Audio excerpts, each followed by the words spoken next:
they go. Many, many things see they pain my soul. The way many people they suffer they go. Many, many things where I don't see. The way many things for my country they go. Many, many things see they pain my soul. The way many people they suffer they go. Everything in life like competition. Now the priest they meet us for confession. Holy Ghost I'm go for protection. And I just go first on the progression. Many people plan not to chat about. But to get one thing, I want us to know. Who go come fix our Nigeria? Many things where I don't see. The way many things for my country they go. Many things see they pain my soul. The way many people they suffer they go. Many things where I don't see. The way many things for my country they go. Many things see they pain my soul. The way many people they suffer they go. Many things where I don't see. The way many things for my country they go. Many things see they pain my soul. The way many people they suffer they go. Many things where I don't see. The way many things for my country they go. Many things see they pain my soul. The way many people they suffer they go.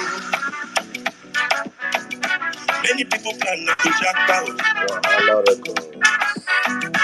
Who go come fix our Nigeria?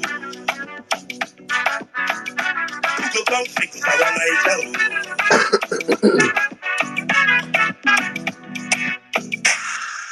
Hey, good morning, good afternoon, good evening, ladies and gentlemen, boys and girls, mommies and daddies, brothers and sisters. Welcome to the church, to the mosque, to the shrine, to the synagogue of Vawulence. It's another beautiful evening from my side. It's our special Thursday edition up here in the synagogue.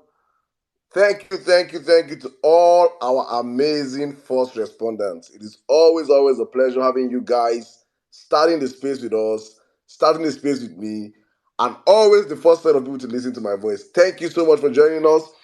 Today we're going to be having my brothers are going to be late today, so I'll probably be hosting the space. I and Jimmy, as the space goes on, they'll be joining us much later in the day. But it's going to be an amazing space as always. As it always promises to be on the Vawulence space. So thank you to every one of you on the platform right now. As we always say on the platform, it is always important we stick to our 25%. You saw what happened in Abuja today. I'm sure you guys saw. Last space I was coming in here, I was so tensed. I was saying that everywhere they hot. And I came in here and I was saying, Melembe, calm down, cool the temper, let us do what we have to do. But you understand, but today I'm coming in here all happy. So you see, one thing I've learned from what happened in the space of these 2 days is that things will not always go your way. And you always have to understand that when things don't go your way, you always have to understand that you can always try and maneuver things and maneuver yourself and try to find solace in whatever you're passing through. And I know how many obedience were tense over the past couple of days. And yes, rightfully so. Tense, rightfully so. But you can see today, I can feel all the atmosphere, everybody just happy. Witness will come out today. Everywhere just the hot, everywhere just the melembe, INEC just the Jones themselves. It's been an amazing day as an obedient. And I'm saying this is amazing. It's an amazing day. It does not mean it's going to be an amazing day every day. Days will come when it will be like we're crashing rock bottom. But we should understand that that day will end and days like this will always come. So with that, I say welcome one more time to the Vawulence space. If you're just joining us for the first time, if this is your first time ever coming on the Vawulence space, you're welcome. Big shout out to all our amazing listeners. I always forget this, so when I remember, I always go straight to you guys. All of you join us on the Vawulence space from the Vawulence radio station, our Vawulence radio station, from those join us from YouTube, from Facebook, and yes, I think we'll be streaming live today. I think we test run on our Instagram. Our Vawulence Space Instagram handle. Probably will be going live on our Vawulence Space Instagram handle. So we're trying to make sure that if you know people, wherever they are in, as long as they're using social media, they have to find the means of joining this platform. They have to find the means of joining this conversation, because what we discuss here, I say it all the time, what we discuss here, it should be something that if I had superpowers, I would just connect a satellite and everybody in Nigeria should be listening to us, because what we discuss here are the important issues that they don't discuss in any other platform, any others in your mainstream media. They're not discussed there. These are hidden facts in plain sight. They don't want Nigerians to know about it, and they understand that when you keep the people ill-informed, those people are easily controlled. So that's what they do, and that's what we're trying to make sure that we form alternative platforms, we form means of discussing, and we try to push it far and wide. So I say this all the time for you guys joining us for the first time. Please, you're welcome. Do not just listen to this space alone. Make sure you are a medium of transmission of this space. Be a satellite yourself. You should be having this space on your Bluetooth speakers. You should be, if you're on Uber, connected to a driver speaker. Don't just put in your earpiece and be flexing and enjoying these submissions. No, no, no. Find means of getting one or two people. I think in our last place we said, when you're coming to this church, to this mosque, to this shrine, to this synagogue, you must come with one or two extra persons. That is how we have to be doing it going forward, because we need to get our people involved. We need to spread this message across. Nigerians need to understand what is happening, to understand that elections are not over. We are still in the process. It is very, very, very important. So one more time, I say welcome to the church, to the mosque, to the shrine, to the synagogue of Vawulence. And it's going to be an amazing, amazing, amazing space with us today. As I always go on the platform, as I always start the platform, I always refer you guys to let me first of all check count first. I have to do count. I don't know that Jimmy has done his work today. Okay, yes, we have close to 700 of you people on the platform, and less than 200 have retweeted the space. I don't understand why we are being stingy with our retweets and our like buttons. So everyone on the platform right now, I indulge all of you to please like the space, share the space, retweet the space, tweet about the space. Let the whole world know that the number one space on Twitter is up and freaking running. And as usual, we're taking no prisoners. Yes, let them know that we are up and running. And I want to start this space also by giving a big shout out to the whole Vawulence technical team behind the scene. Those guys are the MVPs, guys. So when you come up here and hail us, please always remember we have people behind the scenes doing amazing work. Big shout out to the whole Power Facts crew. You guys are amazing. God bless the whole team. God bless the team. God bless the team. Thank you, every one of you reading. Please, I beg all of you on this platform listening to me. I want to beg. Please. Because to beg for me is very, very easy. I beg all of you, please. Please read our stories. Please. We are doing everything now. Plus our ladies now, we don't have gossip. We are bringing gossip because I'm not saying, I don't say ladies like gossip, but I'm just saying we have gossip. This is now. Please, all those Bobrisky kind of stories, all those BBL and BBC kind of stories. We have all those kind of content now. Please go and read from the parallel facts, real news. Just don't retweet it. Just don't retweet and like it. Yes, you can retweet and like it. Don't stop there, please. Click and read. Click and read. I was on David's Hunday's space yesterday, and I understand David's pain whenever he comes on our platform and say Nigerians don't read. Nigerians don't read anything beyond tweets. Please, we have to start imbibing our reading culture. I beg una, try and read beyond the headlines. Try and click, and you don't must not read everything. You can just how do I put it? You can screen you can screen it. You can screen your reading. Just and you're done. But please, valid informations are out there. And that when you read, you can see and you can make informations for yourself. You can draw conclusions for yourself. You don't need to come out on spaces sometimes and ask some questions and I begin to wonder like, if only you just read. So please, guys, I plead all of you. Don't just look at parallel facts and just retweet because you want to retweet and support us. Please also help yourself, educate yourself, and read this and the news as it comes out. Thank you very much. Thank you. I just have to put it out because people are doing a whole lot of hard work behind the scenes, trying to make sure this news comes to the people, the real news. So it's important that we also read this real news. And I'm not saying that we're not reading. We are reading. The numbers of people reading is amazing, but we can do better, please. Thank you very much, guys. All right. I've sold my market for today. I think we should jump to the conversation. It's going to be an amazing space, as I said earlier on. I'll be reading comments today also. Big shout out to all the commenters. I'm sorry I've not read your comments for the past couple of weeks. My DMs were like, so now you don't read our comments. Please comment. I'll read today. I will read today, please. Commenters read. I will read today. Big shout out to you guys who listening to us on YouTube, on Facebook. We are about to get the space started. Okay, guys. Yes. I got some information that I would love to share. Somebody reached out to me yesterday, and the person was like, "Oh, Saddam, Nigerian judiciary has been bought by the politicians. Nigerian judiciary has been bought by the politicians. Saddam, how? Oh, well, is there hope? Is there this? Is there that? Do you trust?" And I said the same thing I've been saying on this platform since day one. I don't trust the judiciary. Same way I do not trust the media. Same way I do not trust the legislative arm of government, executive arm of government. I do not trust anything in Nigeria. Nothing. That is how bastardized our system has been for the past 60 plus years.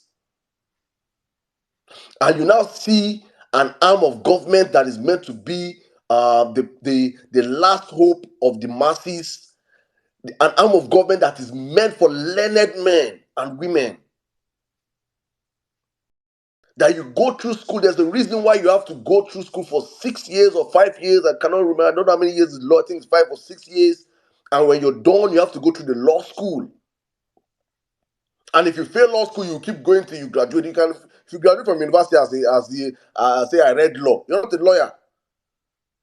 Not like that small stout that have been parading himself as lawyer to expose him during the campaigns. That say in his school he read he had 2 law courses, and all of a sudden he started putting himself as a lawyer on Twitter.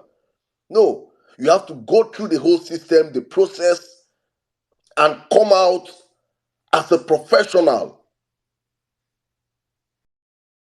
Growing up, we used to always have these professional courses. People are always like, I want to be a lawyer, I want to be a doctor, I want to be a pilot, I want to be a this, I want to be a that. These are professional courses. These are what parents wish for their children. It was never been a course of, I want to be a lawyer because I'll make so and so billions. No. It has never been a profession that has been linked to funds or linked to big men or big women. No. It's a modest profession. But unfortunately, as Nigeria always, as is known with Nigeria, whatever Nigerian system touches, it corrupts. Whatever Nigerian system touches, if it cannot change it, it kills it. The judiciary has been tainted, has been bastardized, has been bamboozled. I'm trying to find the English word because they like using big English in that profession. The judiciary has been mesmerized by corruption.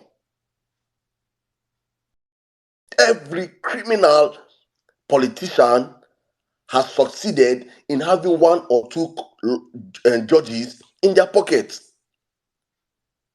That is the reality. But in the midst of all this corruption, it always happens in the night. They don't ever do it in the daytime. It is an opaque system that they have created whereby they do not highlight this corruption in open. It is always Nicodemus style, visiting in the night. You will never see them when they come. They're always. That's why you see you can go and I will not call names here. We're going to we are unfortunately for the judiciary is that you guys have met the wrong generation. We will expose every single one of you in bed with politicians, including the ones sitting on our cases today. We are drafting out your stories. We are doing our research. We are speaking. Nigerians are digging you guys to your families. Every single penny you have stolen will be exposed. Something must give in this season. Something just have to give. You guys have chosen to be in bed with politicians that did not go to school, criminals that you soft. Well, I'm not going to judge all because we just found out also in the course of this whole this season, we found out that some judges that did not even go to law school in Nasarawa and in some parts of the country.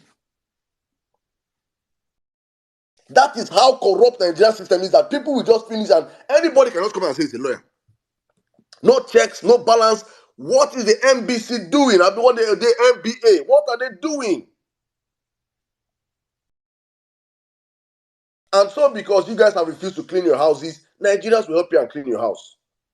And woe betide you, because when the people come and clean your house, they are going to search and find things where you on a very normal day, you will not want them to search and find. In this season, we are exposing everything. In the aftermath of the elections, I know how many people came out and was Saddam, oh this, oh that, oh this, oh that. I reached out to my big sister, Marama Isha, she said, Saddam, I'm a child of protest because let me tell you guys the truth. All my people that know me, I will tell you, all my back dealings were behind me. I was edging, I was pushing, in fact, as they do me, make we say we don't pursue politicians one by one. But some big people and some people of a voice of reasoning sat down and said, Saddam, come and listen. See, let me explain something to you. And one of the submissions I heard was, I told some people in my quiet time, because me, I'm a very, very, very, very religious person. I'm a very, very, very spiritual person. I'm not religious, but I'm a spiritual person. And me, when I had to talk to my God tell me, say, Saddam, calm down. And I did not want to hear God tell me, calm down. So I needed to hear from somebody. And somebody called me and said, Saddam, calm down. We have to follow this process to the very conclusive end. Whatever you want to do today, you can do it in 5 months' time. Whatever you want to riot or protest or shout or do it today, you can do it in 5 months' time. But let it not be heard that you guys started something and did not see it to a conclusive end. So you guys have successfully, in the space of 9 months, you have successfully exposed the rot in the legislative arm and executive arm of government. You have exposed the media. You have exposed the religious bodies, the clerics, the pastors, the bishops, the alphas. You have exposed everybody. Everything has been exposed. Whatever the obedient movement puts their light on, get exposed. You did that in 10 months. Do you want to now crumble everything because of your emotions? And I sat down and I thought about it and I say, well, the person said there's only one more sector that has to be exposed, and that is the judiciary. The same light you guys shined on the legislative, the same light that made you guys, the same power, the same spirit that made you guys, you crumbled an establishment, a political establishment with experience of over 50 years.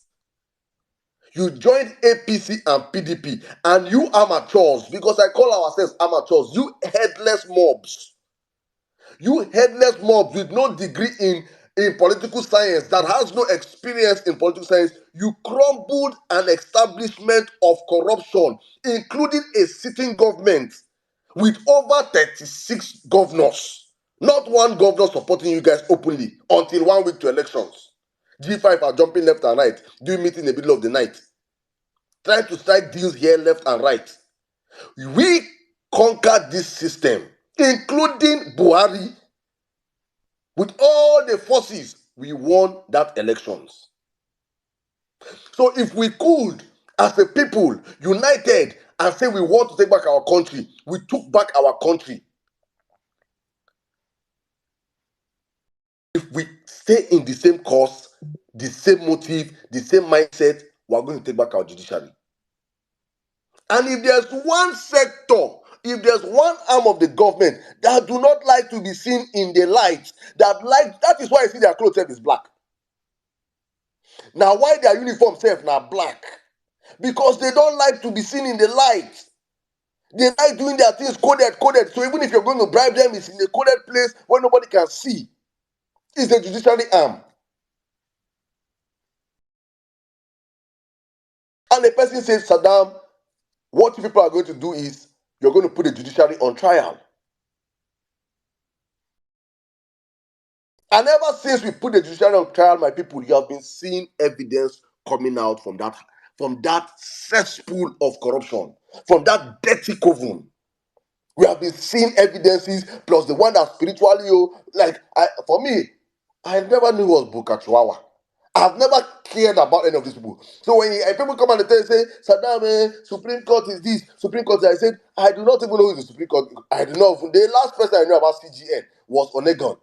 And it was because the whole Burhara of Buhari taking him out that created that noise that people now say, I have never had time to even think about. I don't even care about the judiciary. I believe I'm speaking for myself and a whole lot of others. I will not come out and do blanket statement, but I believe I'm speaking for myself and a whole lot of others, because when I asked questions, they said, Saddam, look how the Supreme Court did in Imo State. And I said, who sat on those cases? Can you name for me 2 justices of the Supreme Court? Everyone will become silent. Because we did not freaking care. And because of that, they successfully ran their thing with politicians. But we are saying this right now. Judiciary, the game has changed. We beat the legislators. We beat the executive. We will beat you guys. We have only one thing. The woman told me, my guy told me, he said, Saddam, the only thing we can do is Overwhelm them with evidence. Choke them with evidence. How can I bring for you a data analyst? How can I bring for you a professor in mathematics? How can I bring for you workers from 3 of the major TV stations in the country? How can I bring for you a staff of the company whereby INEC hosts their server? How can I bring for you a cyber analyst? How can I bring for you the head of NITD, I what they call them? And you see all these people come with evidence to testify, and judiciary, you will tell me what? Technicalities. How? How can you watch INEC delete their beavers? How can you see all these things? I want to understand how. It is not possible. How will you tell Nigerians that a criminal drug lord, a criminal that forfeited $460,000 in America, a man that nobody has any history of his childhood, his secondary school. In fact, when he first submitted his certificate, his resume in 1999 when he was running for governor, he said he went to one Areola's primary school and went to government college Ibadan. And when he came for his presidency now, he did not write anything about his primary or secondary school. Only went on to give us Chicago University. And when his spokesman was asked a question, he came out and said, great men went to school without, great men wrote WAEC without going to school. And we now went to check the certificate. The certificate belongs to a woman. So you're going to tell us, judiciary, that Bola Ahmed Tinubu was a woman in Chicago, a black American woman in Chicago, and came back to Nigeria and turned to an African man. How do you explain all these things to Nigerians? How do you explain to Nigeria that when they say and 25%, and he did not win 25%, how do you explain this to Nigerians? If we were not interested in this case, it's a different ballgame. If I was not interested, I wouldn't have cared. But we are interested in this case. We have seen evidence. We have brought every day when they carry evidence, truck load in cooler box. If they choke you every day, you're seeing you have been tendering our evidence as exhibit in the court. Justice Samani Haruna and co. How can you rule and tell us what we have seen is not right? You are just about to set Nigeria up on flames. And so I want to let you guys know that it is important for you guys to understand that the greatest office in the land is the office of the citizen. For so long, the office of the citizen has been left comatose. It has not been functional.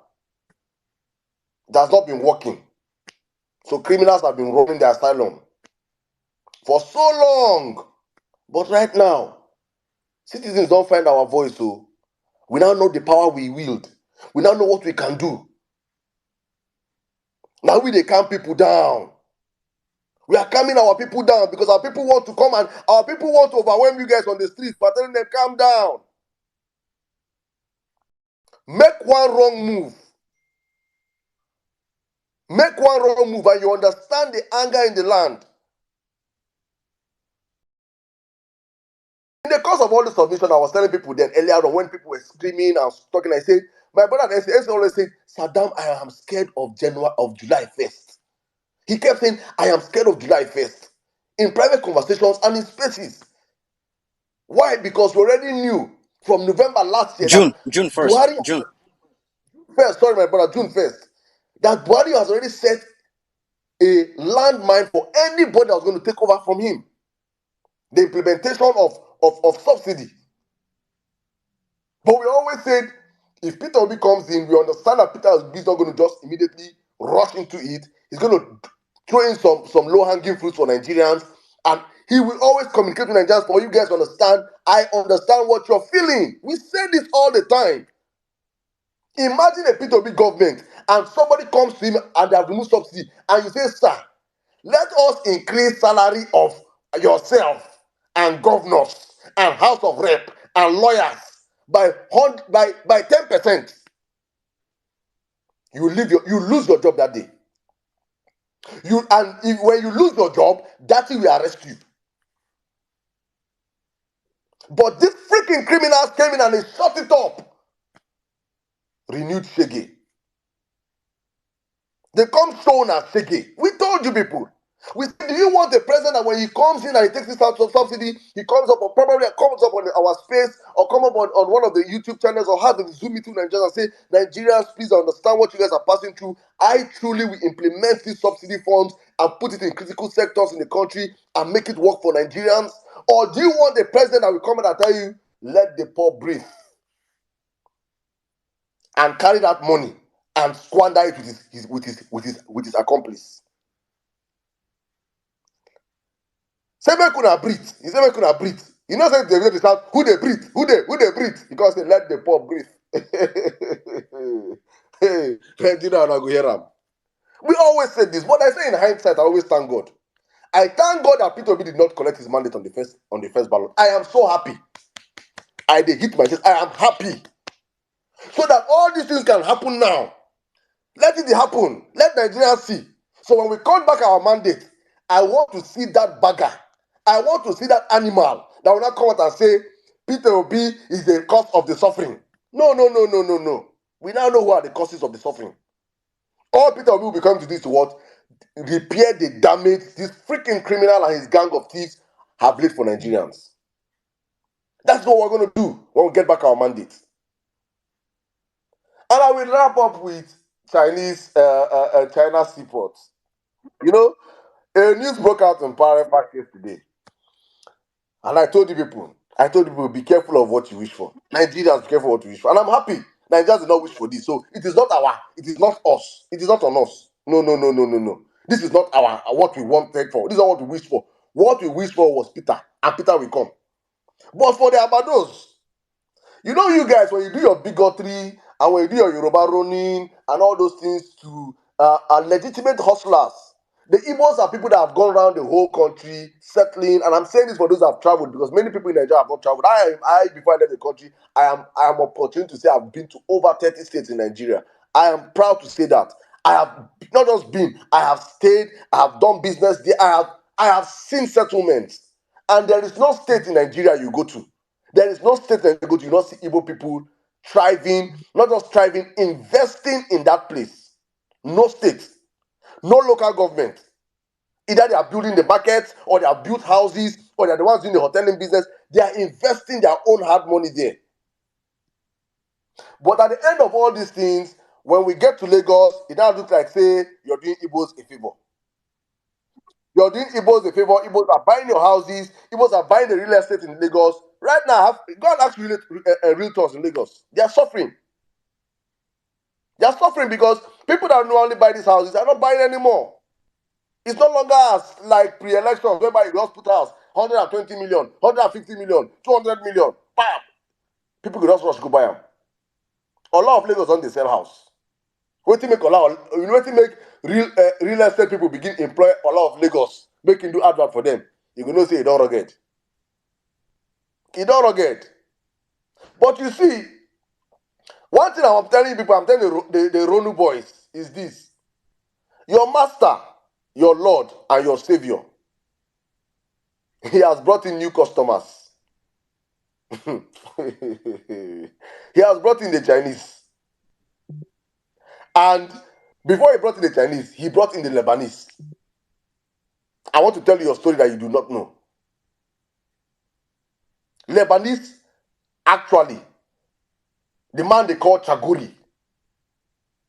We made, please go on the, I'm going to find that article and post it up on the Jumbotron. Please go on Parafax and read, my people. We brought out a masterpiece article on Chaguri, the man that laundered all Abata funds, the godfather of Lagos, the godfather of Ahmed Tinubu, the man that when Tinubu goes to France, it's in his house he's staying. Yes, Gilbert Chaguri is his name. That was one of the first news you guys launched Parallel Facts with. My brother, that was actually the first news we launched Parallel Facts. Thank you very much, Jimmy. Your memory tight. That was the first news we launched Parallel Facts with.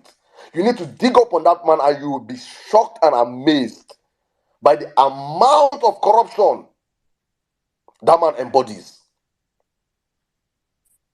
He is a worldwide corrupt merchant. And so I cry for Nigeria. There is only, see, if we don't get back our mandate, Nigeria should just scatter. Because I'm telling people right now, Nigeria has been sold. If we don't get back our mandate, I'm telling you now, I'm not we must, there is only one option we have in Nigeria. As a Nigerian, listen to my voice. There is only one option. We must get back our mandate. If not, kiss that nation goodbye. You don't want to know who is Bola Tinubu's godfather? Go and Google Gilbert Chaguri. Do your work. Do your hard work, my people. Go and read. There is nothing like knowledge. Please. I was on Mindset Space yesterday, and oh my goodness, God bless me. God bless my brother, Well-Me Nigeria. Hopefully he's going to come up here. And while he was giving submission, I just wrote something on. I just said, education, no be scam. Tinubu has made sure that education is looked upon as scam. That is why he has elevated the likes of M. Solomon to high positions so that your children and the young ones will look up and see if M. Solomon is a freaking illiterate. Oh my goodness. I wanted to bring Otumba and I removed him from the space. Jesus have mercy on me. Let me bring him back. All right. If M. Solomon, someone like M. Solomon can be a role model for young people, that country is in trouble. If Asari Dokubo, a terrorist, can be role model for people, what is the future of that country? These are the people surrounded by Tinubu. Then go and read about Tinubu's godfather. Please, go and read about Gilbert Chaguri. He has sold Lagos. The man that owns Eco Atlantic. You see when they make that noise, Tinubu invests in Eco Atlantic. Gilbert Chaguri owns, if not 80% of Eco Atlantic. Go and verify. Go and verify. Eco Atlantic that you know. Gilbert Chaguri owns it. Eco Hotels, you know. Gilbert Chaguri owns over 60% of Victoria Island. That is Tinubu's godfather. So when you see all those, if you can remember, my people, there was one video that leaked during campaign of Lebanese sharing foodstuff to voters. Can you guys remember? If you can remember, please let me see icon, please. If you can remember, please let me see some icons, please. Oh, you guys can remember. God bless you guys. Those are the children of Chaguri. Chaguri's village in Lebanon. They sell a plot of land. I think they call that place Mizero or something. Mizero is the name of the village or so. A plot of land is being sold for approximately $2 million. Please, my people, go and Google about Lebanon. A war-torn country. A once before Christian country, a Christian nation that has been hijacked by Islamist jihadists today. The future of Nigeria is very, very bleak with these people in power. And I was saying before I just digressed on Chaguri, I was trying to tell you guys about the Chinese. Because right now, 60% is with 60% is with Lebanon. The rest they go China. You freaking bigoted, tribalistic animals. That when you hear Igbos, your manhood that have not stood for 1 year will stand up. And you're quick at burning Igbo markets, looting and killing them. The Chinese are here. Oh. If you don't know, go and verify. Saddam is on the jumbotron. I just put it on the jumbotron. I love you, Jimmy. Thank you, my brother. If they born you well, Ronu, if they born you well, just go and touch. Go and touch that SeaPort. Go and Ronu in that SeaPort. They will feed you to the sharks. The Chinese don't play. They don't play with their investment. For the next 45 years, you are slaves to the Chinese. Whether you like it or not. It is your Tinubu has told you. Go and tell him, thank you, sir. You are slaves. You must learn how to speak Mandarin. You must learn how to speak it. If you don't learn them, if you provoke them, In 20 years' time, they'll tell you that they want a Chinese governor in Lagos. And you cannot do any freaking thing. These are not even people that are required to. You start as a shop like that. You know, so they sabi Chinese first. Can you do taekwondo? You do if you smoke colos. If you smoke colos, carry bats and machetes and 2x2. Chinese know they hear those ones. They are well trained. They will beat you like thieves and castrate you and throw you to the sharks of the Atlantic Ocean. So all those your bigotry you're doing to your fellow black man. may God have mercy upon you guys. Try it with the Chinese. You have been sold. Welcome. Welcome to the violence space. My people, is going to be an amazing space. I said, I beg, let me get reach out to Otumba. I don't know how I treat out of the space, but I'm going to yield the mic right now to Jimmy. Hopefully, I bring back Otumba. We're going to have an amazing long space today. Thank you for joining us. Thank you for listening to my little rant. As you're always on the platform, please share the space, like the space, retweet the space. Let the whole world know that the number one space on Twitter is up and running. And as usual, we are taking no prisoners. Good evening, my brother Jimmy. You're welcome to the show. How are you doing today? I'm fine, oh Saddam. Thank you, thank you. Welcome, guys. Welcome to Violence Space. Let me just pick it up from where you stopped about the Chinese people. You see, I think a couple of years backward, we've been hearing news about Chinese bringing in workers to Nigeria to work and all that. Take it or leave it, they bring in their prisoners, people on death row in their country. They bring them down here to come and work, and they pay them well. Jimmy, God bless you. Cook. They pay them well. As a matter of fact, Sahara Report released a news last year, and they're actually trying to cover that news up till now. Hmm? And it says China opens police station in Nigeria city, over 20 other countries. They are strategically placing themselves in a way they can protect their investment. Is in Lagos. They are trying to now build something around it to make it look like their other embassy. Go and check it. It's there on the internet. And the reason why the news leaked was simply because they've done so in other African countries. And if you realize, there was a point in time they were complaining that at the rate China is lending Africa money, they know what they are looking for. These guys are investing. They will give you, and they know the leaders we have. They know we have greedy motherfuckers. They know we have bastards. They are greedy, and they keep giving them the money.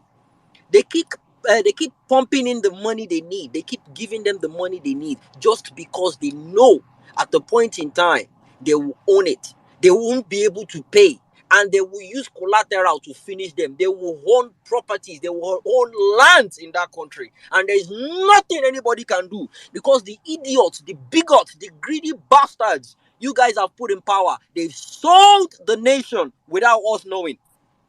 It is not too late. It is not too late. And that's the reason why we die here on top this mandate. We die now, here we go die. There is no back, there's no 2027.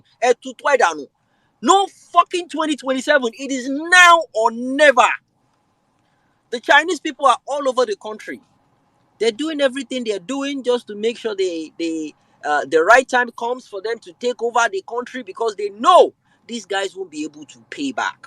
They know every money these guys are not mad, they're not stupid. They see how that money enters, and they see how the money goes out, how they divert this money in hard currency back into their foreign accounts. They see all these things and they play along. Recently, sometimes last year, I'm not sure how many people heard about that news about a Chinese man that stabbed an Hausa woman to death. Where is he now? They don't release him again. Go and Google it. Go and find out. They will kill people like Suya in that country. They will just kill people anyhow because they believe they own the land. They believe they own the land and there is nothing anybody can do about it. They are going around buying countries. They are going around buying countries. And do you know why they are doing that? A couple of weeks ago, sometimes, was it last week or 2 weeks ago? I put up a post about an American guy from Harvard. It was speaking about 14-year-old guy. It was speaking about the potentials Africa has to become the best economy in the world. The amount of natural resources we have in that nation, in that continent. China has foreseen this.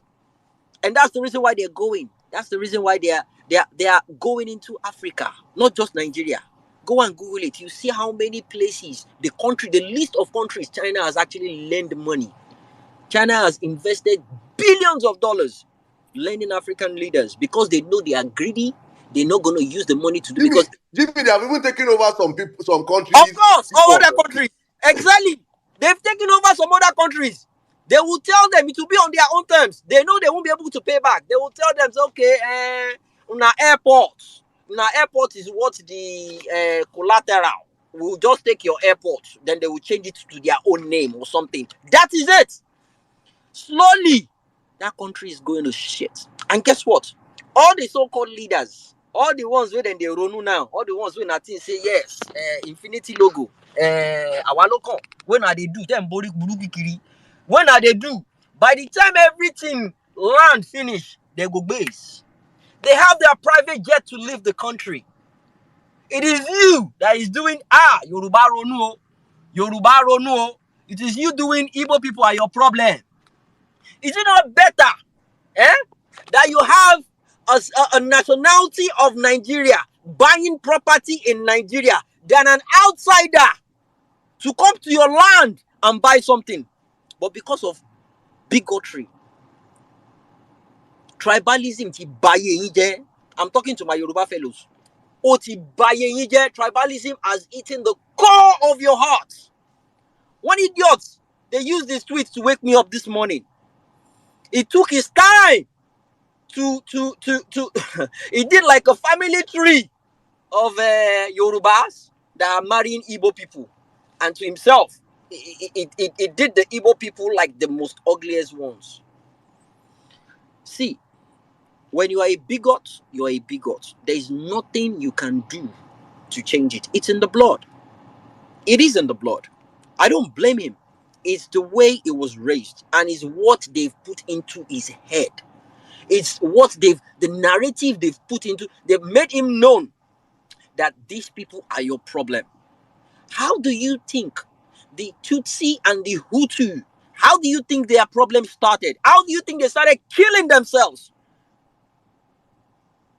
It was a genocide, and you guys are following that part. You are going through that part at which you self-destruct. But guess what? The Igbos are smarter. They are wiser. I'm saying this now loud and clear. We have about 1,000 or about 1,200 people here. If there is any tribe that will save that country, is the Igbo tribe. Go and write it down. I'm a Yoruba man speaking. If there is any tribe that will save that nation, that continent, because they've shown the skills of leadership, they've shown the skills of entrepreneurship. People come from Harvard to study how they actually train their apprentice, and they give them money to establish them.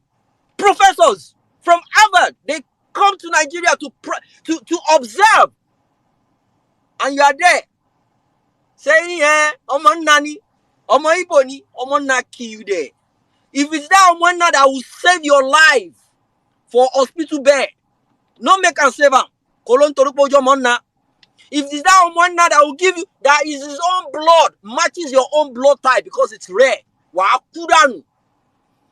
So you, because it's someone now, and one other idiot was saying, they should start killing all Igbos because they are about to take over their land. They will teach them lessons. What they did during NSAS will not happen. And he is married to one Imo woman, and he will start from killing his own wife first. Are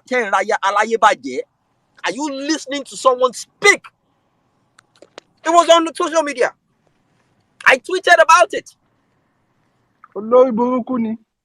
I tweeted about it. He wrote it there that he will first kill his own wife. That is the level of hatred we are harboring in that country.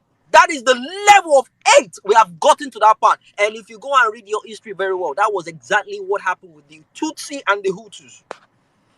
Right now, they have a memorial ground. a sign of remembrance to let them know what happened would never happen again. In fact, if you go there, you will never hear them mention Houthi or Tutsi anymore. If you do, they might just, they will cost you out or probably just report you to the law enforcement. They don't want to hear it again because they know they have the mark of what happened. They knew how many people died. They knew how many souls they lost. And we are still here talking about this rubbish. Igbo Yoruba, Igbo Yoruba, Igbo Yoruba. Emurasi. Keep going. Obedient. Nelson Mandela said in 2001, it always seems impossible until it's done. Don't let anybody come on space and sweet talk you that, Obedient, I respect you guys. You guys are forced to reckon with. You guys are this, you guys are that. Hell no! When we were moving on, nobody believed in us. We believed in ourselves. Do not come and tell us our what. We know what we want. We don't need your affirmation. We don't need you to come and hype us. No, don't do that. And they've gotten a new set of people all over Twitter now. They're going on spaces. I call them renew opas. They will go on spaces. They will speak. They will commend the obedient. This is a very powerful movement. You guys just channel your energy towards next year. There is no 2027. It is now or never. We are getting our country back now. Oh, wait. You think, so after the court case, you guys should go back to the drawing board. There is no fucking drawing board. We did our assignment. Nice. We won that election. Clean. What are you going to the drawing board to do? To do what? To learn how not to be rigged? To learn how not to be bullied? To learn how not to be disenfranchised? Hell no. We won the election. And by the time you give them, okay, let them go, 2027, what do you think is going to happen? Oh, they will just fold their hands and watch you guys build stronger, more than the way you are? No! They will suppress you. They will empower themselves. They will block Twitter. They will do every single thing to make sure they clamp the wings. They will make sure they do everything to make sure you guys don't come up again. Look, if we're taking our country back, it is now. I love what Saddam said earlier on. Judiciary is on trial. And someone came on the other space the other time, was saying, don't be too confrontational with the judges. Bros, the bango aye ti baje. Aye ti baje. You missed the last violence space. Ekpe, tsunami àbí kí ló ń pè, hurricane àbí kí ló ń pè, orúkọ wo lẹ ń pè, tsunami. Ekpe la fi sìn wá. All those Monsura, is it Sukura, or what's the name of those? I don't even care who you are. If you do anyhow, you go collect. What is the essence of your old age? Nigeria or that? For the past 60 years, you could start their elders. Elders. Who elder help? Elder, who elder help? What kind of stupid old age is that? That the country is going to sit and you're calling yourself elder. The elders, they are the realness of that country. To hell with them. They've used all this seniority, all this don't talk to your elders like that. To bamboozle you, elders. It shall not be well with you. You've used your superiority, you've used your old age to kill that country. And you're requesting for respect. To hell with you. Nobody's going to respect you. You've put Nigeria in a place of no respect to the world. And you're demanding for respect.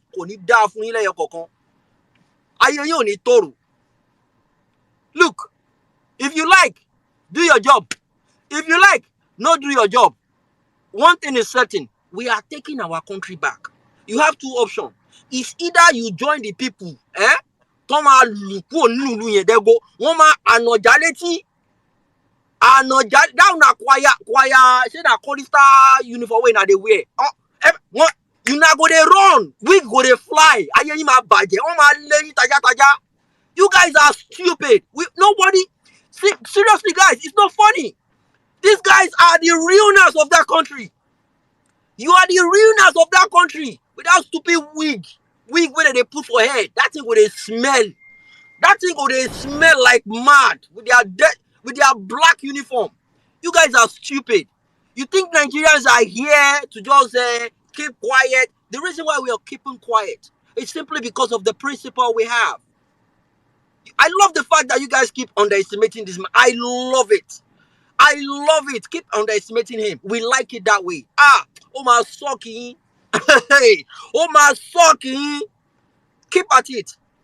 INEC. There used to be NEC before, back in 1993, which is National Electoral Commission. And all of a sudden, they added I to it. The I stands for independent. There's nothing fucking independent about them. They are fucking thieves. They are corrupt as hell.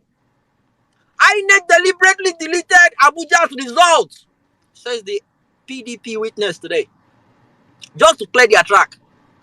No wala. Oyinbo tó ṣe pencil náà ló ṣe reza. And there's a reason why. Beavers, give us. You don't delete them, bring them. We have people that will pull it out. You guys think you are still operating typewriter? Like analog, like hologram. You guys think you're still working with typewriter? When we say all of now, when they do na law course, na typewriter they take teaching now. Under bridge, they must not type nonsense. It is different. It is a different ball game entirely now. It is a different ball game entirely now. The conformity experiment is working on a lot of people. It is working. I'm not going to lie to you. It is working on a lot of obedience. A lot of obedience. What did they call them? 114%. Let me read something to you guys. Senators, yearly allowance, 8.7 billion naira. House of Rep,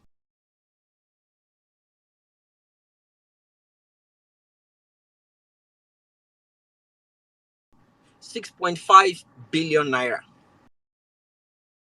On accommodation, 3.4 million naira. House of Rep, 2.98 million naira. At the end of the day, we have about 109 senators, 360 members of House of Reps. And in totality, this is besides the normal breakdown. In totality, they have wardrobe allowance, they have newspaper. Newspaper allowance, Jesus Christ. Newspaper allowance is about 200 and something thousand naira for House of Rep. And Jesus. Oh, no. 93 million naira newspaper allowance for senators. And 71 million naira per annum for House of Reps. Newspaper.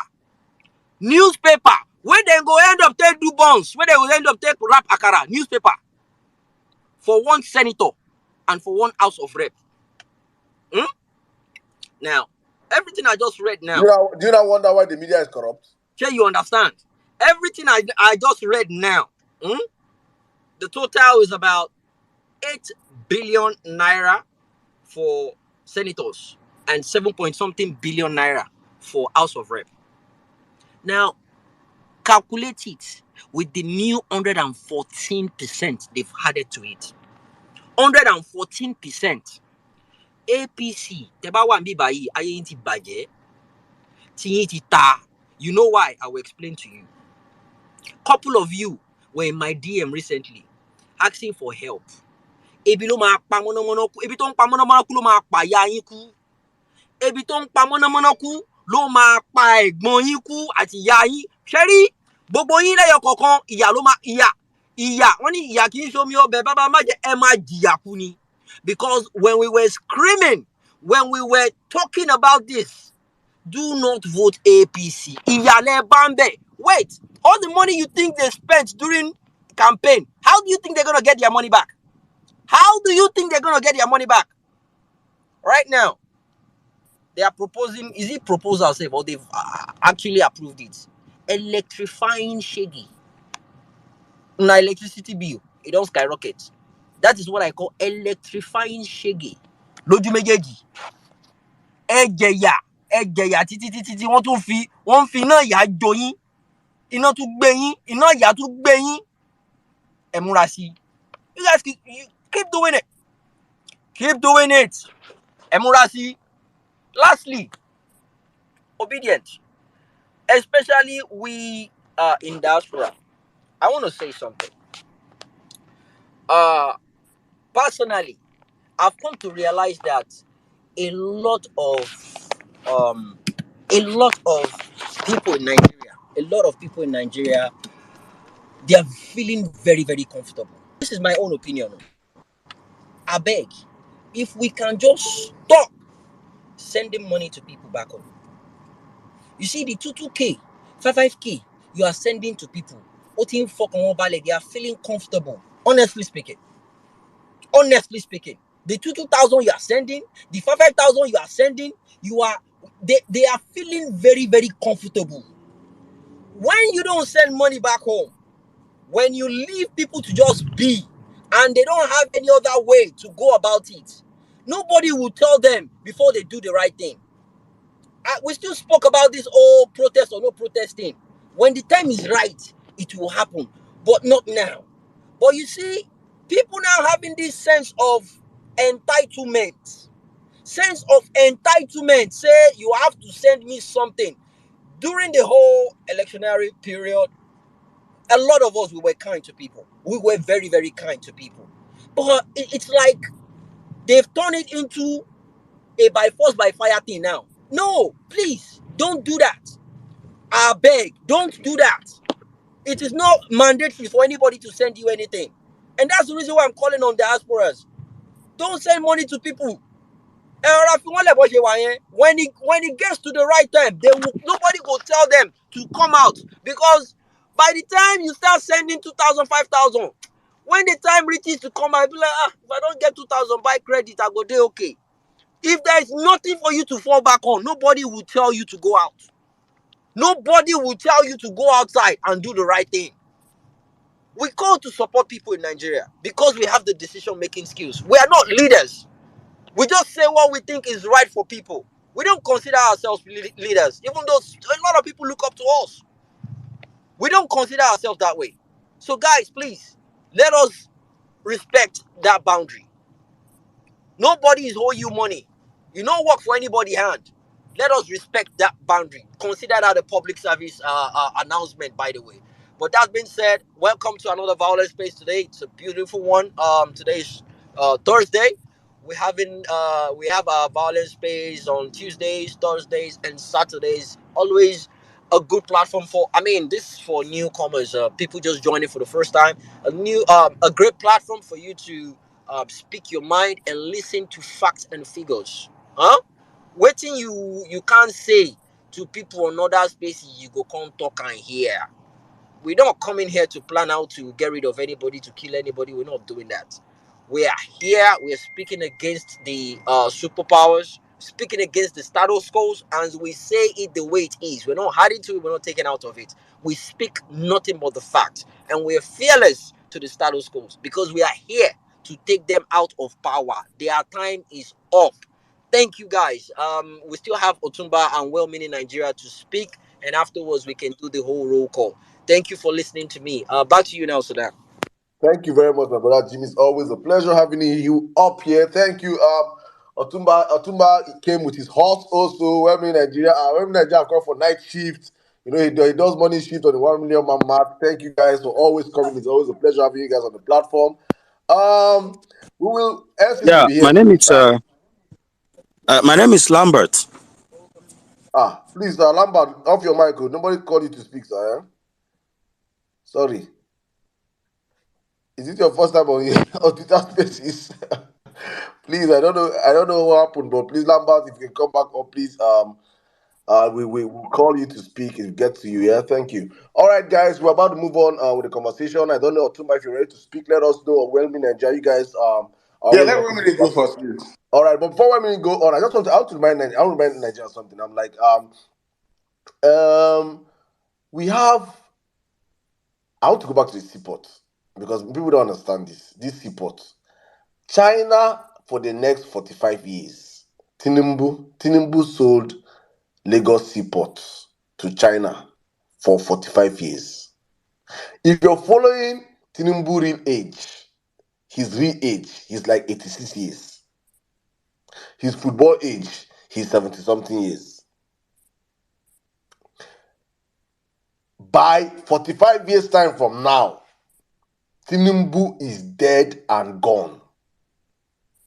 This is not me wishing him dead. Let's say he lives highest in 100 years.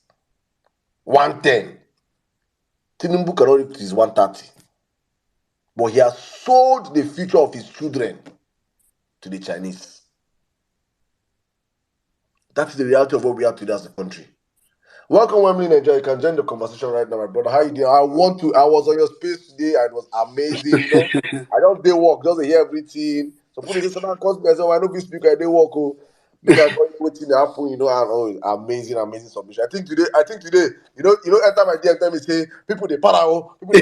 So, so today is sweet. So please, you can come in from that angle and continue the conversation. Thank you, my brother. All I want to do is dance. See, welcome. Like good evening, everybody. Good evening, Emir Saddam. Good evening, Otumba. Good evening, Jimmy, Mommy Bolanle. Everybody, I know Jimmy will do the roll call later. Good evening, everybody. I know a couple of us here were together earlier, and I just did laugh. I don't know first. Anyway, first of all, let me start with this 114% salary increase. Oh my, APC, I think APC is they are a demonic party, but they are a very, very dull demonic party. I know even the devil can be sometimes smart, but APC is a very dull version. So I think the devil will dissociate himself. I'm like, man, you guys are so dull, man. What's wrong with you people? It's okay if you want to be a smart devil, but you are so dull. I was just looking at you like this evening. Meanwhile, let me quickly announce to the house that we have a new Liar Mohammed that they did not cook very well. He was not well prepared for this lying job. So his lying is not going well. And that's Delaya Alake. Or Alake Delaya. His name is not Dele, his name is Delaya. That man will get mounted on. See, I'm just looking at I think APC have not yet realized. That's the problem. The problem is that they have failed to realize that this is a different Nigeria now that they're having to deal with. And they've not come to terms with the fact that I think they know that they don't win the election, but they are still in denial. So they are trying to convince themselves. How would this morning, this morning I'll be yesterday night, somebody from the agency that championed the salary increase, which is a Revenue Mobilization, Allocation and Fiscal Commission, ROMAFC, was on TV trying to defend the increase, like trying to say, we've increased salary of people before now. Let's just increase for only the president. Now, politicians, we've not increased their salary for some time now. Okay, let's just increase their own. As a very dull set of people.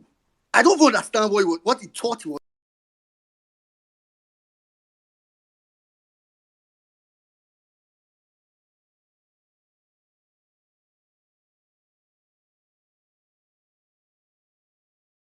doing. And they will be like, you can just silently steal your money while it lasts, at least within a couple of weeks, and just rest. But you also want to feel like you need to put it in Nigerian spaces that I want to formalize so that I can steal extra. I was just looking at it. He was trying to cover it up. It was so funny for me this evening when I was seeing on the timeline. I've not even bothered to go. When I was seeing on the timeline that Delaya Alake was was trying to say no, they did not approve anything. So now, who is lying? Who is lying? Because if an agency of the federal government have already started or have already come to defend it that, oh, they had good reason for doing it, you are coming today and saying no. You are. So for me, I don't think APC should get used to the fact that they will soon be returning back to opposition, and maybe, I don't know, maybe by then their eye will clear. Maybe I think that's probably, I don't know if they are even good at being opposition. I think because for me, the kind of opposition they do is very demonic. They do juju and everything for their own kind of opposition. So for me, I just think it's playing on Nigerians' intelligence. If you are in Nigeria and APC is still playing on your intelligence, I pity for you. As if you are in Nigeria now and currently APC is still playing you, Omo, you need help. So I won't even lie to you. Like if what APC is doing now is still making you feel like, oh, these guys are these guys are there. Oh, what are they doing? See, you need help, I swear. Because I just look at what they are doing and I'm like, funny set of fellas, very funny set of people. So that's for that. I mean, for the PEPT recap, I think today, you know what about this our PEPT case is that every day seems to be best days. Of course, a couple of days recently, because of the way it usually ended, which was part of what our lawyers needed to establish. I mean, sometimes, if you look in retrospect, like you are now here and you now look back, you now be seeing, okay, like Yusuf Maxwell said it today when on the 1 million max speed that now the dots are connecting, as in everything, all the dots are connecting. You will now begin to picture that these people, they didn't come to play. They didn't come to play. And it's quite unfortunate that I think a lot of people have not followed the PEPT very closely.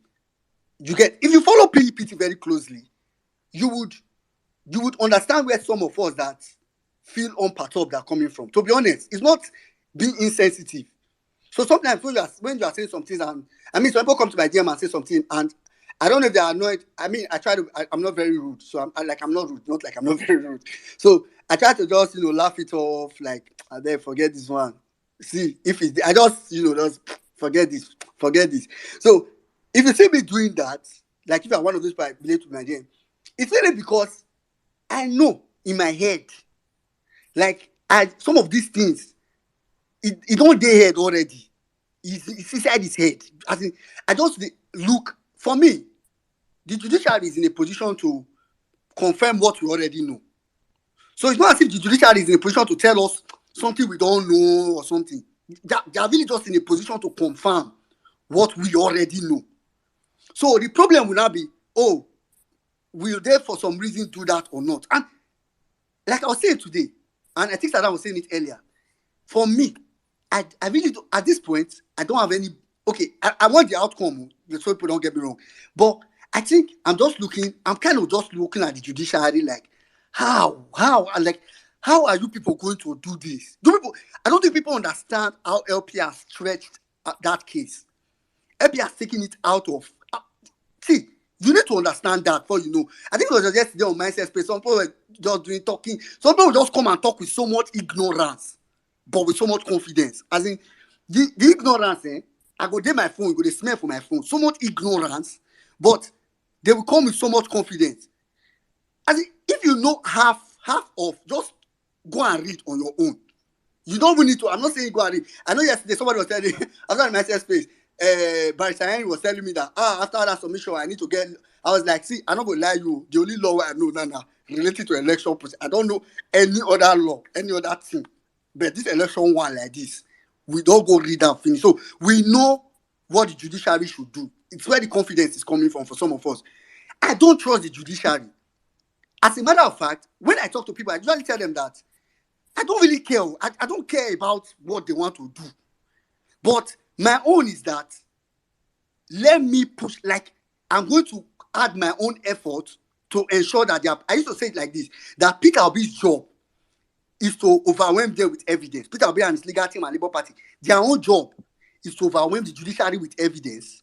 Then my own job as a person, which I think every other person should also adopt to, is to make sure that I draw public eyes to the judiciary. Like, literally, Chappy people, come and see it. See what, come and see. That's now. So I'm not really interested. Some people think, I made a tweet yesterday that, I know some people like this thing of, oh, I was right, I'm not interested if you were right. I'm not interested in the outcome. Like, how would I put it now? I'm interested in the outcome, but it's not my concern. So I'm not thinking, oh, all these things that have tendered now, is it enough? With the judiciary, oh, let's still do more now. Let's still do more. If we want to do it like that, and believe me, there will never be anything that will be enough. So what I can tell you for sure is that if the judiciary want to sell out, there will be no amount of evidence in this world that will stop them from selling out.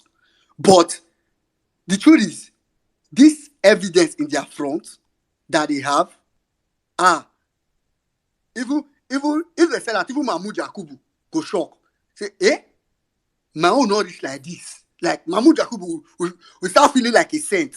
Like, my own only election they just conduct. I just declare this all like say I don't know what happened. But these people, with this evidence for their fraud, even he will be surprised. So that's why I just sit back, and it's almost as if every day, like today, somebody was saying today is their best day in court. I was like, we said that some 2 days back. That 2 days, that's what we were saying it 2 days back. It was the last 2 days was our best day. The other day was our best day. So almost every day is like a best day. The day we had a WS expert in court, it was the best day in court. The day we had professor, it was the best day. The day we had software engineer, it was another best day. So, but today was, because today is the nearest, or at least is the most recent one, everybody kind of focuses on that. So for me, I was so, if you've not read, it's still in my front. If you've not read the cross-examination of that cyber security expert, please, go and read it. Go and read it. There were some points, I'll just give you highlights. There were some points that tickled my... I think Saddam was there, maybe a couple of people here were there. I couldn't control my gestures on the space. I was not forming it. From the beginning of his cross-examination, the beginning, imagine a lawyer was telling someone that, there's no requirement for INEC to follow ISO, whatever. And when the guy answered confidently, even me, I said, guy, you sure? Now, lawyer, they tell you this thing, no. Are you sure? Please, are you sure? And lo and behold, I went online. All I needed to just Google was NITDA ISO 27001. And I saw the NITDA guidance requirement.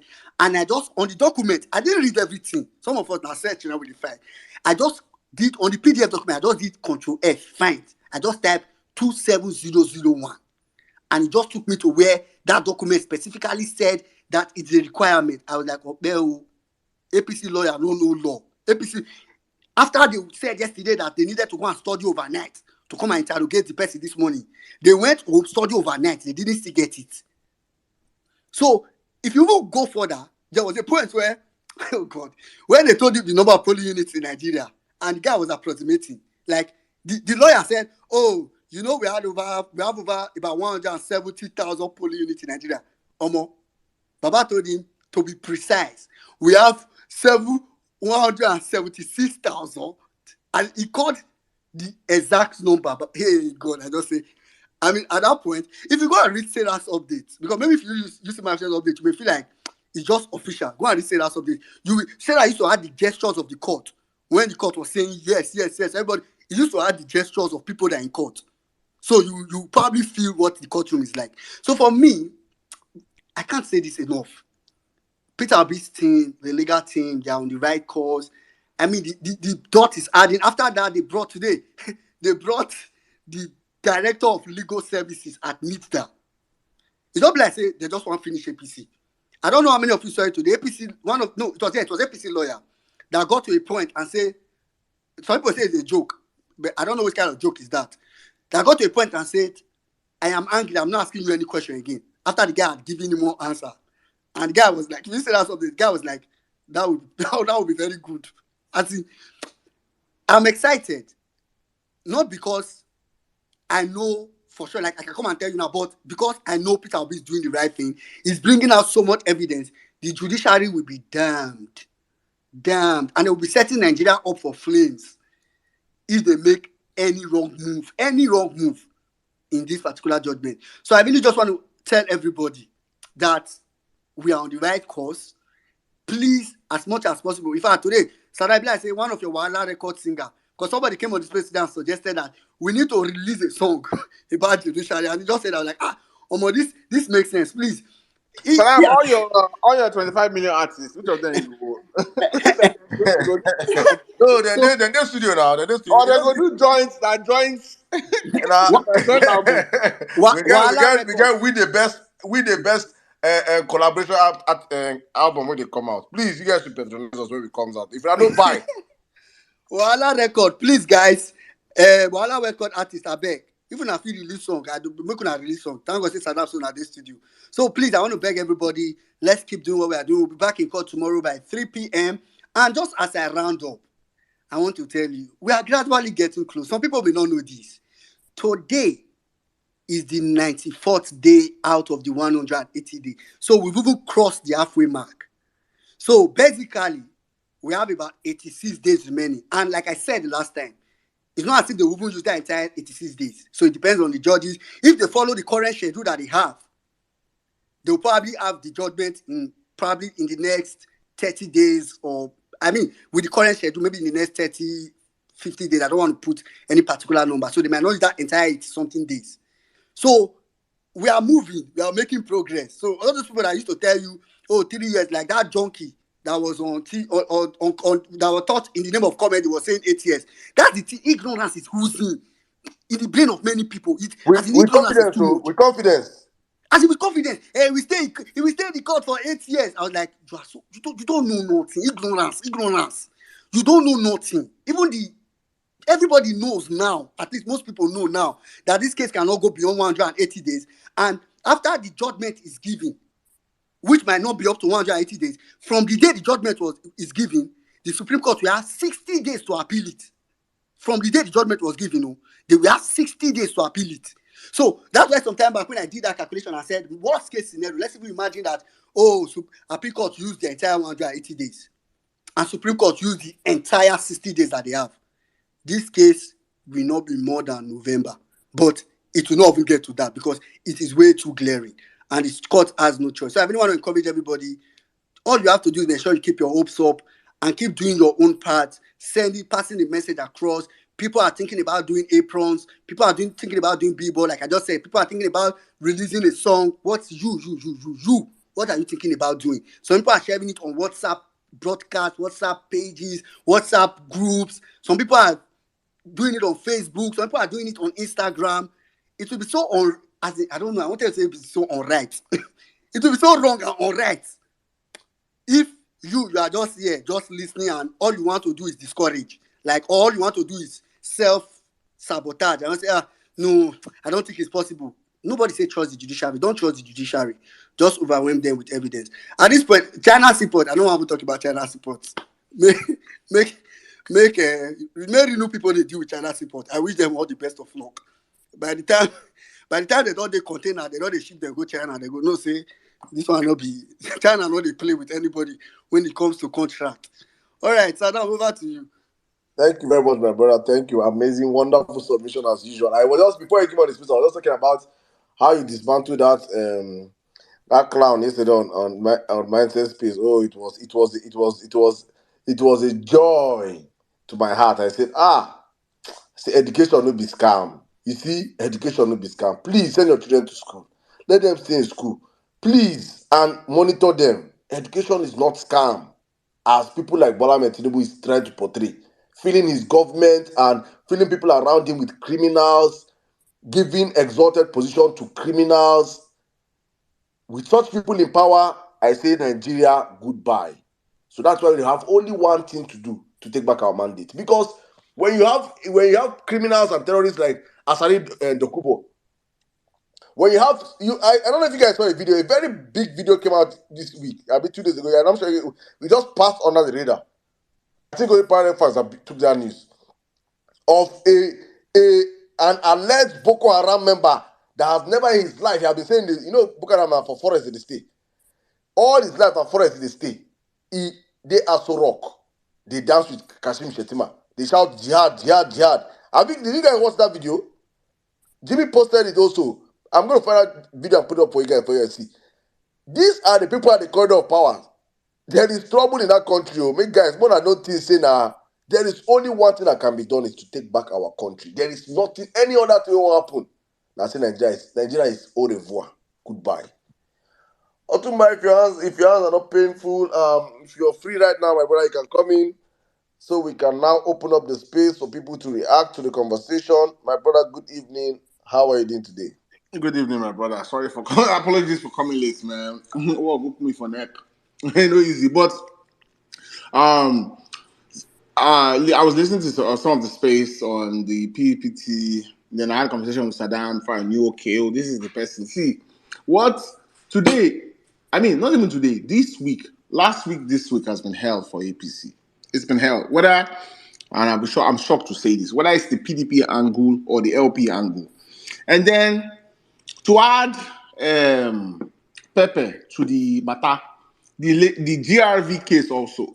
Oh, I saw that one. I was like, hey, they don't find anchor put for someone leg. Yeah, PDP is so useless. No. So for the first four years, PDP could not do research and find out that this deputy governor. Okay, me for example, one of the reasons why I usually say I can't run for office in Nigeria is because when I took my oath of allegiance, I had to denounce and renounce my citizenship of Nigeria. I had to. So it's like I cannot come around and say I want to run for office in Nigeria. That's really I can't because I know publicly on record I openly denounced my citizenship. Like I left it, I told them to take my green pally and bye bye. So green passport and bye bye. So that one already got me like, okay, wow, this is what's going on. See, the problem is in the past, and I was listening to Akporoko's joke, which was distasteful, is some of it to me is ignorance. It's the way people have always followed.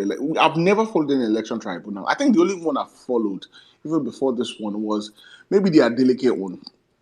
Briefly. But I followed one too when I was in Lautech, Aregbe and Oinlola, because I had a guy that used to tell me, no, APC, they went, I think it was AC. Is it AC or ACN back then? Oh, they brought forensic analysts. They are requested for ballot papers. So the guy who I was in school then, the guy used to tell me he was an APC guy. And he used to tell me this is what they were doing. And I used to just laugh. I'm like, seriously, you can go to court and win like that? And he was just telling me, no, they have this person. That I just watch. And it came to pass. So, man, I'm so, when we came on Tuesday, and we took the position we took. Some people felt like, I got message like, are you guys privy to information other people don't? I was like, no, we are following the case. Now, yes, there's some information, yes, but we're following the case and we're seeing the trajectory of the case. And we understand, the ups and downs, the airflow. Okay, it's up and down. But we know there's an end game, and we trust those that are running, those that are our legal team that's running the cases. So that's where the confidence is coming from. It's not coming from the courts. It's coming from the people that are representing us. The amount of evidences, the work they've put into it. But where I really want to touch on, not even the salary, is this China SeaPort. I don't know whether we will do one full space on this whole using the modal immigrants, where it happened in the US, where I think in the 60s and 70s, it happened. No, right after the end of slavery, where they and people that understand history can dig in this. There was a point where you know how the US started, and it was slave work, and they built plantations, and slaves built a lot of things of main infrastructure in the US for free. But then slavery ended, and they needed to go outsource or find cheaper labor to come in. Guess where they went to? They went to the West. They went to the Chinese. And if you go and look at the railway along the west coast of the US, or, connecting, California to the west, to Colorado, and it was built by the Chinese. And the US allowed a lot of them come in, and Indians, and a lot of them came in because they were seen as model immigrants, in the sense of where, okay, since we've used these black folks for years without paying them a dime, you say you should not kill them as slave. Okay, bye bye. We'll go and get you cheaper labor. See, I wish the Lagos. It's deeper than that, but just Google how model immigrants and what the US also did in bringing in people from Southeast Asia or Asia to replace black folks here. This is what Lagos state government is toying with, which they don't understand. See, you have people the people from Southeastern extraction that have built lives in Lagos, built businesses, built houses, built businesses, married, intermarried, investing money in the state. Not take out taxes, so investing money in the state itself, whether it's by buying multiple commercial properties, whatever you can think of it. Worst case scenario, even if they move some of that capital or some of the money, they still keep the money within the country. So let's say, okay, you own a business and you're from Saddam owns a business in Lagos and it's from Anambra and decides, okay, you know what? Some of the profit of my business, I don't want to keep it in Lagos. Most likely, he's still going to keep that profit in Nigeria. So the country at large is still benefiting, regardless of how you dice it. Whether Saddam decides to say, you know what, every profit I make in Lagos, I'm sending it back to I'm going to be spending the money in Anambra. That money is still circulating in the Nigeria economy. See, the difference with the Chinese is when you bring those people in is when they pull money out, that money doesn't stay in the country.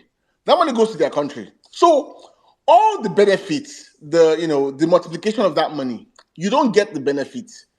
I don't even want to go into the Predatory Act, and please just Google what Chinese did to Sri Lanka or Zambia. The things they did to them, the way they take over. Yeah, Sada said. I also was it a couple of weeks ago or months ago reading how China is opening police stations in Nigeria. Like I don't know, Saddam, is that true? Yeah, I've read there are stories there where say Chinese are opening police stations in Nigeria where they can basically I think get in Kano. yeah. So this they are playing with fire. Like you said, see, you the worst Yorubas will do, the idiots, the APC idiots will do is to call Igbos, call people all sorts of names, burn businesses. See, the Chinese would not stand for that. Those ones there, first of all, one of their states generates more money than the entire country itself.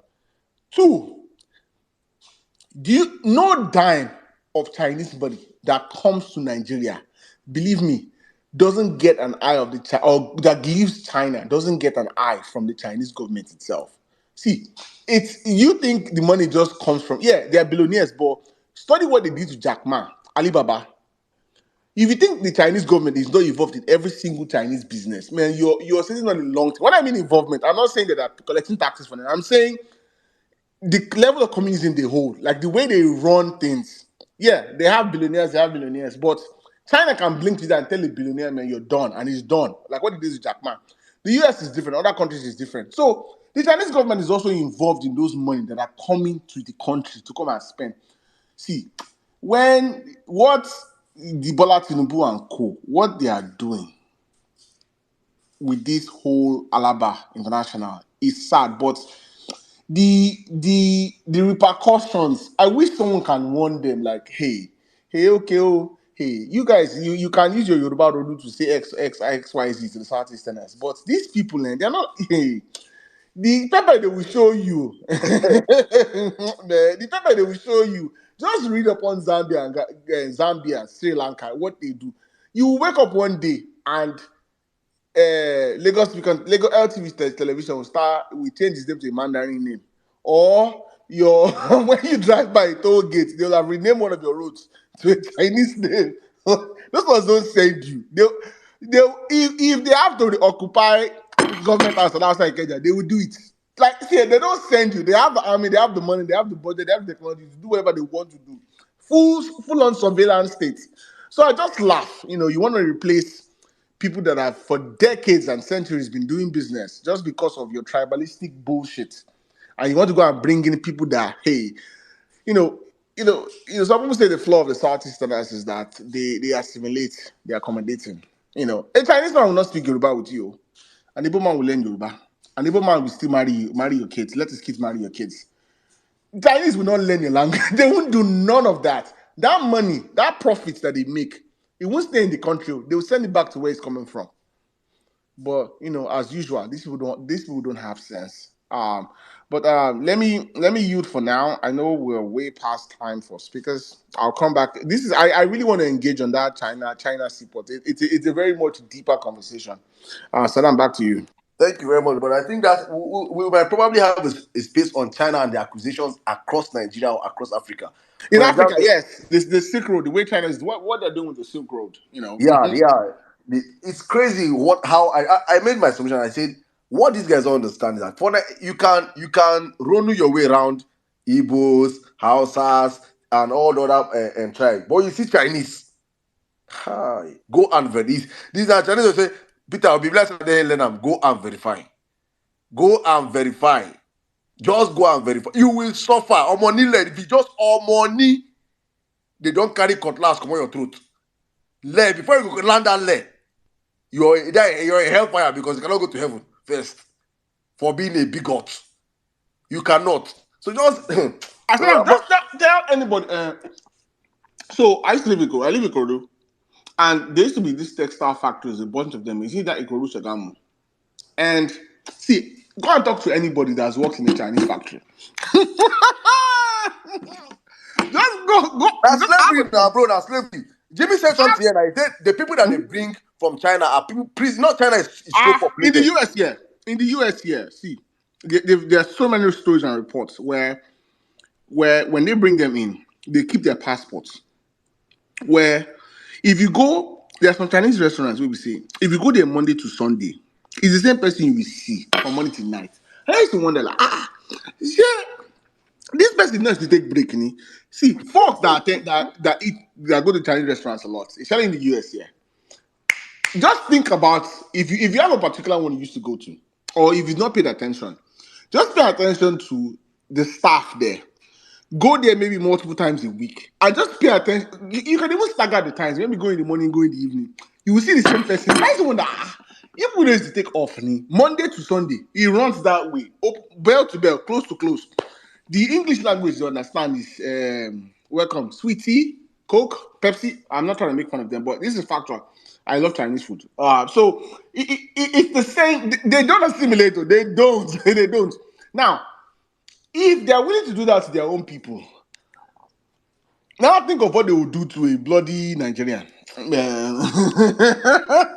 Chinese will say when I used to have an uncle that used to work for one of those textile companies. He used to say once they resume their shift, some of them have to wear diapers because it was bad then. They used once they lock the door, there's no bathroom break. If it's 10-hour, 12-hour shift, that's how you're working till. Well, so now I'm back to you. All right, thank you very much, my brother. Let us go up with the conversation. Guys, thank you for your time and for your patience. We're on the violence space and it's going to be an amazing space. Hopefully, we'll be taking comments on the comment section. Somebody just went in the comment section and said, Google Chinese Silk Road. Google Chinese Silk Road for the Abado people because they don't go to, you guys, they don't go to school. Probably they bought for all of you Chinese phones and told you, all of you, oh yeah, go enter internet. And go enter internet and come so you guys understand what we're saying here. But tell people that can use phones in your homes and your houses and your friends, tell them, please, what is Chinese Silk Road? And read more. Because as it stands now, Tinubu have sold you after his death for 45 years because he will die and be wherever he is. And you will still be serving the Chinese. That's the unfortunate part you guys chose. But we'll be here to remind you guys. Welcome to the violence space, my people. I'm going to start with the lady as usual in the spirit of justice, equity, and fairness, and gender equality and gender balance. Yes. So I'm going to start with my mommy, the only lady up here. Women, request the mic, so I want to see our ladies speak. Today is not there's no anger. So everybody's just chilling today. Request the mic. It's been a great day for us. It's been a great week for us in the tribunal. So I think we'll have that discussion here. Mommy Bolale, if your voice is not penning you, Mommy, good evening. How are you doing tonight? Good evening. I'm okay, thank you. I'm alright. How are you? Otumba, 1 million Nigerian, and everyone else on the space. Um, let me start from where my blood pressure will not begin to rise first. Right, the PEPT recap. Fantastic. I mean, I was listening to the space from the start today, but when I really wanted to speak, when somebody came in and was like, 2027, I was like, shit, I'm in a meeting. I can't even request the mic, but, it's always a joy to see that the quality that is that his fit will be it's not just that it transcends into his legal team and also his all the witnesses. It's like at one point, I'm in the meeting, they must have been reading out because these two, one meaning, and I think it was where me today were doing their normal role play, and they were reading out something, and I'm in this meeting, and I burst out laughing. They were like, "Oh, did we say something funny?" I was like, "Oh my god, I better be quiet." And it was simply the fact that this guy, this witness, the cyber security guy, was so good. At a point, it seemed like he was the one doing the interrogation. It was like he was not giving them an edge. I mean, it's like if you think about all the witnesses, you could see that clearly that they are not, they're people who know their onions, and we're not going to give an edge, an inch, and they didn't, and they gave good account of themselves. I liked the subpoena that the that guy that came and said he got the subpoena this morning. I'm like, oh, but a bit of drama in the courtroom, that was interesting as well. Yeah, so it's if you've been following, you can see the building blocks of the case being stacked one on top of the other. And by the time I dare say, by the time we rest our case, we would have built a house of, where it will show clearly, that Peter will be one, and the rest of it is whatever INEC is doing. People need to go to jail. It's not enough that we get back our mandate. I think they need to start punishing people, because the audacity of these people, it's beyond the pale, and there has to be consequences. So that said, the 114% salary increased, the proposed one that they're now saying, oh, no, no, no, no, no. I woke up to Rufai and Benny Dipo. Rufai is I love the man, because when he starts coming for you, he finished him off, because I'm like, they're saying it's fake news, but beyond that, I mean, I love the drama of that, but beyond that, Nigeria has the lowest minimum wage. Now, let me say it again. Nigeria has the lowest minimum wage in the world. And I'm like, the audacity of these people, in a country where we have 33% unemployment, or official rates. I'm sure it's higher than that, right? We have 133 million people, not just in poverty, extreme poverty, in and they have the audacity to even be thinking, even if there was even if the review has been going on before the president select, right? These people are evil.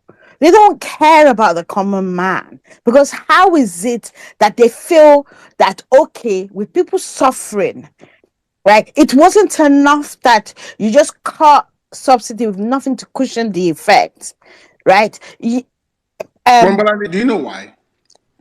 Mm, Do you know why? Do you know why they don't care? go on. If they got votes from people, if they actually spent their campaign talking to people, everyday people, like Pio did, and visiting people, and remember when Pio told the story of the lady that could not get a Hoven, and actually mingle with the people and get close to the people. Even if you've been reviewing that thing for months before you came, the fact you not even let it come out at all. Like, wait, what? Are you blind to what's going on?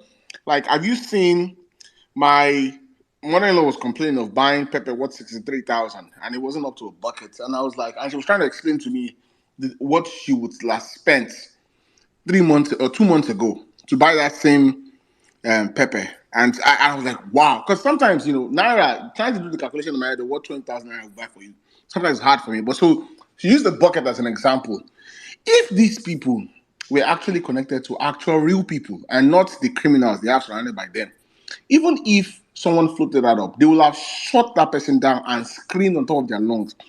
But because they didn't get votes from people, they are not connected. It's only the amount of money they spent, and that's what they want to recover. That's why they don't give a damn. And now they're trying to spin it as if, because what they will do? They will say Bola Tinubu cancels it. Because no, when they already let the they already let the cookie out of the jar, it's already escaped. They don't want to play as if, oh no, after our review, we're going to cancel it. But continue, ma'am. Right. So yeah, no, so and I kept on thinking to myself that these people are just pure evil, heartless bastards. Because yeah, we're talking about a 30,000 naira minimum wage. Right, but what of those people that don't even earn that? Right, not everyone is a civil servant, right, or works in an office. What of that guy that will help you carry your load to your car? How much does he make? Or that person that will come and sweep your office or your home or whatever. The people for whom there are no records about whether they are employed or unemployed, those ones. Right. And it's like I'm just like, these people mad. It's just mad. Yeah, and it was amazing how they came out after our principal sold the thread for them. Quickly, Delia like I came out and I was like, you see, look at these bastards trying it on. Anyway, that aside, you see this China SeaPort thing. I've tried to not get emotional about it, right? Of all the employers in the world, Chinese man, they're as wicked as they come. And we already see examples of that across Nigeria, well, across Africa. And for me, it is not just the length of time in which they've sold something. Right? It's the fact that they said money, they said money that caused this agreement to be in place. They would have spent the money, and it would not have benefited anybody in Lagos State. And it just frustrates me that there's a section of my tribe, the Yoruba Ronu idiots, right, who will continue thinking, this is fantastic. And I'm like, come, it won't touch me. It won't touch my family. Right? We are not the ones that are gonna suffer. You lot are. Right? If you think about it, before Nigeria existed, Lagos the way it was administered was very different from the way they administered the southern and the northern protectorates, right? So it's like, even if you look at the period where they've administered Lagos, right? Even then, it was not like this. They literally, this is bringing, they want to make Lagos a colony, and it will not be like the colony it was back in the 1800s or the 1700s, or as far back as when they conquered Lagos and all the rest of it. Nah, we're talking about they will make it colony 2.0, right? So if you put together all of the slave trades, be it the transatlantic, be it the Middle East, it's like but then people are still singing their praises, and it's just sad.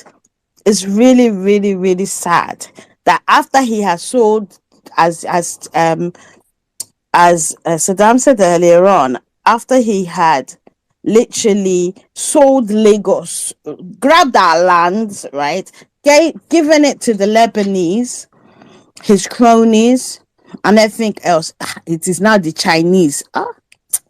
Anyway, your barrio, no people continue rolling. We're here. we here will witness what will happen. All right, that's me done. I yield the mic. Thank you very much, Omi. Thank you. Guys, I'm getting complaints that people cannot fetch the space. I don't know if it's from Twitter. I don't know. I don't understand whether it's being reported or something. But people at my DM saying they cannot get back to the space. Even Jimmy got off and can't find his way back here. So please, the space also streaming on YouTube and Facebook for now.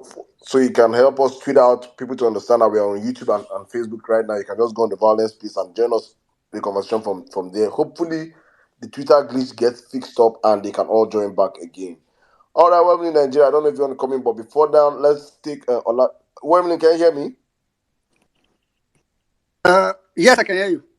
All right, So please check okay, your DM. so we can take speakers from here, yeah. Yeah, please. I think okay. Oladipo starts first, then you go in that order. All right, okay. All right, Oladipo, are you there?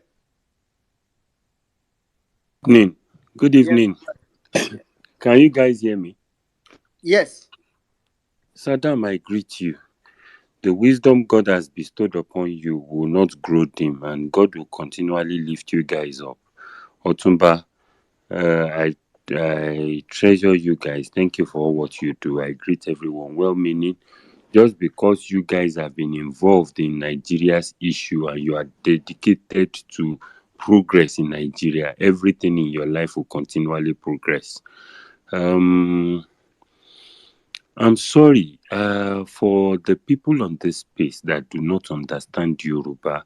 I am going to seriously speak in Yoruba tonight, and I have a reason for that. I am sad that we have gotten to this point. Only nígbà tá a bá fogún ọdún pilẹ̀ wèrè, ìjọ́ wo gan la fẹ́ bọ́ sọ́jà? I cannot translate it for you, bro. Translate it. As in, you used like 20 years to prepare to be a madman. When did you want to even enter the market?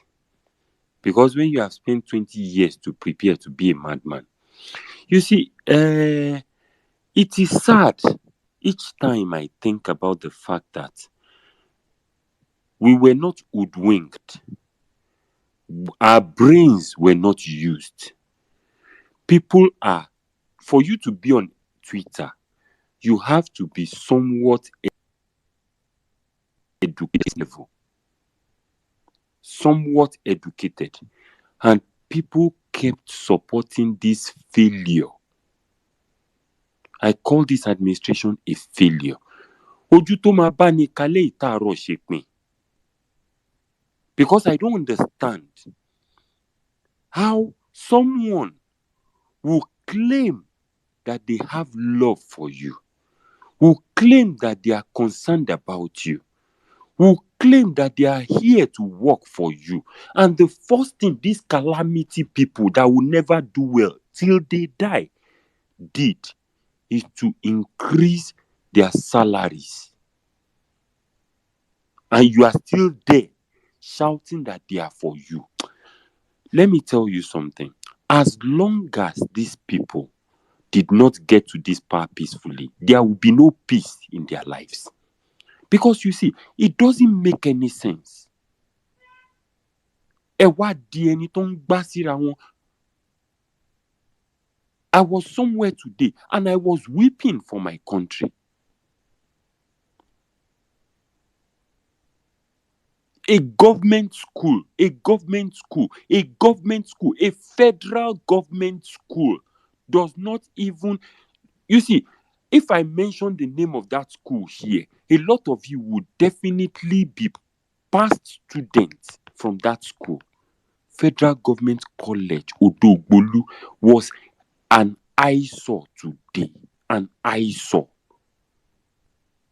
We went there to try and install a borehole for them. They don't have running water in their toilets. A federal government school. And you are here and pariwo tẹ̀lé politician tí ò lórí pípé. Àwọn tó jẹ́ pé ajá alé yín ó bẹ́tà wọn. Ẹ̀dẹ̀ ronú. Rolofa. Edidiokwe. Do you think that the monies that this foolish set of demonic people spent, they will not first get their money back? You think they are for you? How can they be for you? Despite we know that Nigerian lawmakers are the highest paid in the world. And it's over 114%. And you are here telling me that we don't know what we are talking about. Èmi wà ní ṣépè fún yín o. Ṣùgbọ́n ìyà, ìṣẹ́ tẹ́ ẹ ti fi ṣe omi ọbẹ̀ yẹn, ẹ máa mú, ẹ máa yó dáadáa. Because children of damnation. Wọ́n ní ọmọ tá à ń báwí tó ń warùn kì á parun lójijì láìsí àtúnṣe. A dẹ̀ ń sọ à ń wí gbogbo yín ò ẹ ronú ẹ sùn ẹ kọrí síbì kan náà ẹ lọ́pọlọ ẹ wá sọra yín di ọmọ àlè tó ń fọwọ́ òsì júwe ilé bàbá ẹ̀. Wọ́n á fún ilé irun tó ń jábọ́ lórí tébù ẹ wá ń dùn bí gbá ọtí. Tó bá jẹ́ wípé ẹ ronú ni àwa Yorùbá ló yẹ kó jẹ́ wípé orí wa pé jù. Wọ́n sọmọ wa daṣẹ́wó, wọ́n sọmọ wa di yahoo kiri. Ẹ ronú ẹ ru ọpọlọ yín. Ẹ ń tẹ̀lé àwọn politician tó jẹ́ wípé wọn ò tiẹ̀ ronú bóyá ẹ exist rárá. If they care about you, why didn't they just increase the salaries of the mass of the government workers first? Why must they increase their own salaries? And you are here, you are claiming that they are for us, renewed hope. You've just renewed your satanic hopelessness. And when we tell you, you keep telling us that we don't know what we talk about. Oni ìgbẹ̀yìn ló ń dolóko àdá. Àbọ̀rọ̀ là sọ fún ọmọlúwàbí. Mo mọ̀ pé àwọn kan wà nínú yín tó jẹ́ pé etí wọn ti kówé lépo sí tí wọn lè ronú, ọpọlọ wọn ti yòrò. You guys, you see, before I always feel that, well meaning, I'll round off now. I always feel that you guys just get the dried shit from Tinubu's ass and you roll it up to smoke. Now, it is the wet shit that you guys are smoking because I don't understand what is wrong with you. I practically don't understand. You guys are rolling the wet shit and you are smoking it and it's affecting your mentality, no matter your level of marital status or education. Something is drastically wrong with you. As long as you come online to defend this nonsense, nonsense will be your permanent portion. I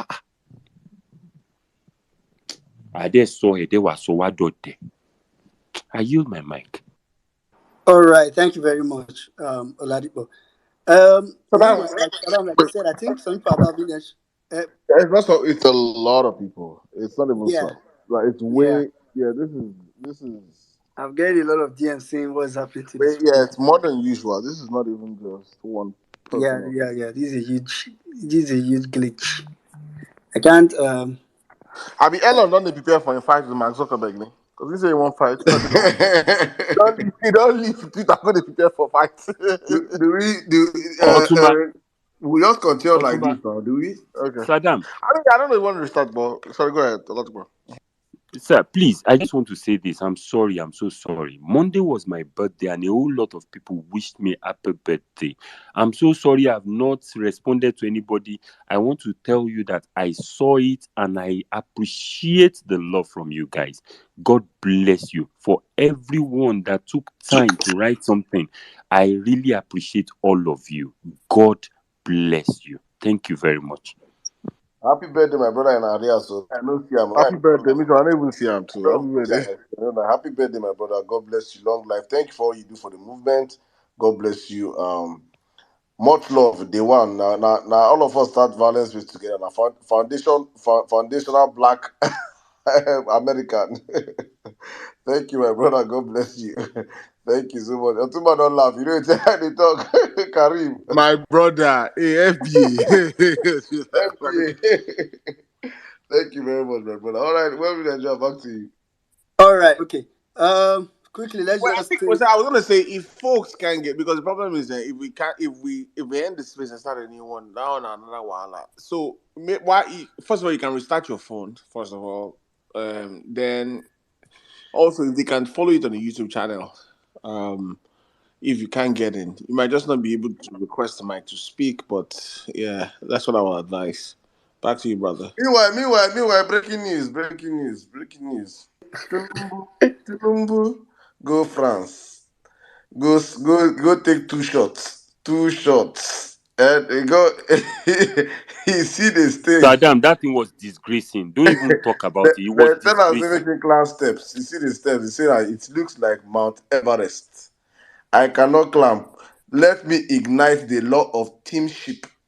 Teamship. Let me use teamship to salvage Nigeria. Hey! Oh my God. Shall we tell you that this thing? Embarrassment. Una go so far. About no children. Una go explain tire till we get back our mandate. You people will be explaining every day. You will explain. Come and explain this one, oh. Children of the roasted rotten corn. Children of the drug dealer. Come and explain. Explain to us because he's defender of the universe. Come and defend. He's going to France for his first international blah blah blah. He has gone there and they have called He his went mate. to France to take treatments. They use the whole whatever summit as cover up. We know he went for recharge now. He went to go We recharge know now. because they use that one as cover up. they Don't. say they say names of noisemakers. Come out with your mates. You run. You run. You must come out, though. You must come out. You want to do president, Abi? You must come out. Nonsense people. Let me Nigeria back to you. oh, well. All right, let's quickly go ahead. All right, let's quickly go to. Please, if you're in the speaker section, you want to speak, please raise up your hand. Let's quickly go to 7. 7, then we'll come to AGK and take it from there. 7, please go ahead. 4 minutes. Hey, Or 5. good evening, everybody. It's good to be here. I greet you, Emir Saddam, and Jimmy. Thank you, everybody. Well-meaning. Appreciate you all. Oladipo, happy birthday in Arias. And I quickly want to say this for the judiciary on trial. they Anybody who says Twitter is not influencing the things that we see around us doesn't know what's happening. So we remember the day that the judges were acting up and then we brought them to the space. They started to have a semblance of sense again. But I'm so glad about our team, the lawyers and the witnesses. Omo, the back-to-back today was badass. Like, it was good. I enjoyed reading every moment of it. At a point, I had to put it out loud and start reading it like an oration for my wife to listen to. It is good. I'm so enjoying what's happening, and I know that we are getting our mandates. Nothing they want to do. 114% salary increase. It's all fake news. It's fake news, but there is no smoke without fire. If you think something where you can't sleep from our mouth, we saw it very clearly. And as much as they want to act like it wasn't going to happen, we know it was your plan. Agbado people on the space, tell your uncles, tell your aunties, it will not still reach on our hand. This 114%, even if you pray that it will be well with you, it will not still reach you, because the truth is, these folks don't care about you. I've always maintained this stance, and I will say it again. It is us, the masses, against the political ruling class. It is not Igbo against Yoruba. It is not Ijo against anybody. It is against the ruling class. They bought the heads of fools only to eat more money. They don't care about you. Let that sink. Keep renewing, keep doing what you will do. I found that I've become a bit more, I've joined the attackers. Sometimes I have to tell myself, take it easy. Don't get sucked into their madness. But I can't help it sometimes. I get bass with them and then I block their ass up. But the truth is, you guys should start thinking. Eronu. Think about these things. It's not making sense. These guys don't care about you, but you will keep licking their asses. If you see the mention of this ass, whenever I post anything, they'll go there, oh, you're the best thing. Oh, God bless you. Oh, you're reading, it will favor me. It will and I'm always going to comment, Odeni, Kinronu, you are not thinking right. You guys should think beyond your smell. It looks like they use their nose to only reason. I don't think they use the brain. Maybe shaft, nine food that place.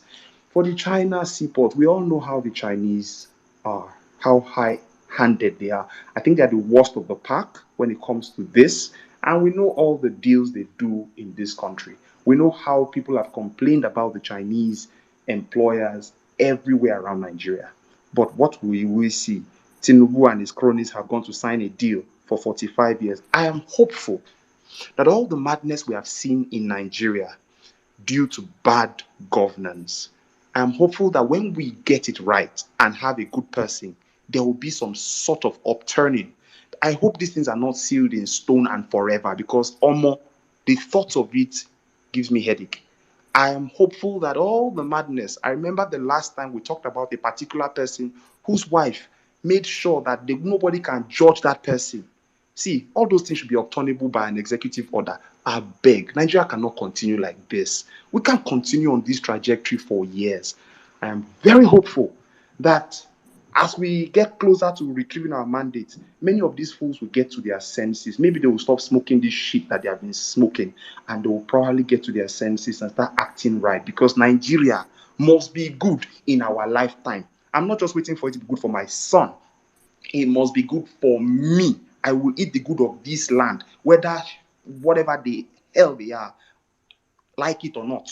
So please, Nigerians, well-meaning Nigerians, stay giddy. Well-meaning Nigeria, I see you. Thank you, and I yield the mic. All right. Thank you very much, Sewen. Thank you very much for that. All right. Let's quickly go to Ejikeme. Ejikeme, please go ahead. 5 minutes. Yes, thank you very Nigerian, thank you very much, Kenya. I would always start with the criminal drug baron My and the brother, Ejikeme, and I quote us. We Ejikeme, we can't hear you. student growth, student loan that has potential. Where Ejikeme there? Baba, near your phone, I beg. We can't hear you. Are you educated? If you like say they get you. My spirit you just gave me.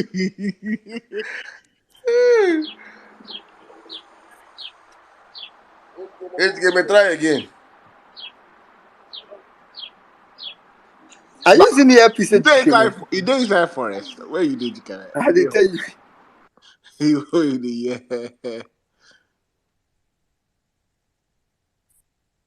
Are you Okay. there? Maybe go to another person. Maybe Yeah. So let's go to Otumba Dike. Otumba Dike, please go ahead. Yes, can I continue now? Sorry. Oh, okay. Otumba Dike, hold on. Yeah, Yes, Ejikeme, thank you continue. very much. I said I was going to start, of course, with my normal way of quoting the criminal drug baron Bola Ahmed Tinubu by saying, we will give you student loan that has potential of life bet that will not be like soaked bread or poisoned Holy Communion. Distinguished ladies and gentlemen, that is Onkolos in high spirits, promising Nigerians heaven and earth. It is very unfortunate that we have a thief representing Nigerians, bringing so much shame and disrepute and disrespect to us. We have always known that this man is not well, was never well, and lacked what it took to lead a population of over 200 million Nigerians. But, of course, the people and the masterminds of this criminal rape of our democracy will face trial in the end. So, that moves me to the PEPT recap. You see, it's obvious. Evidence, yapa. Evidence is too much. At some point, like Mommy Bolanle said, we will build a house with the evidence that Peter Obi and the Labour Party came to court with. We are probably going to build a house with it. And what else can we get from criminals who did not actually win an election than another cash out season? Yes, they will make a U-turn now because they have never seen an opposition like the headless mob. Yes, we are the headless mob. They don't know if you. It's like octopus. You cut from this side, another head will come up from the other side. We will always regrow. It's a headless mob.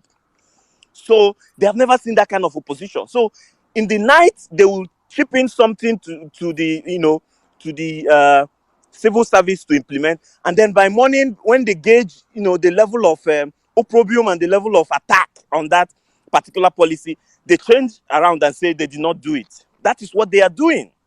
But we know evidence yapa with what is going on. But you see, we will hold this. We hold them for bus 18. It is very clear. When well-meaning Nigerian was reading, I was coming from the morning space too with well-meaning Nigerian, and information coming out from the court was so glad.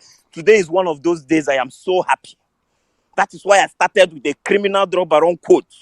I'm so happy that the respondents, the APC Council, INEC, and all of that, they are finding it very difficult to break and make sense of some of these classical witnesses that Labour Party is bringing to court in order not to kill my time. You see, part of what will kill most Nigerians, especially those in the West, western part of Nigeria, is tribalism.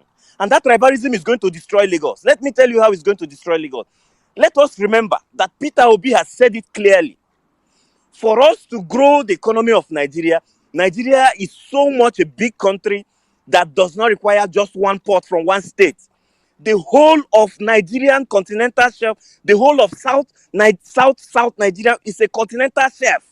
There's no way Lagos would be the only port of entry of goods and services or living of goods and services in this country. Therefore, he has said that Port Harcourt will be considered significantly in his government. We need another port functional. We actually have a port there, but we know it's government policy, Bola Ahmed Tinubu and his criminal gang that have made that port not to be functional. Just like the way they have also made it impossible for the Southeasterners to have a vibrant flying international airport. An international airport that is vibrant. Let us forget about the nonsense that they are doing in Akanibiam in Enugu, where even now, I'm not even sure Addis Ababa can land there. That is the injustice of Nigeria. So we need a president that can harmonize most of these things. Why have they made Lagos the architect and the starting and ending point of everything in Nigeria called commerce? It is because of this thing. So yes, let Sanwo-Olu continue. Let him continue demolishing the markets. He will be the architect of destruction of Lagos. It's unfortunate because you see, when they smoke this wet sheet of bats, it blocks their brain from reasoning. They can't reason. They can't see the future. When Peter Obi comes, he will make sure that the continental shelf is truly what it is. And then Igbos that build other people's places, Igbos that contribute to nation building, will for once think about home and invest home, because I cannot have a port that is functional in Port Harcourt and I go to the US to make a trade, or I even go to China to make a trade, and then I will send it to Lagos rather than sending it down to the continental shelf of Port Harcourt that is closer to the southeast. So those who can advise Sanwo-Olu should advise him properly and stop this ethnic jingoism, ethnic behavior of his in a way of getting to a particular tribe. Lastly, they are going to deal decisively with the Chinese, and they will understand what we are talking about. You see, it takes the obedient movement also to educate them. It takes us to educate them, right? Finally, Sanwo-Olu, he don't cast. Last, now you go chop the breakfast. You will be gone like subsidy. You took a non-Nigerian, somebody who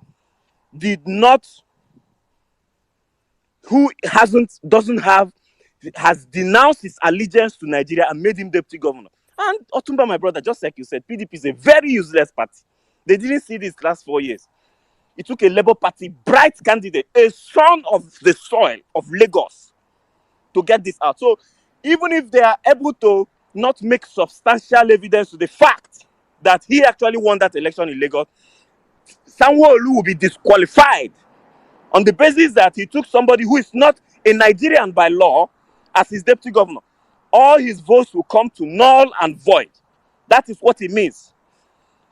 Well, tomorrow is another day again. Obedience. You people, I can see you can now agree with me that you have power. The power of social media can never be taken away from you. Continue to hold your eyes onto the judiciary. All eyes on the judiciary. If they move, we move. Anyhow they want it, we are with them. We are in that box 18, waiting and looking up to them to give the right judgment. Only then we will move Nigeria forward. For now, Uncolos. Saddam, can you see? So yes, I think there's something wrong with Twitter Spaces. Hold on. Yeah. How There's many something requests is actually. there? Because it's only one person, but it's showing like there's 8 requests. Yeah, even on my end, actually, it's similar. It's on my. It's not just this space, it's the whole of Twitter I space. You think know it's the. Twitter. Yeah, he done the train for fights now. Why? Okay, it's everywhere, Abi. It's Yeah. everywhere. You Yeah. know that the tab under your phone that is normally for Twitter space where you see all the space holding at different points. If you go to your phone, that tab is actually empty. No spaces even there. Yeah, the space tab is empty. Yeah, it's empty. So So, even this one might crash. So if it Did you crashes, guys hear me? yeah, I guess it might. Yeah, we yeah, we can. have it. Saddam, No, God is so that's not. wonderful. Me and my brother Gaboni are on space at the same time. Thank you very much for giving me the opportunity to speak.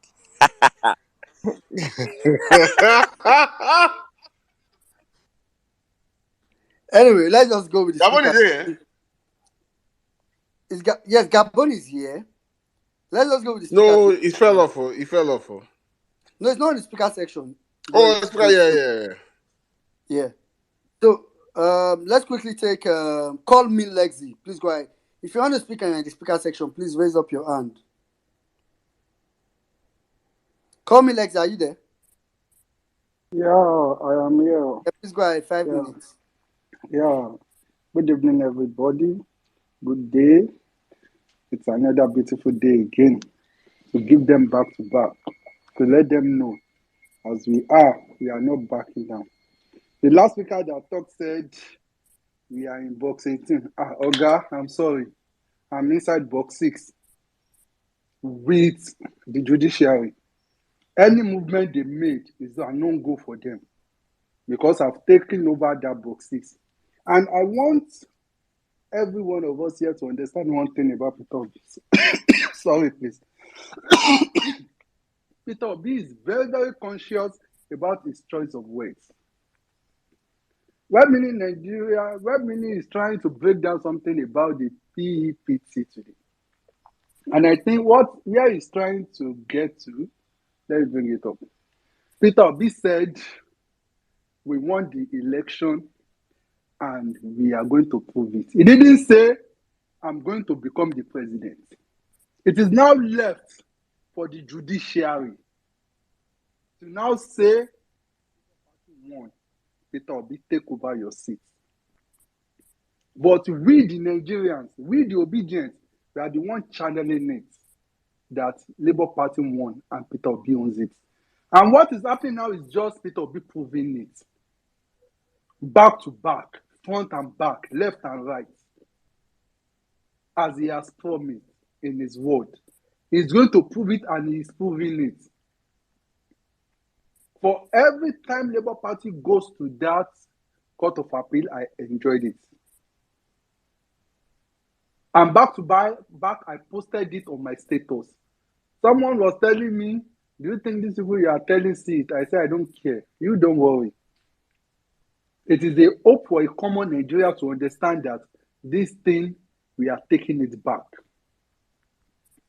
And as that one is going on today, what wakes me up today is this Egnagbaya Ogbeni that his PhD is nothing. There is difference between a PhD without being intellectual. We find mock him on the floor of Twitter today. Mop him. I don't know how you will just be a bigotry with PhD.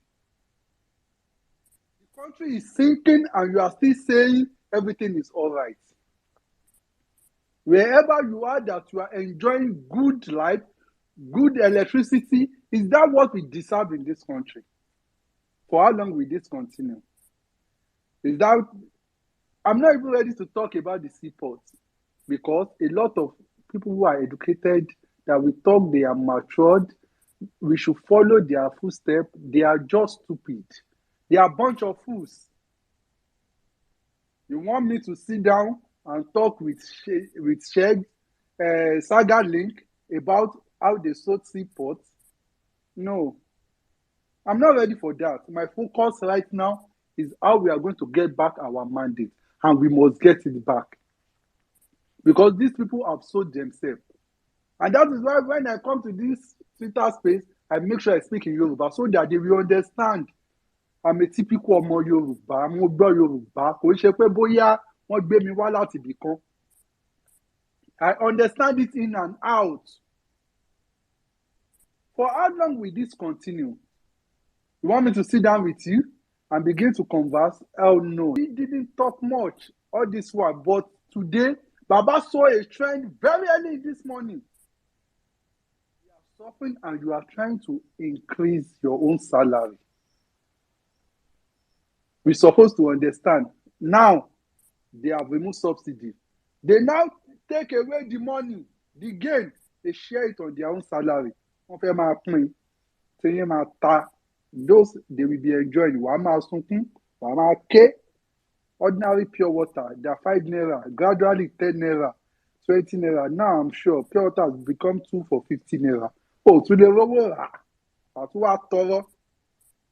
and still those who make you look wretched, you are still ailing them.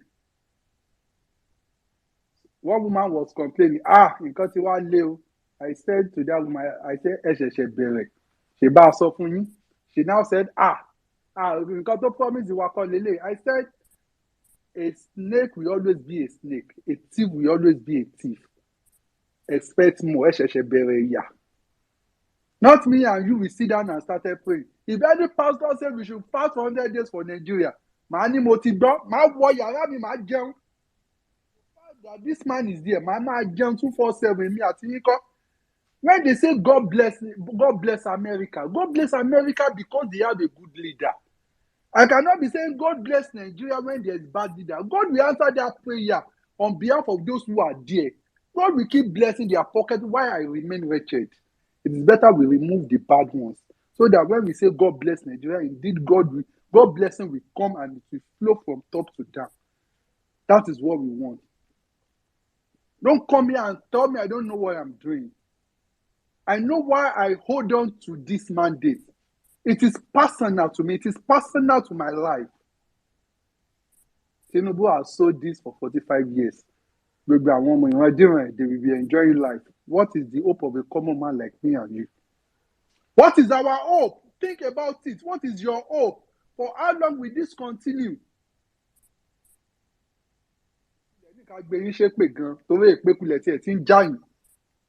Now. It's glaring.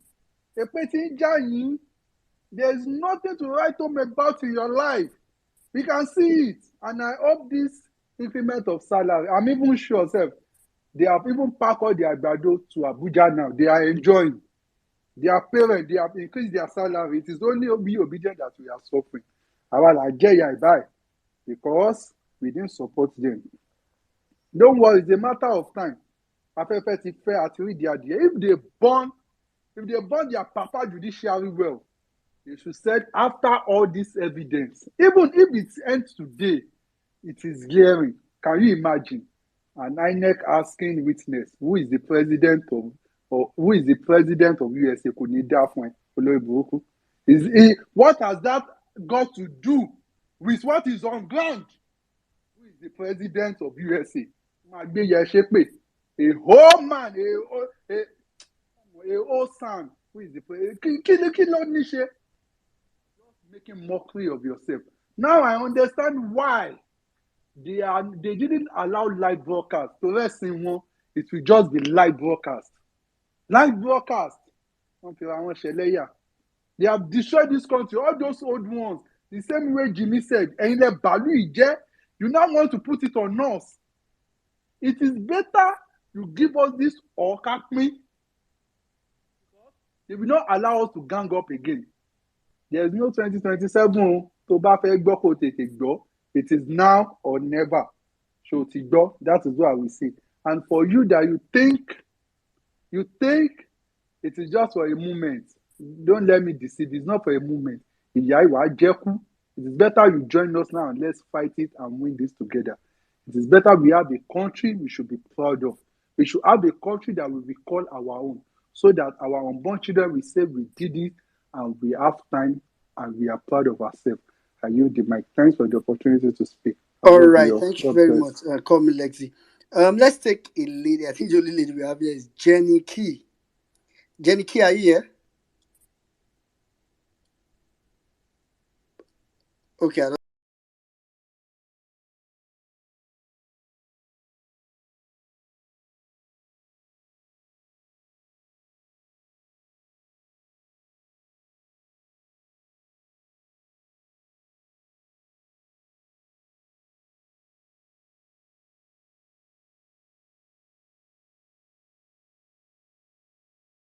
Giving me the opportunity and having the all of you. Thank you very much. Now, are you hearing me? Yes, I can hear you. Go ahead. Now, I want to talk about the Chinese SeaPort and the 114%. First of all, I don't know whether we guys are aware. If you Google the value of human life on Google, it is $10 million for one person. If you check it now, you're going to confirm that the value of human life is not appreciated or cherished in Nigeria. On the side of the 114%, you see, you come into government and the first thing you do, you hike petroleum, you hike the exchange rate, you do all sort of things, then you increase the salary. It means that what we have in this country is solely dependent on oil. There are 1,001 ways Nigeria can generate revenue and even abandon this oil. It's unfortunate that politicians are just ganging up and thinking that that is the only source of where they are making money. In trade and businesses that happen in this country, if they can actually create a sort of an enterprise revolution, studying Nigerians and how they have this entrepreneurial spirit, fund them and collect money from per transaction, per sale, per dealing. In a day, we can have about 1 billion transactions a day. And if government is responsible for the prosperity of this enterprise and they collect money, just like the way bank makes money from their commission, they will see that they will not even have anything to do with oil. The reason why China came and concentrated and have this 45 years SeaPort, because I've worked in the port at some point, is because, correct me if I'm wrong, but I heard that there were times in the north that they were accused of sponsoring banditry. You see, these people, the best way to move out whatever sinister thing that they are doing in this country is to have a SeaPort. And once they have SeaPort, you can put so many precious stones and our mineral resources and move it out without even us knowing what is happening. To a point, I heard, whether it is true or not, but I heard at a point that there was a time China was taking our red mud. I don't know, they call it laterite or something, I don't know. They were taking our red mud and shipping it out. We don't even know whether it was minerals that were disguised and mixed as red mud or shipped out. But the summarized aspect of what I'm trying to say is that these people have studied us. They know we have solid minerals. They have been exploiting it. And that is why they keep giving loans, because they want to capture a lot of things that they have discovered in Nigeria that we Nigerians don't even know, or some of our politicians are complicit. There, you see, for every person that doesn't want a good thing to happen in this country, they are benefiting from it. We have the cartels of power. We have the cartels of solid minerals and gold.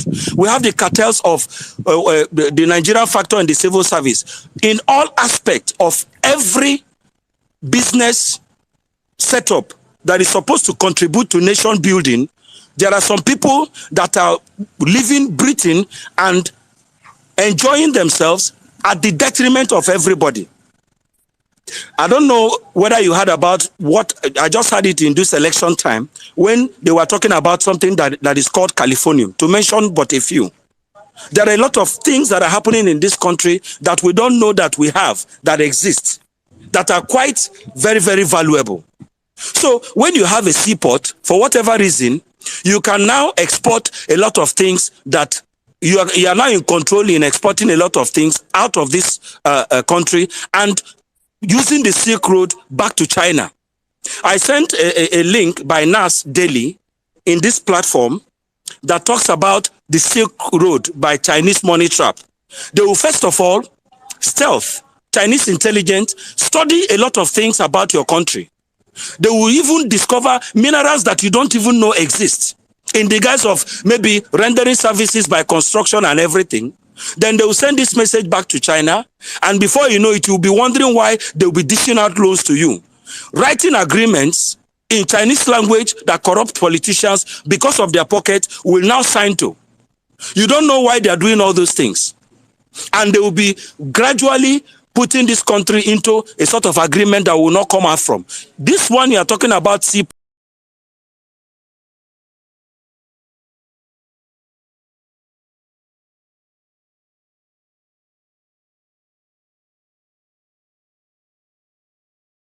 is even shallow. There are a lot of impunity.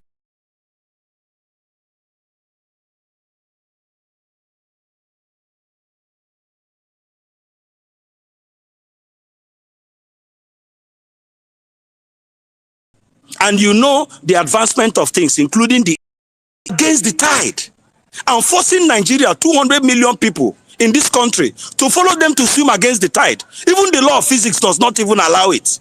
That is why there is a lot of friction. That is why even if you are impoverishing Nigerians, at the end of the day, you that are even doing it is having difficulty to do so. Even if you must steal as a leader, you can even give succor to people. When you give succor to people and do the right thing, you can even steal more. But these people are so daft that they are stealing in a crude way, in an absolute crude way.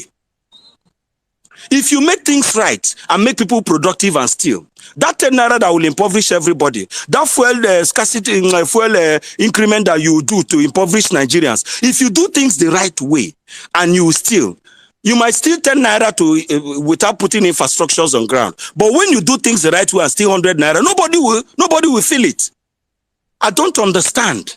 Is it the act of impunity that you want people to worship you? There was a time I was in Heathrow. I saw Abdullahi Adamu when he was Adamawa's governor. But I was in Heathrow at the time. I saw him carrying his bag. The first thing I thought within me wasn't to go and meet him and greet him. But because of the restraint of conscience in myself, the first thing I thought in my heart is, Shebi, you used to go with an escort. Now look at you carrying your bag. If I rush now and give you 3 dirty slap now, nothing will happen. They will arrest me for common assault. So at the end of the day, we are not helping ourselves. It's like there is this intentional, premeditated. Sorry, Lambert, can you round up in 30 seconds? Okay, I want to round up, please. What I want to say in summary is that thank you for giving me this opportunity to drop 1 or 2 points. Finally, I will say we also have tourism. The stories of Benin Empire, the stories of the Shango, the stories of Amina, the stories of the Yoruba Kingdom and everything are also $1 billion industry in terms of entertainment. We are not supposed to be suffering. Thank you very much for giving me this opportunity, and God bless all of you. All right. Thank you very much, Lambert. Before we go to our next speaker, I know because of the Twitter glitch, apparently there are a lot of deportees that are currently on YouTube.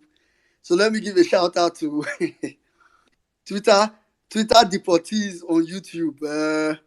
So I'll read your comment because I think bulk of you people are there now. There are a couple of people viewing from YouTube. I can see Obawale Johnson says #Tinubu. Nigeria did not vote for Tinubu. #all eyes on the judiciary. Linus Queen says, I got kicked out from Twitter. I'm now on YouTube.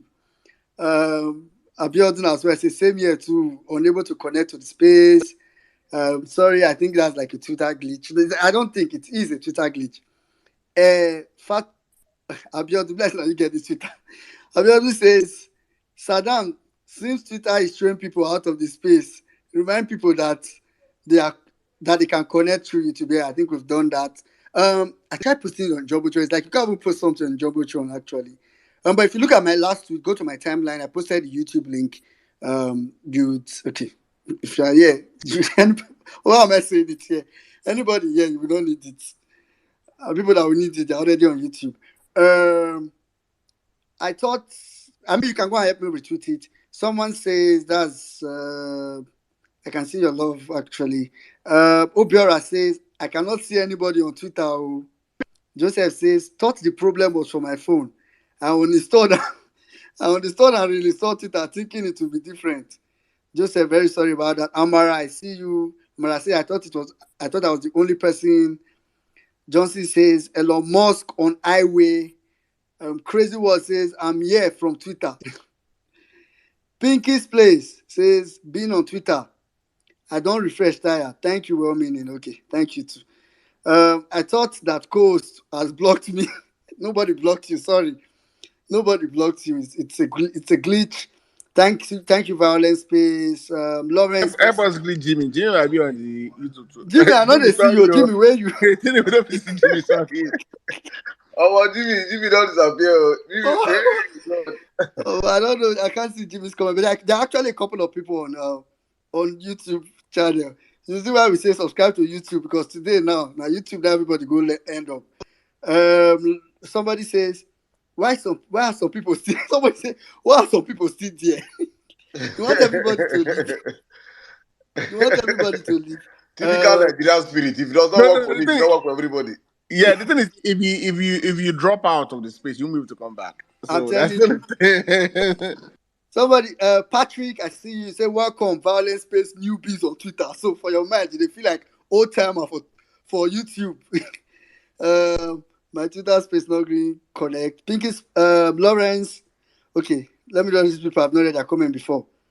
Ebuka said Twitter chased me out. Sorry. Odebi says this guy is so funny. You're always speaking the truth though. I mean, just keep dropping your comments on YouTube and we'll go through it. I'm trying to refresh to see if the error will be resolved soon. Okay, in the fate of taking a lady, because the last we don't hear Mary voice since. So let me just go with Mary White before we come back to Dillich and so on. Mary White, please go My ahead. brother, hi everyone. I really wasn't planning on talking. I just saw like there was a few people in the speaker section, and I was like, let me just try to see if it's affecting speakers. No, Eh, yeah, there are people requesting, but we can't Oh see them. no, on second thought, I don't know how I saw could you. I don't know if I was shocked that I saw you because oh, right now it's telling me there are 4 requests, but there's nobody there.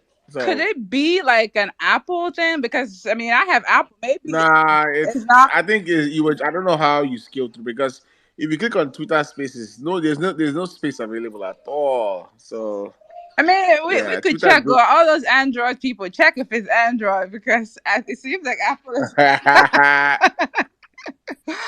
Oh, hey, people, if this is heaven, I guess I'm in heaven because, I mean, not to say that everyone else that is not on space is not in heaven, but hey, Mary White, here you know they can hear you on YouTube. I They know, will still start dragging you in the comment section. Here you know. I know.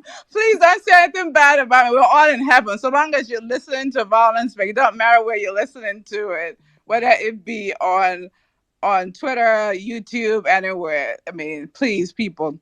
But hi, everyone. Nice to see everyone. Hi, Saddam. Hi, Remy. Well meaning. Even in-law, he kicked him out. That's the one that hurt me, though. In-law should come back because I need to hear his voice. But like I said, I wasn't really planning. I just wanted to check to see if it would accept my request, and it did. And I just wanted to say something about today. Yes, I wasn't on space, but I was actually following the Twitter threads by UC Maxwell, Miss Pearls, Sarah, and I did enjoy it. Today was really a good day, and I know it's likely that tomorrow it will end, but I was really happy, and I'm happy that everyone is happy. It shows that we are on a cruise to win, and I truly believe that we will win. But on the other topic, I think we should definitely keep um, the eyes on the judiciary because they need to save this country. Like Saddam was saying, like we just heard what happened.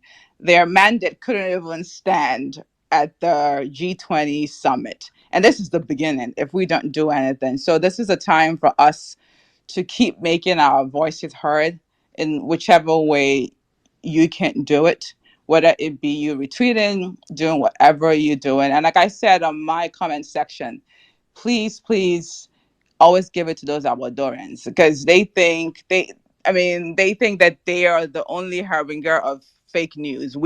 Our job is to ensure that we debunk all fake news that they put out there. And we all know that we have parallel facts to do that. And each and every one of us should also be out there debunking all those false news. And on that note, I'll say I really don't have much to say about the China seaport. We all know.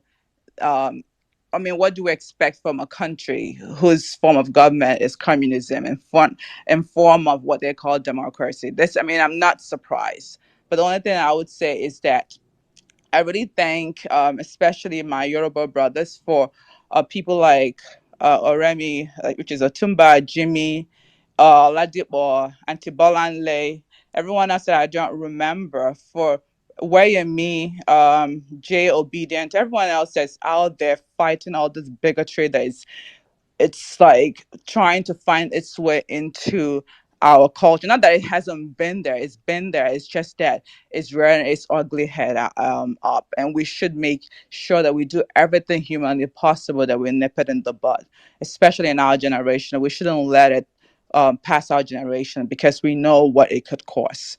And then I'll say thanks everyone for listening, and I really hope that Elon Musk talk to these IT people so they could fix this problem that we're going to, that more people could join. Because I've been looking at numbers and it's still saying 1,300 for the past hour. So wherever you are listening, please continue to listen.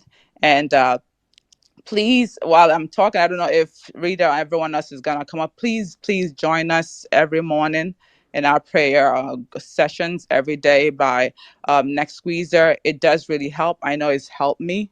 But let's, like they said, where two or more are gathered, there God is in our midst. So let's keep doing it, keep praying while we do what we can as human beings. And I truly believe that we will come out victorious at last. And then I'll say thanks, everyone, and God bless. Bye. All right, thanks, Mary White. Thank Thank you. you. Let me ask Okay. Pelumi, sorry. Are you using an iPhone or what My, kind of my phone? brother, I'm using iPhone now. No, not Yeah, you. yeah, I meant bro. I'm using Pelumi. iPhone, and that's exactly why I Okay, came because you two, I because just saw your request, and so I okay. just So people See, using I was iPhone, please right. I request. So was I okay, want okay, right. to. okay. It's That's just Apple. what I want to come and say. I don't have anything else to say. Yeah, if someone else is using Apple, request. Let's see if it's People get Jimmy problematic. say, iPhones. Jimmy Can say, you imagine? even I say, it is a rapture, don't carry host.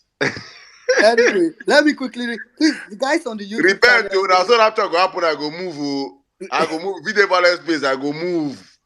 You know, I don't move, go heaven, I go there and he shout, hey, We'll what is all this up? go to heaven. We'll all go to heaven. So now. The guys on the YouTube Please, channel. if you have Mr. iPhone, request Oluwaseyi, let's see. sorry, are you using an iPhone? Oluwaseyi. Oh, yes, I am. Thank you. Okay, sorry, Android people, sorry. The blessing only Android. Oh. The Android. You want to request iPhone boy. now? Wahala for who they use I iPhone. Rumi, I need to iPhone gloat this still time. I enjoy. really need to gloat. Last time it was Android. Now we need to gloat really seriously. iPhone guys, please request let's see. Anyway, let me Because quickly my colleagues just don't. Yeah, so let me quickly give a shout out to I think like a couple of people contributors on YouTube actually. Thanks to everybody that is contributing on YouTube. Joe, okay, so for example, we have Benjamin Jubumo. Then they give us money for YouTube. Oh. And they tell you Benjamin Jubumo, Brian Okonkwo. Thank you very much. When I say Actually, our test on YouTube, we're going to do them. and they tell you, I said bless I everybody. can't think about Twitter, that. We, Twitter people don't give money. Oh. YouTube they show love. Oh. YouTube they show Wait, love. Elon Musk That's don't good. say Elon Musk don't say he want to pay content creators now. We'll be content creators. So I Yes, don't so know.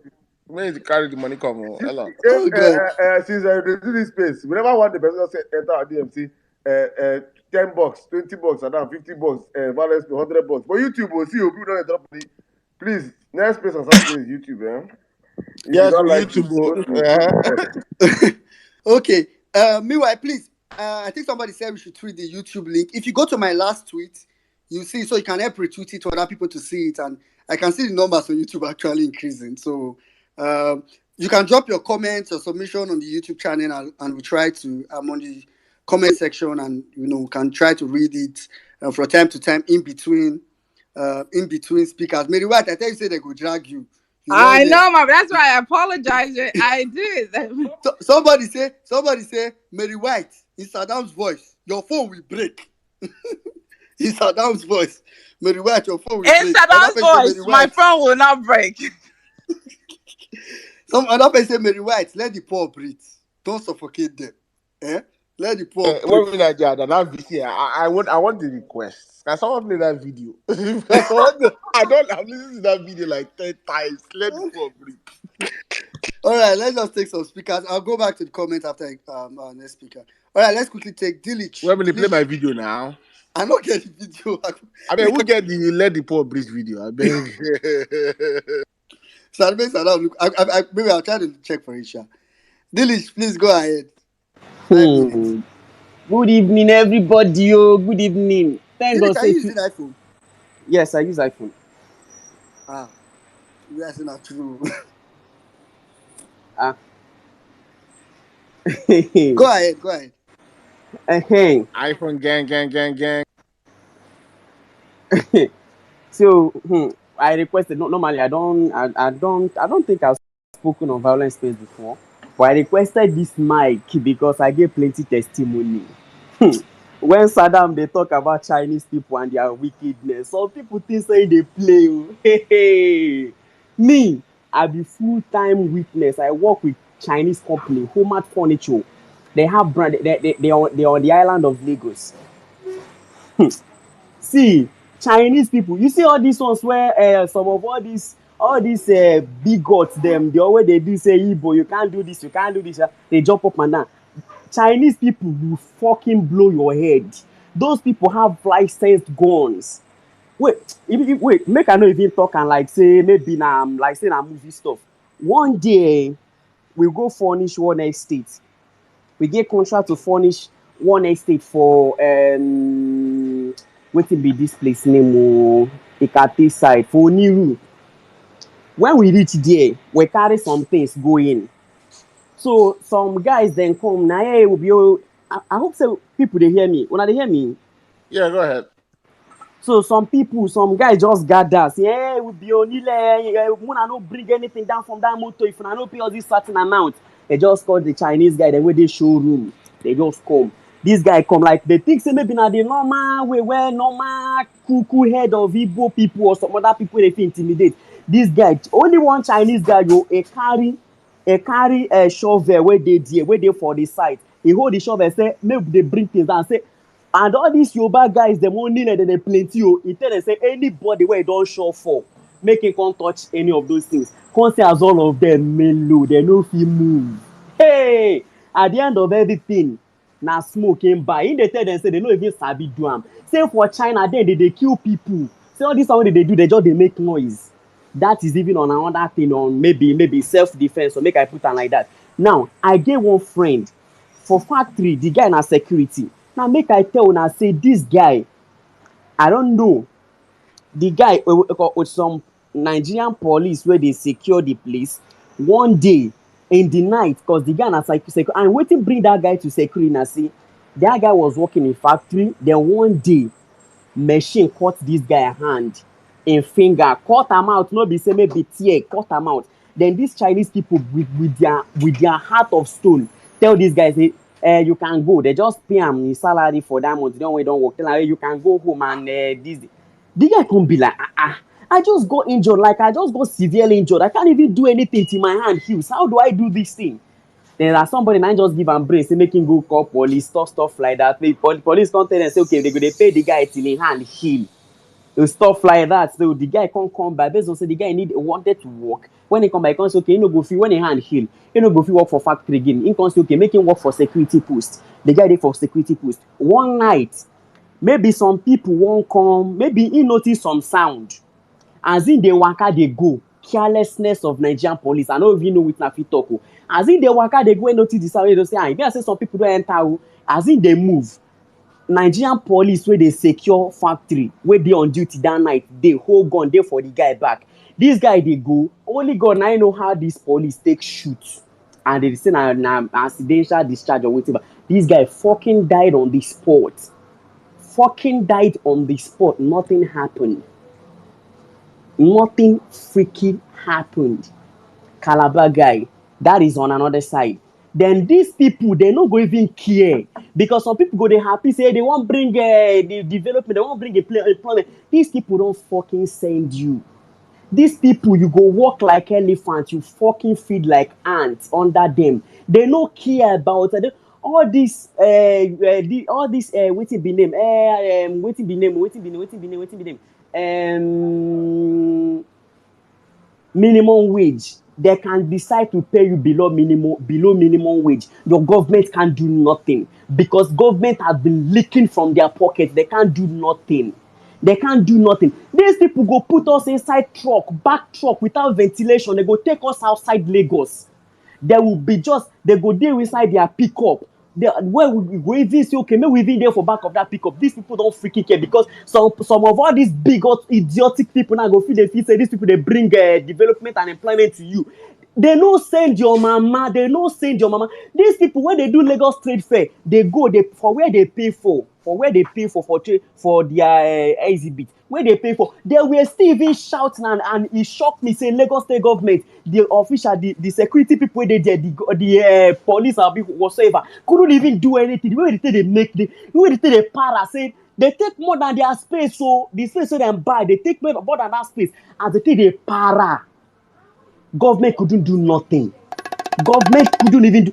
My story long go. My story long. And the funny thing, the funny thing be say, I was talking with one of the Chinese person one day. He say, because I can't think, all these people, is it that you people, you are so industrious? Like, we were just having this conversation, and this man tell us, say, our president Buhari, then they come meet their president, their government, tell them say the Nigeria no get money, make they come, they build road for us, then they go to export, they go to give them crude, they go to give them oil. This one not be say this now from a legit Chinese man wey hold certificate, wey hold some, wey dey value. See, when Saddam they talk this thing, I just be like, share this man. No, you don't fit tell me anything. Saddam don't work with Chinese people. When they talk this thing, I was like, how this man take know so many? See, oh my fucking God. Some people don't even know. When I think say they bring goodness to now. Our government no even fit follow them talk nothing. The taxes wey they collect from them. Man even tell now, we go work for Port Harcourt one day. They come back from, cause we needed to beat the time. They were complaining that we spend so much time in Port Harcourt. Please give me little more time. Please give me little more time. They come back from Port Harcourt around 3 a.m. because we have to take night bus. Around 3 a.m. for Benin, they rob us. They collect everything. They collect my 2 phones, collected the whole cash I had on me. Carry my bag. The only thing wey dey my body reach Ojota, Lagos. Now the cloth wey dey my body. When we reach factory, these people tell us that we stayed long, and they were still holding us. Say, may we go provide their machine well lost. These people don't send us. 1 week later, they send us go Asaba. We come back 1 day late. They sack us. With all our things. See, if una think say Chinese people mean well for now, if, and I mean all these Agbadorians where one country where think say they get explanation to this nonsense. If una think say Chinese people mean well for now, una they play. I be first-hand witness. I go tell una. Home furniture, the address they there for Ekate, their home, their house there for Onosa for Bejuleki side. Muna no wine on herself. All Chinese no right. send una. All right. Thank you very much. Thank you very much, Jilly. That was submission. Other about two person way here now. Don't worry. No, it's so. I mean, and it's Yeah. personal experience, but it's so on point with. If you talk to, I keep saying, you talk to anybody that's worked together in the factory. So, like, if you think it's, I mean, don't get me wrong, go. The crazy part is they'll pay you like slaves, treat you like almost like a slave, and then the profits they make, guess where it's going? They take it out of the country. So I don't know, man. I don't know what this Ecuadorian is thinking. But back to See, you, man. abe no vex o. Can you believe the cook where they cook for them? Even their dog they recognize white person.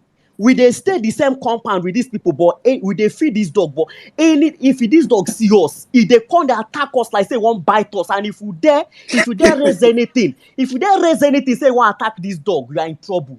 The cook where they cook for them, dog bite them.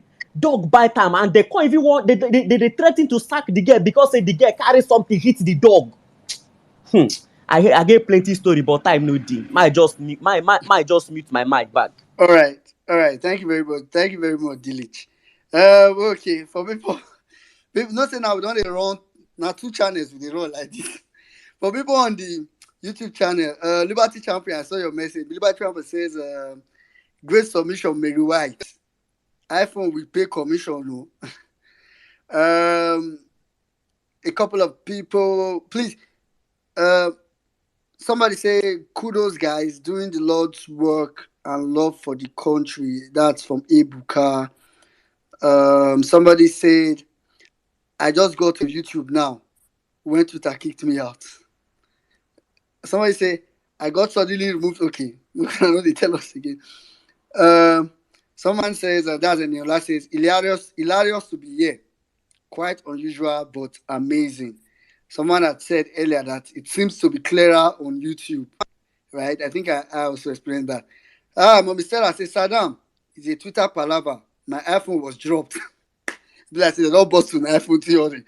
Somebody said the iPhone to drop them. All right, let's quickly take. Please, if you want to speak and you're in the speaker section, please raise up your hand so that we can take your submission, and while we also take comments from the YouTube channel. Drop your comments on the YouTube channel. I'll try to look out for them. All right, EK, please go ahead. Good evening, everyone. Good morning. Good afternoon. I hope I'm audible enough. Yes, go ahead.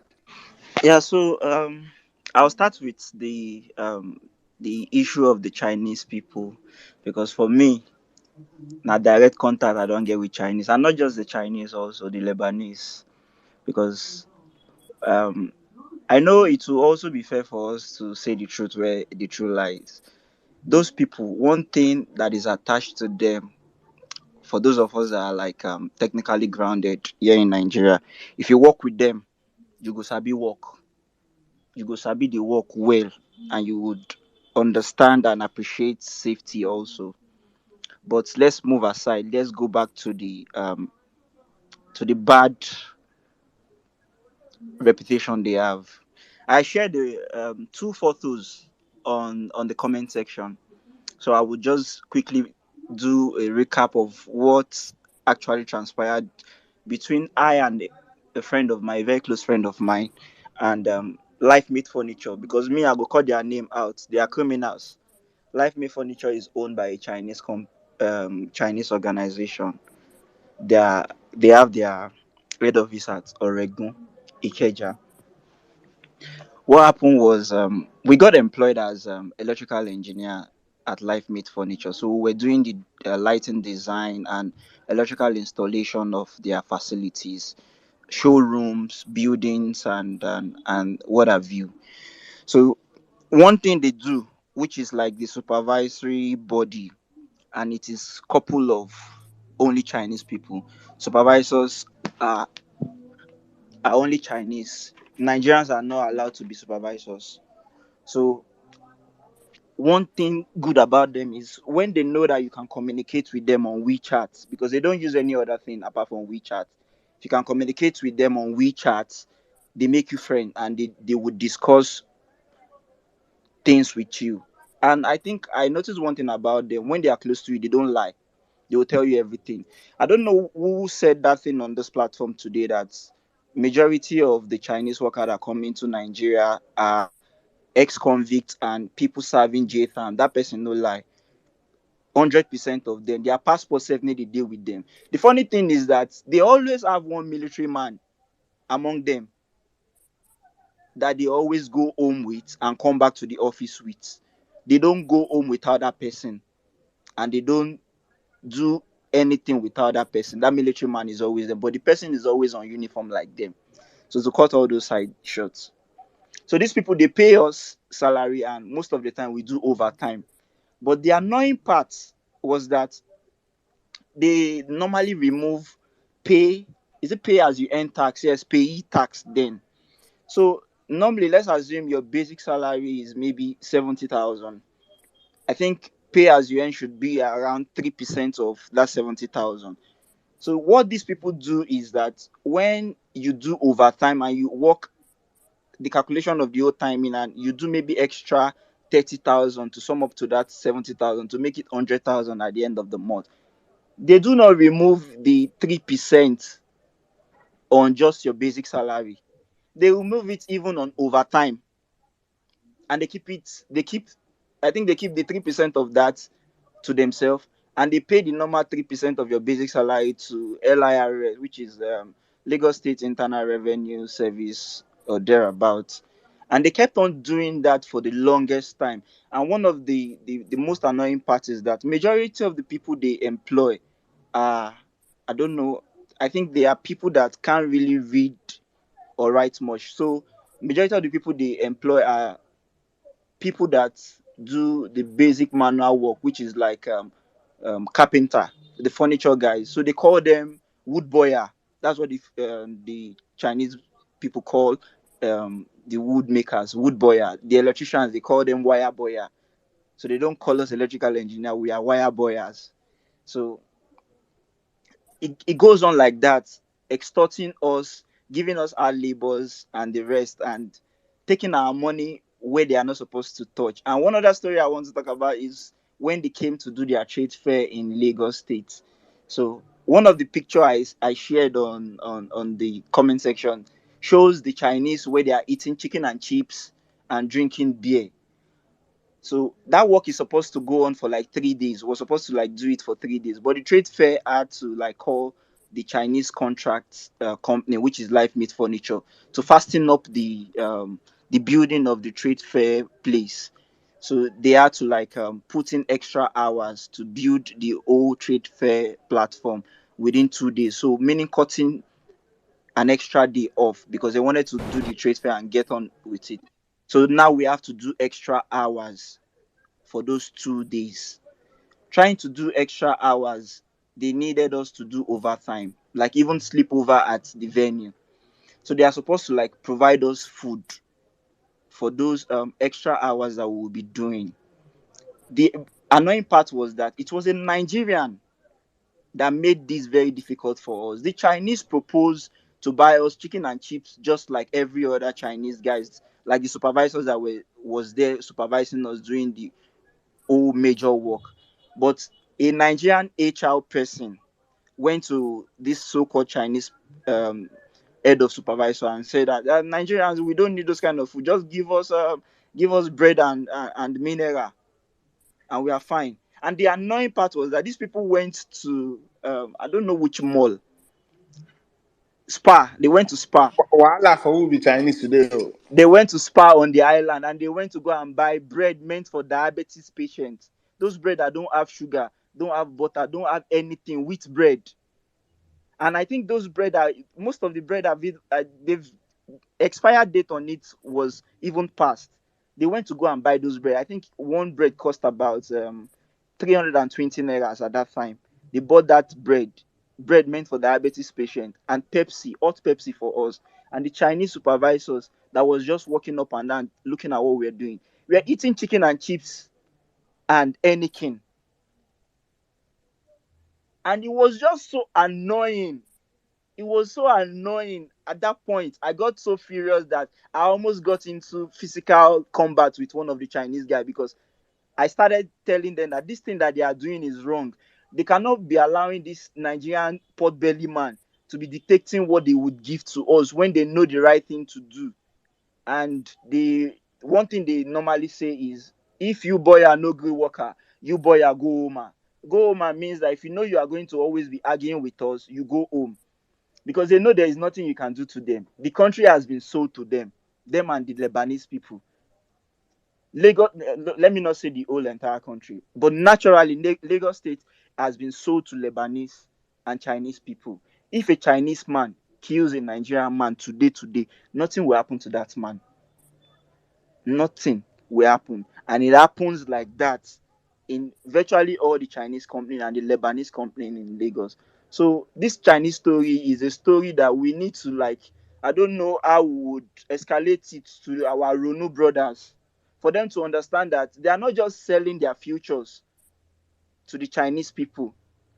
They are also selling the futures of their sisters and supposed mothers to the Chinese people. Because I don't know how a natural Yoruba man would say the Igbo man is his problem. So he's carrying the business of the Igbo man to sell to Chinese people. And we know what the Chinese people would do. So I'll just eat the mic here before you give me another, because this Chinese story is a very long one. All right, thank you very much, Ike. It's quite. I mean, some of these experiences that people talk about, it's just sad knowing that. I mean, it's different if you went to the person's country and that's where it's happening. This is so you can just imagine what this God. At least, thank God that their deputy governor, they say, is from America. So him and his governor will go to America where they came back from, so that the real person that was voted should start taking over the state. But quickly, let me give a shout out to Liberty Champion. I saw your donations on the YouTube, and you're actually saying, guys, send Violence Space Cool paid sticker to support their effort. Yeah, of course. Violence Space Parallel Fact need all the support you can get. So somebody says, I don't use the word glitch anymore. Thanks to INEC. It means a fraudulent word. All right. Somebody said, is it possible for us to create 3D animations of the PPT proceedings and all that? Benjamin, of course, we are always saying it's open. Of course, the time is really the issue. But there are a lot of options. There's the audio recording option. Please go ahead. Someone says, they say you go another, what's this? ZZ say, ZZ is actually easy.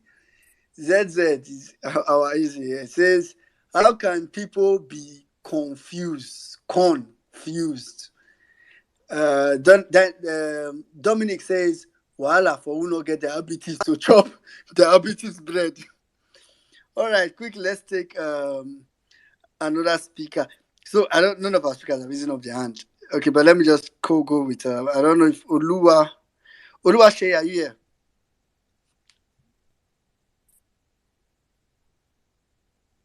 All right, Yes, of course, I'm here. All right, go ahead. All right, so really, looking at the judiciary on trial, I have been, these people did not go around to see the true nature of, the true reality on ground of what the populace, are suffering, right? So it makes no sense. They are what you call tone deaf. They are tone deaf. They have no idea what is going on. So they make these decisions arbitrarily, right? From the comfort of their homes, and they don't give any, what's the word? They don't value you because you didn't vote them in, right? In a situation whereby you know that these people's vote put me in, and then I need to appeal to them. I need to make sure I impress them because they are my employers. You don't wake up one morning after imposing heavy suffering on the populace, and then you ask them to bear. You ask them to be patient. You ask them to, to look to the future. You ask them to delay gratification, while you yourself you are collecting suffering charges, suffering allowance, and like, is that a joke? Like, the Nigerian legislature is like the highest paid in the world. Like, the Nigerian president earns more than the American president, which is crazy. It's crazy. And the reality of this matter is that when you try to talk to people who, support otherwise, that this is not a party thing, this is not a tribal thing, this is not a religious thing, this is about looking forward to the best Nigeria can be. It's like you have something else at stake. And the reality of the matter is, a lot of us here, right? We are up and doing, we are upwardly mobile. We have skills. We are marketable to the wider world at large, not just even Nigeria. And the passion, right? Why I join these things, why I follow these things. I just want Nigeria to be good. I mean, I have no problems by the grace of God right now. But the issue is, this is my country. I want when people see me, right? You see someone from Japan, what do you think of? You think of Toyota, you think of, nice, nice things. You think of someone from South Korea, you're thinking of Samsung, When you see someone from Nigeria, what do you think of? Banditry, Boko Haram, oil bunkering.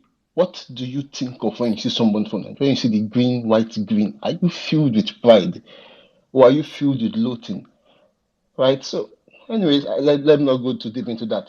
Finally, moving on to the issue of China. Right. One thing Nigeria does not know is that I think there's this disillusionment. Right. They think China is like the World Bank or the IMF, where you borrow money and then you come and cry and say, "Hey, we can't pay. Give us debt relief." Hey, China, they don't roll like that. They don't roll like that.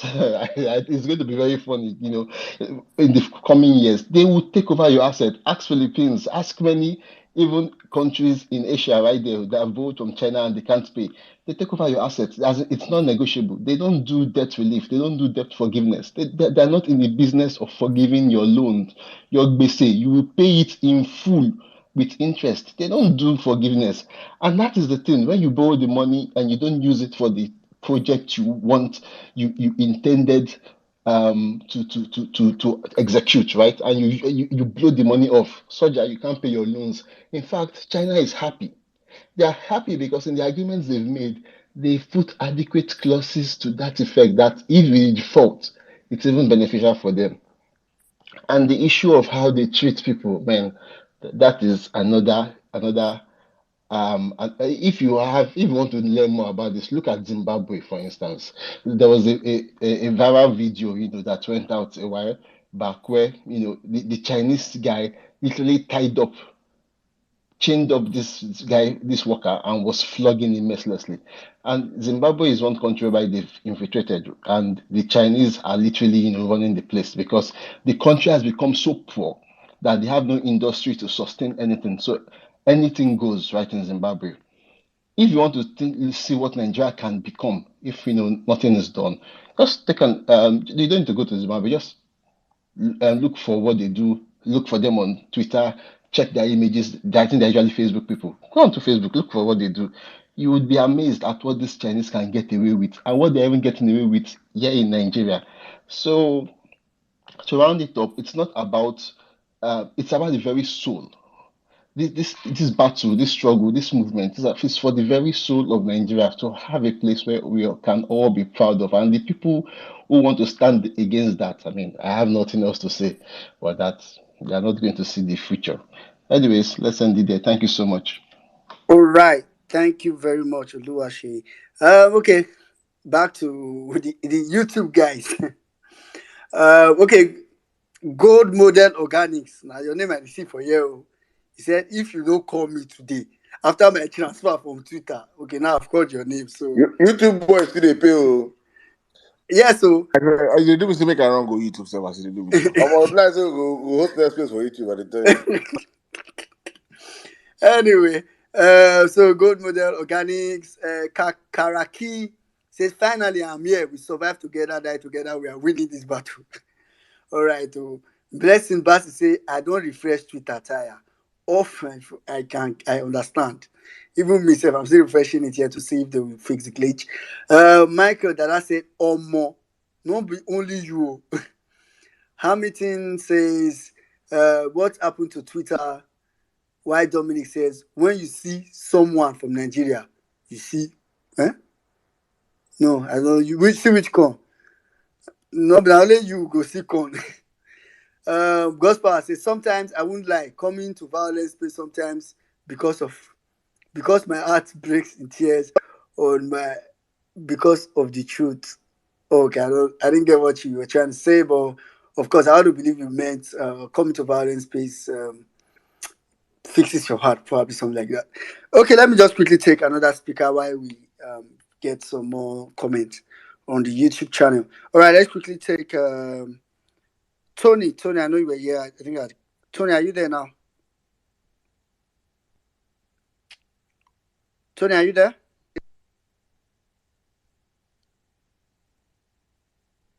Okay, you are flashing your hand.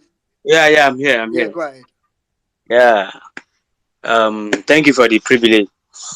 This is not my first time on the space, but this is my first time speaking here. As the thing they pay me, I go choose to use broken. The whole thing is not about China and all that. If they even give Lebanese even better past China, that is number one, because I don't get privilege to work with Lebanese before, and the work with Lebanese they do. Then what work with Lebanese? Lebanese even feed us once in a day. We work from 7 till 4 o'clock. We have 1 hour break. So every public holiday, now money, they will still give us money. That is optional. If you like, you come. If you like, you no come. So even comparing China and Lebanese, na disrespect, because Lebanese still even better pass China. So not be waiting I won't even talk, because for long I hear people talking here, and waiting they really pay me. Now our pastors, our imam, all these people they really pay me. And Christianity, now waiting me I dey cry for every day be that. No be me I be Christian, but one thing why they cry every day. Now we Christian, we too soft, and we too day we maybe we dey coward. I mean, I which language you are going to use, because what you hear us saying every time is God go help us, God go fight for us, God go do this, God go do that, and those things are annoying. Why not we just stand up as human being, as Nigerian? Because Nigerian, we dey fear to die, and we don't already die. Who is alive in Nigeria? Everybody is dead here in Nigeria now. So why are people scared of dying? Why are people scared of going out and cause wahala? Make everything end for Nigeria. No, say we go restart again. But people keep saying God will fight for us. The Israel will get the Christianity self till date. They still dey bomb, they still dey fight. Israel will get Jesus Christ. But we where they borrow Jesus Christ, we will borrow Jesus Christ from these people. Because of our laziness, because of our cowardness, we go dey shout say God go do this, God go do that. And for us, we dey lis ten to our pastor. I be Redeemer. I go to Redeem Christian Church of God. Later, come dey see say all these people, all of them, I no trust them. I no want disrespect anybody for this space. But what I'm saying is all of them don't compromise, both those our top leaders and all that. But if problem come, we where they scope, now we go enter the problem, because each pastors they get private jets. When Wala boss today, you won't see them. They have houses all over the country. You go UK, they get house.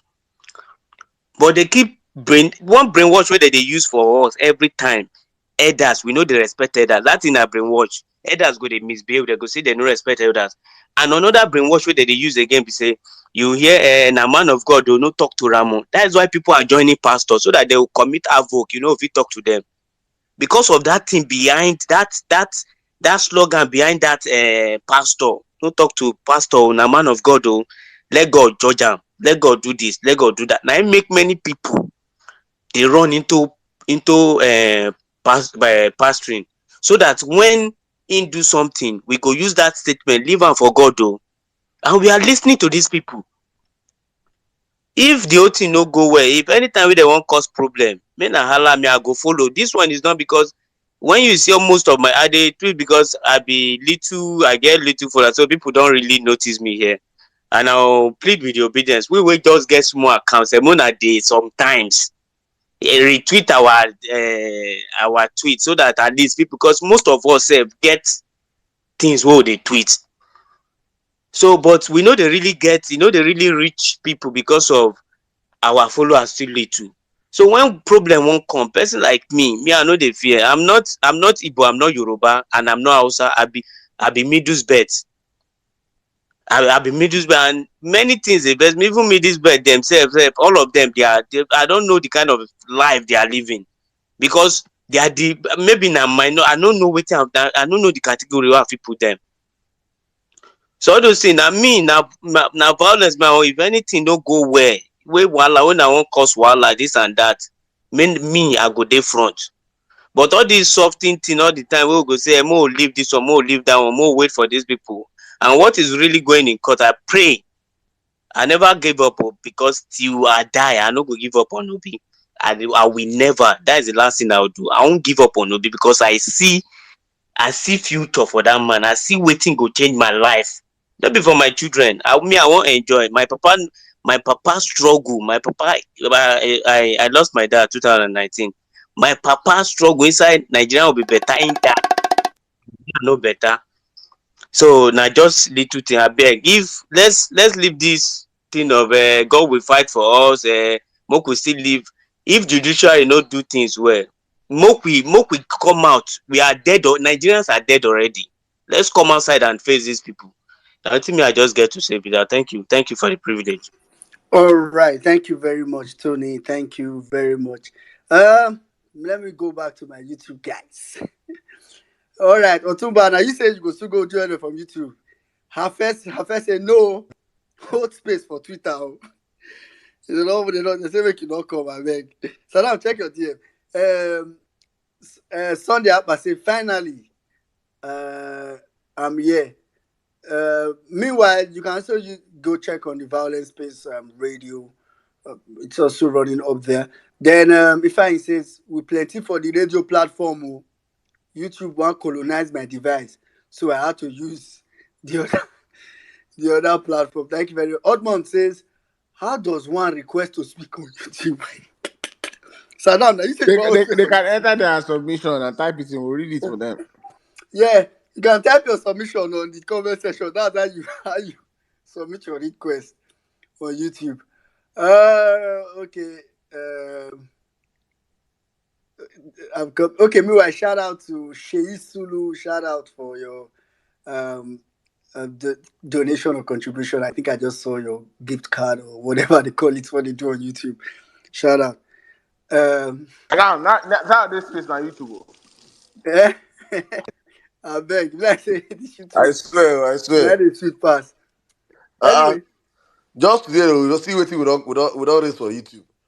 Twitter people.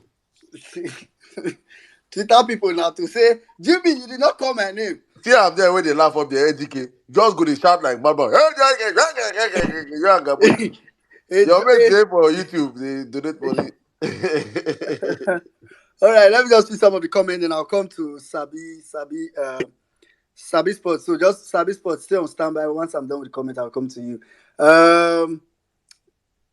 Somebody says, please, okay, no, science question. Somebody says,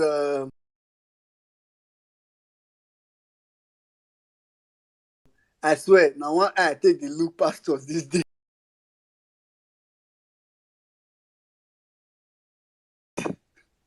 That is God's power. Me, I read something on Twitter that pastor of House of the Rock, even though before religion, it for be fitness influencer, and I just dey laugh.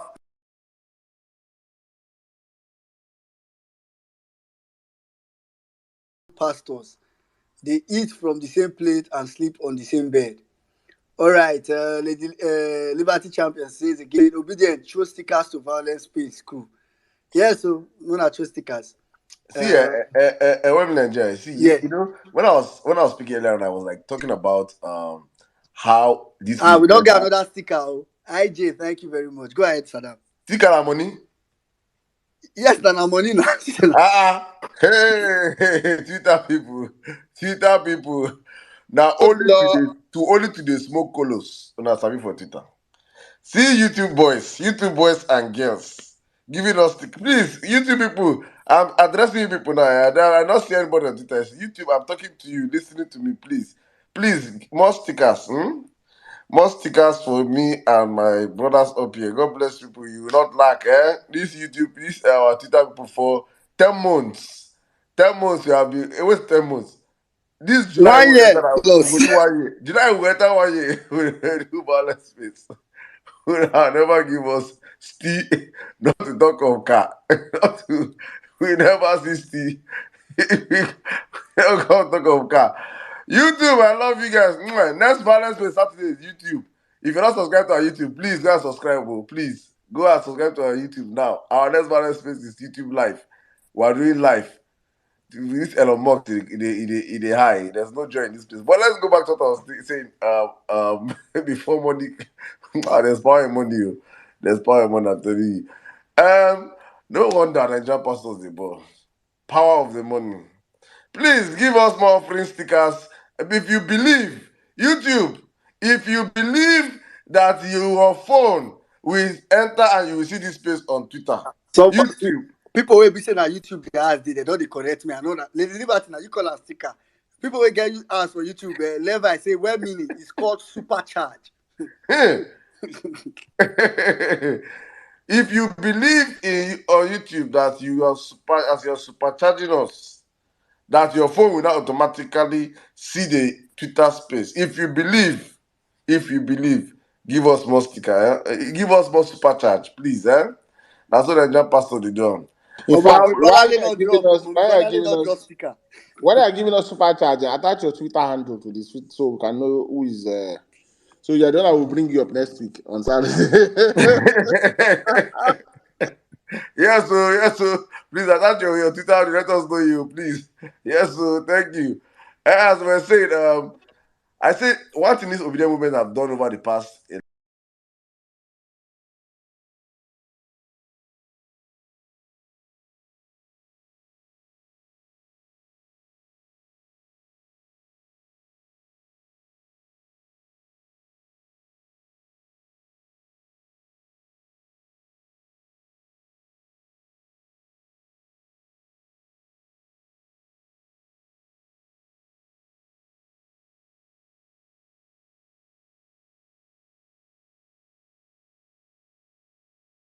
months, 10 months, 12 months, 1 year is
professional bodies.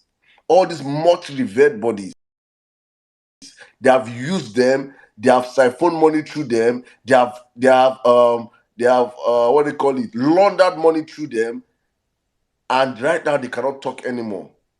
So obedient movement came in, and the light of the obedient movement shined across all these revered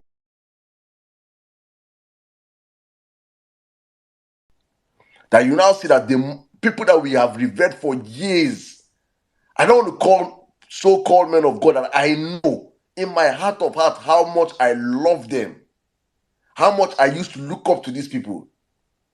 But how over the past 1 year, I have come to see them as nothing else than agents of darkness. Because for me, as a Christian, and I look at all the apostles and all the prophets in the Bible, there is one thing that is in common with them, is that they always stood up to authorities. Even when you go and look at the ones that worked in the Bible, what I mean, they worked in systems, they worked with government. People like Daniel. I think Daniel worked with over 7 kings. So I'm not saying it is bad being a Christian or a man of God, a pastor, and have association with the people, with government. No, it's not bad. But when you're there, are you a voice that you're speaking out and standing on truth? Or you're just there, they're using you and your mission to siphon and loot money while you keep quiet and the people are being subjugated in poverty and hardship. That is where we are today as a people. So I look at Daniel and I see as Daniel, Daniel served. Daniel was in Nebuchadnezzar. Go and check history about King Nebuchadnezzar. What do they call him? He's the one that threw Shadrach, Meshach, and Abednego into the burning furnace because they refused to bow to his God. Daniel served in all those people standing on truth. I'm imagining a Daniel in our time now as a man of God in Nigeria, and you're coming out to tell Nigerians that you see a drug dealer. You can't stand up and tell Nigerians with your own eyes. Oh, it's a shame. It's a shame, but we thank God where we are. Everything has been exposed. Right now, the judiciary is being exposed. Another revert position where you say he's a lawyer, he's a judge. Oh. We all feel happy. This one is a judge, a justice. He's a good person. God is everything is being exposed by this in this sitting. Especially PhD holders too. Bro, hey, bro, don't go. And you know, saying everything will run, but right now, no, there's all run and finish. We just hide down. I'm not going to put and come and say, because. I'm gonna get PhD. I don't go announce. I will just keep because they don't see it take years to recover image of PhD holders in Nigeria. Bro, APC have bastardized everything. Tinubu have bastardized everything. Quest for power. God. Well, Nigeria, please come back here, beg. Thank you. Yeah. Okay, let me just and please, guys, those of you on YouTube, I know we will know Twitter is back. Please, some people have been saying that. Somebody said it's like YouTube is making more sense, and it's true. If you listen Yes, on it's YouTube, making And more it sense. makes more sense. What shall Yeah. it profit you, YouTubers, if you leave YouTube and come to Twitter and it crashes again? Please comment there and share us with some supercharger. Thank you. Please, okay, thanks to Yemi Ashaolu for your super charge. Thanks to Collins Ike for your super charge. And like Saddam was saying earlier, I need people to know this that the They parallel don't fact. see Jimmy don't come back. Jimmy don't come back, man. I need people to know that the parallel fact needs all this. In fact, I was just thinking maybe this is the best way to support parallel fact because whatever is being sent here is actually is for parallel fact, and this is the best way. It's probably one of the best ways you can support parallel fact. There are a lot of writers that we need to at least motivate. A lot of people are working at Data. yes, Like in plenty dies. yes. Me, when we So see, in my, we get me give you my own personal experience. You see my a lot of Otuba. Yeah, if you know how much in between times. Saddam, like this is no easy, man. So please support us. So I know. One of my madams in the industry, the media industry, she said, now you understand why we have brown envelope journalists and journalism in the country. She says, now you understand why.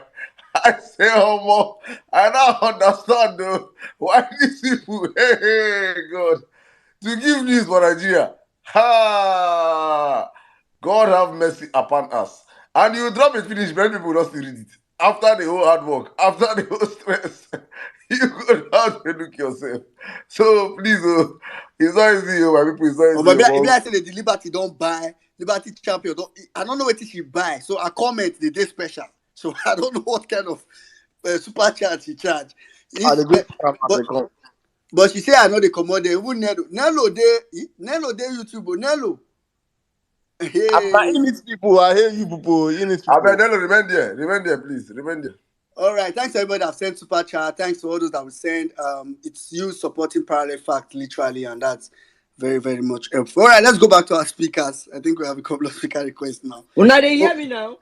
I don't use Babalawo jazz for them. I don't appear. Today, I don't show.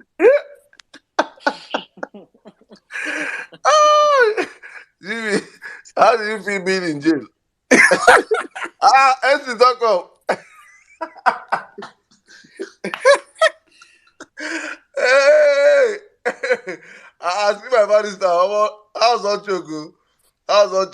Hey. It's just like they release everybody, but I swear. Oh yeah, updates. That's no rapture go happen, though. Please, Bro, repent. Please. you see the photo where I send you. As I wait, say they don't log me, and that's why I see one breaking news say Elon Musk and Zuckerberg they won't fight boxing. Say they don't arrange that. Hey! Wahala! as I see that one, what's it going to concern we know they fight now? Now 12 now won't fight. But now go fight for ring. Eh? Oh my goodness. But I was listening to everybody's submission on YouTube. It was crisp. Man, it was lovely. I could hear everybody clearly. It was Pot go brilliant. YouTube. With a pot go YouTube. Bro, now so I did. Hey! We have made more money in YouTube. We have made more money in YouTube My in one night. Now I've brother. made Now so in I dey violence see space Liberty champion. Liberty for champion just the book card for now. Just the book card for everybody. Say Jimmy. Jimmy, pounds we have and made euro. more money on YouTube tonight than we have made on violence space Honestly, I dey see am. for 12 months. I dey see am. Why would I we dey pot see to am. deliver? We are going, YouTube is China. We are going to China SeaPort. We are going there. That October laugh, get capital later. All right, I did just drop five. Pun intended. I did just drop a super chat. He said, Jimmy's energy. I buckle up. I don't buckle up. Guys, sorry, we couldn't do the whole roll call today. I mean, Jimmy, just the only roll because call of is for people on YouTube. The only roll call is for people on YouTube. people. Abi, sure you understand. People we don't drop money, we don't book card. Now, waiting we go do be that. But on the jumbotron, I put up a tweet I made a couple of minutes ago. It shows you like a chart of how China is going through the African continent to just acquire their natural resources. So what they do is they loan them money as much as they need. They loan them the money, and on the chart, the thicker the red, the more indebted the country is. So that's how they've done it. When I go see Nigeria red, Nigeria red, it be like the red come, the red oh nikun, red yeah keep that red, hey. When they say blood is thicker than water, now what did happen with Nigeria red? The redness is over red. Maybe not check them out to have an idea of the kind of shit hole problem we are in that country. These guys are taking over. I listened to someone's submission about bringing in asking who spoke about bringing in prisoners. I did, and it's all over social media. You can check it on Google as well. Just search for it. China importing prisoners to Nigeria to work, and that's exactly what is going on. And that's the reason why Jimmy, you see. people don't know China's population. Do you Of know how course, many billions there with them be? You just bro, say they are them. over a billion. They are like Yeah, 1.3 right they will now. import people to your country to come and work. Sure, you understand. And 1.3 these guys billion, are 1.3 criminals, billion. rapists. Yeah, If these you're a guys. prisoner in China, they send you to other countries to go and work, and they pay you. Of All these people course. that come to Nigeria to work in Africa, they're prisoners that are being watched and being paid hard labor. And they pay them as expertise. They pay them as expertise. That's how disgusting. And these are when we say criminals, these are not normal criminals. These are rapists. These are killers. These are people that they've been incarcerated for life, and they bring them down here. That's how you see Chinese people just kicking Nigerians at the site, stabbing anybody anyhow. This is what they did in their country. They are outlaws. Yeah, that's the right word. They are outlaws in their country.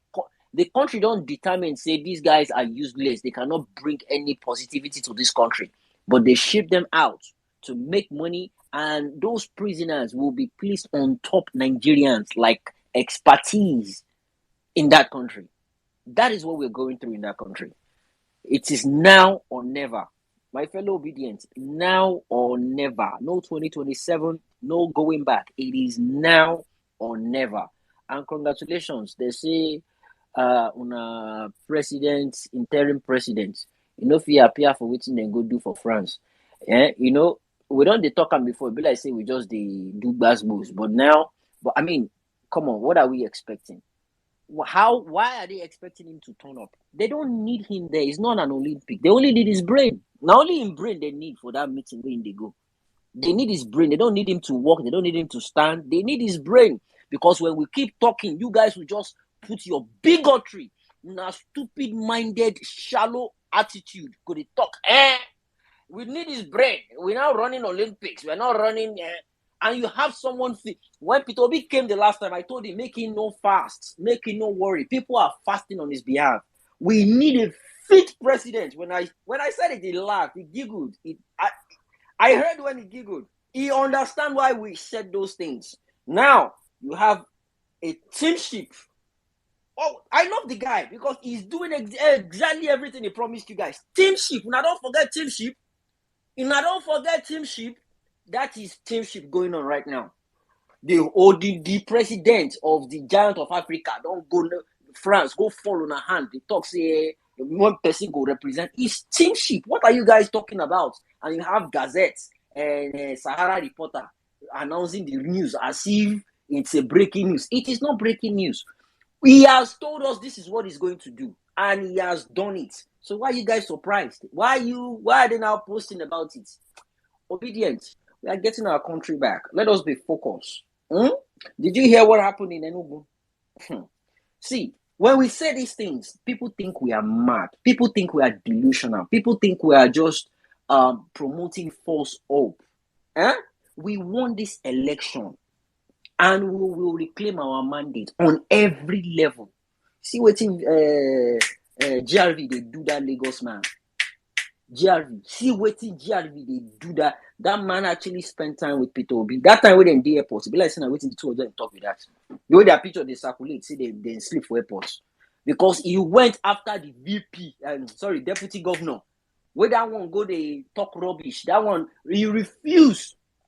He chose one country out of the two, Nigeria or America. If now you, what you go do? These people don't have the kind of love they should have for that country. And Peter Obi came out to say it loud and clear. He doesn't have dual citizenship. That's why I keep telling you guys, it's not about him being an Igbo man or not. It's about the man's spirit and his will to rule that country. He doesn't have a dual citizenship.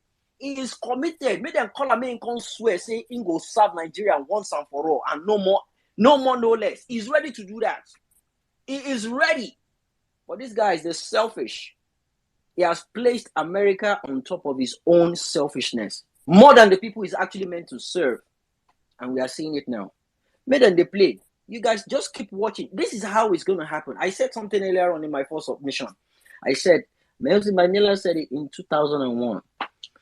Then they happen like they go say play until it happens. It is impossible until it happens. When it happens, it go suck them. It go suck them in Yoruba language. Oma suck you. Guys, hello for Kombale.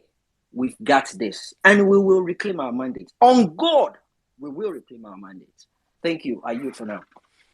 All right, thank you, Jimmy. Let me just sorry. Like say okay. PhD holders. I get beef. Get two people. See, anything called professor, PhD holder, are you Nigerian? I have beef with you. The bastardization has happened from APC over the last couple of nobody gaslit us. Me personally, the most angry I've ever been on the Twitter space was from a PhD holder, Dasuki. Nobody gaslights us pass for this election. Pass people with professorship and PhD holders. Then you guys gaslighted the shit out of us because we expect. So I mean, obviously, I'm generalizing, but you that have real PhDs, you understand. But this where Nigeria is right now, academia threw us into this mess. Mahmoud Yakub is a professor. I'm saying it. A lot of the recs were professors. All the nonsense were professors. So, and you have to get your PhD before becoming the professors. So, sorry, my beef is real. Back to you, well meaning. All right, let me just give a shout out to somebody that dropped supercharge again on the YouTube. BBMJ, thank you very much. Dropped to the message of may all those that oppose a better Nigeria reap all that they sow. Amen. Thank you, Vawulence Space. Thank you, 1 million Mama. Could you mention name of everybody in the Vawulence Space? 1 million Mama. Mr. Ken, sorry. Is it that Mr. Ken? Is it that you don't understand sarcasm? Mr. Ken is really fighting on this PhD issue. Do I have to explain sarcasm to a PhD holder, Mr. Ken? No, maybe you didn't. You know what I mean? So you can't read a sarcastic tweet or sarcastic comment.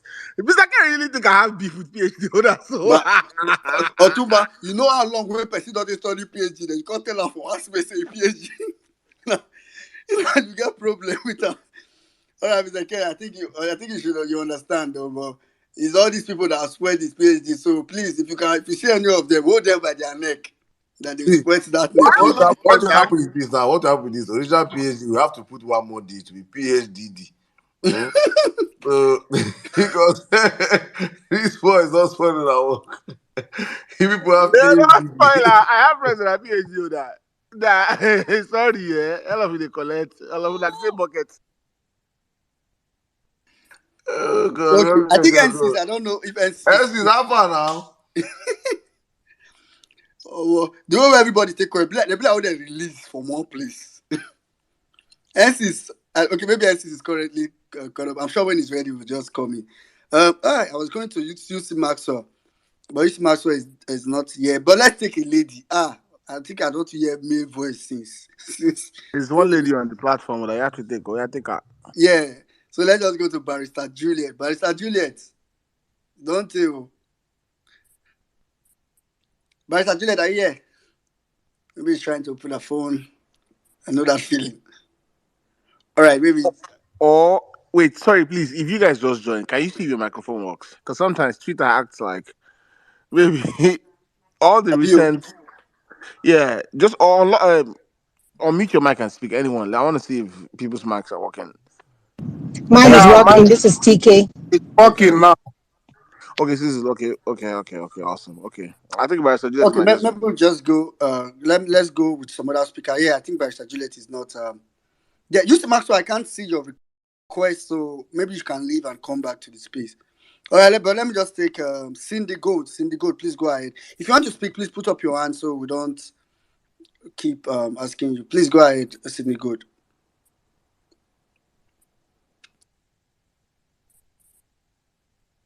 I be 100 users, not the years. What did happen? Blessing 100 users today. I don't have wisdom, Mike. I They beg you. they release All right, let's Android. go with people that the answer up then. They release them from jail. Come lock their mouth. And They they don't tell fit- you. And they tell you. With those that are answer up, let's go with Let's take TK now. She's yeah. a lady. All Let's right, take. actually, TK, go ahead. Hello, everyone. Good afternoon. Once again, so pleased and happy to be here. My own is I don't even understand what this so-called judiciary, what they are doing with all this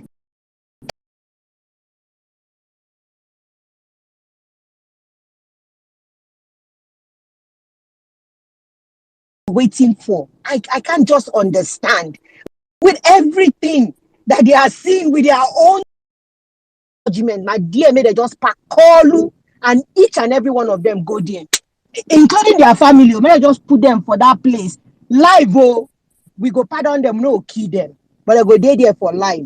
Nobody go visit them. They may just there. They eat their own agbado. They fit put transformer there for call loose, make they use roast that agbado for all in entourage. Make they just sit down there, begin the roast the agbado. I told one of the Agbado people in my family, he actually accepted that we won this election. And I told him, either you like it or not, we're getting this mandate back. He said, we should just manage it now. After all, Tinubu is working. I said, what? Which work? Which work? We are talking about something that he stole that we need to get back. So I'm just like, which the day that they will just swear in my own president. I have a lot of people that I want to prepare my family. I'm going to even do a live video on that day to prepare them all. Dance very well. Put it on YouTube. I let it go viral because I'll be calling their names and their title one after the other. I'll be telling them and all the contracts. God, call them out. I'm so waiting. I'm chilling. I yield my mic. Thank you. All right, thank you very much, TK. Thank you very much for that. All right. At least if I say the Agbado way you get for your family, that one goes school because for that to agree say they win, Peter will be win. He know himself no. All right, thank you very much. Guys, just give preference to people that go to court. So let's just quickly take you some. Oh, okay, Barrister Juliet is ready now. Let's take you some Maxwell, then we'll come to Barrister Juliet, then Real Jack, and we'll take it from there. Mr. Maxwell. Yeah, please confirm if you can hear me. Sorry, we can't hear And you. Android they use. Leave by Android for me. Saddam, I was shocked though. I don't look for this space tire.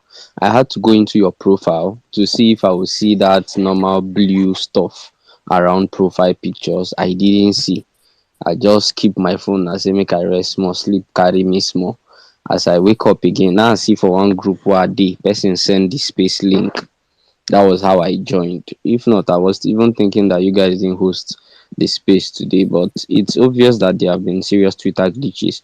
When I was reporting from the court, after I finished typing, if I want to add page, that plus button that allows you add an extra page was no longer coming up on my Twitter. So I was literally stressed, sending every message I type, opening a new page and everything.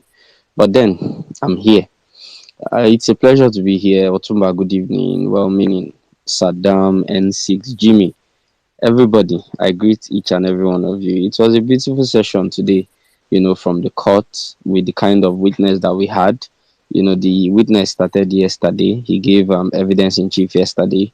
Then he came today and gave they conducted the cross examination. We also have had Yunusa Tanko, the spokesperson of the presidential campaign, team, who did wonderfully well in tendering a lot of documents. So what we saw today was that we had our witnesses who had begun to speak to some of these documents. Now, the witness from yesterday, what we saw from him is that um, INEC did not only fail to comply with the Electoral Act, the guidelines, regulations, and guidelines for conduct and their manuals, they also failed to comply with the provisions of the law regarding, data collection and data upload as it relates to NITDA. So that was the need for us to also bring a witness from NITDA. Maybe not a witness, he was subpoenaed to tender documents.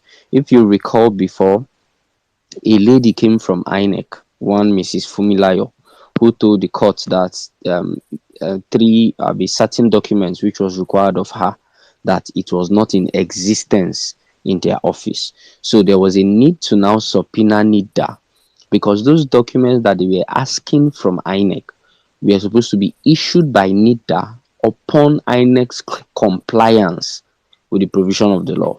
So when we subpoenaed NIDA now, NIDA didn't have them. What it simply meant was that INEC did not make the right applications as they relate to, data usage and all of that. So it just shows you how inept these guys were. I don't know what ran into their heads. They just decided to violate everything called the provisions of the law or the provisions of regulations and guidelines that led to this entire election. And that witness was so sound that he was giving us the actual figures of the numbers of polling units that we have in Nigeria. We saw what has been happening also with the Lagos State Tribunal. Also the things coming out from the PDP Tribunal, where it was revealed that they wiped off data concerning FCT. But I'm not surprised. You remember that the court gave them order for them to reconfigure BVAS.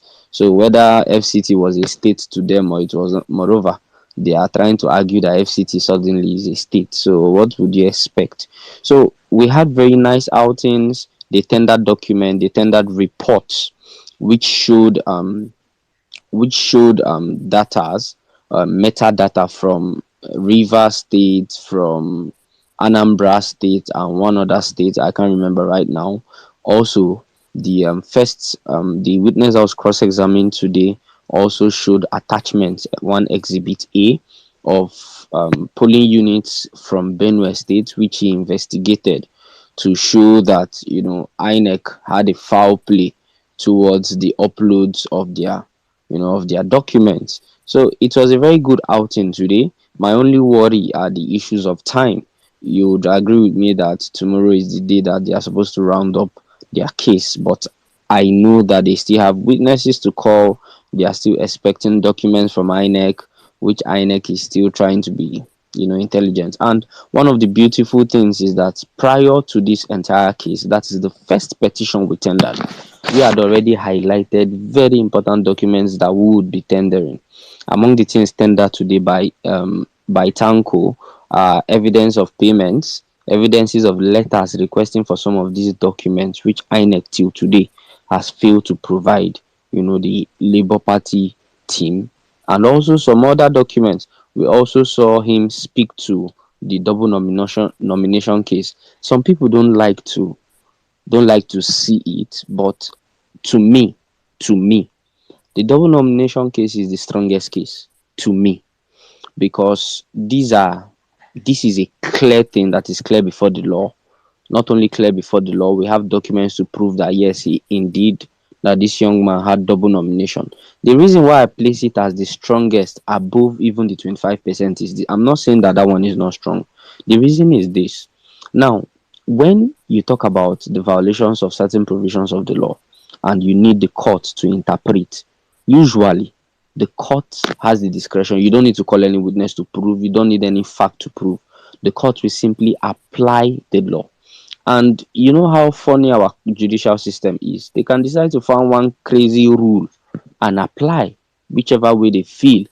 But here, when we have events with facts, testimonies have been made, documents have been tendered showing proof that within so hour to so hour, this guy was a candidate for senatorial district and he was also a candidate as the vice presidential candidate for the same party. So Tanko spoke to the document. We also saw him speak to the drug case, which had already been tendered by our first witness in the case.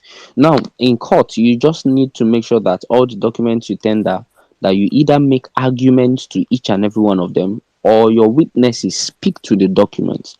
That is why you started seeing that thing flying around at that time, that they said that the court is going to say we dump documents on them. You don't just dump. You can put documents to the court. Once you have your witness speak to it, then you didn't dump it. Once you have your counsels argue to the document, then you didn't dump it.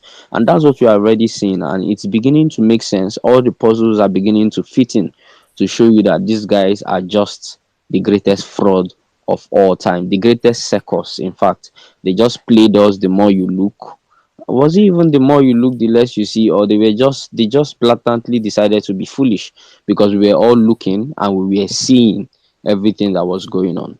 So that is all that have been arising from the court.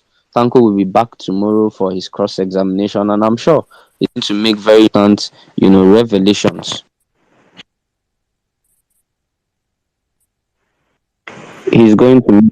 Uh, Can you hear me? yeah, okay, yeah, you Yeah, now. sorry, I had to take a call and cut it off. So I'm sure that during his cross-examination tomorrow, he's going to make very important clarifications as to those documents. We also saw the issues regarding what was it called? The cyber tech guy also, who they were trying to put under pressure to agree to some issues when he was asked whether that he did not submit for Benue State because he did not list the name Benue State in his statement on oath. Now you don't need to list the state that you are referring to if you have already directed the court to that particular exhibit, because in his witness statement on oath he had already directed the court that attached to this witness statement on oath is exhibit A. So when you now go to exhibit A, you will now see the polling units that he investigated as they relate to Benue State. So the questions that he did not list Benue State amongst Rivers, Anambra, and the rest is just trying to be technical and nothing more than that. So I think today is the best outing so far that we've had. I tell you, we used the entire time in the court proceedings today, not only using, apart from the late coming, of course, not only using the entire time, we tendered documents, we spoke to our documents, there was no problem at all with the witnesses. It was just smooth all through, and we would continue pushing it. Now, let me just speak a bit. I know I've been speaking about the Presidential Election Petition Tribunal, but pardon me some time to just speak on a bit of the topic. 114% salary increase. Now, when you speak of the judiciary, there is a need for you to increase the salary of the men working in the judiciary. But then, let's consider it. You increase salary by 114%. I always like to give this analysis. You see that there's nothing anymore being subsidized in Nigeria. It doesn't happen anywhere in the world. They don't subsidize education. They don't subsidize healthcare. They don't subsidize foodstuffs. they don't subsidize petroleum. We pay exorbitant prices for all of these things. Yet they've refused to cut the cost of governance. They are now increasing cost of governance. So the people are not only paying exorbitant prices for all these things that I've listed, but we are also paying politicians who are holding political offices. Not only have we been paying them, we have, no, not we, one man who was just given a stolen power has decided to increase it by 114%. It is insane. It is sheer and utter madness for anybody to think of it. The fact that previous governments have complained about monies, the problems of monies in Nigeria, the fact that states cannot even afford the 30,000 naira that is being paid as minimum wage, and the government is not even meeting up with its payment of gratuities, payments of pensions, and all of that. But you continue to increase the money for governance. How can we continue to afford it? Recall, prior to this time, I was questioning the fact that we are bringing out a commission again, an electoral offences commission, which I kicked against. That INEC can create a department. That department will be in the duty of trying electoral offences. Why create an entire commission and bring more people to keep on eating government money without doing anything daily? Now he is increasing salaries. Are you aware that civil servants now are now doing shifts? They do 2 days on, 2 days off. They go to the office for 2 days and don't go for 2 days because they can no longer bear the consequences of petrol, of transportation, of feeding, and the likes. This is happening in a lot of ministries. You can ask. I'm not telling you things that are not happening in Nigeria. So it's just insane. It only shows you the more a man who does not think, he just wakes up and decides to take certain decision that favors nobody. Well, since he has increased their salary, they need to work. That is why he needs to put the person in France who needed to speak on his behalf, because the person's salary too has been increased, and the person is sharing the presidential salary with Tinubu. But then I'm happy that we are on the route of collecting back our mandate, and God will give it to us. Thank you so much for the opportunity to speak, and thank you. Well meaning, I see your hand. Have a pleasant night. Yeah. All right. Thank you very much, Yusi. Thank you very much. Lady Liberty, be like say now you know what, you don't turn down for that YouTube. I can see your super charges. Thank you very much, Liberty Champion. Okay, let's quickly go to Barrister Juliet.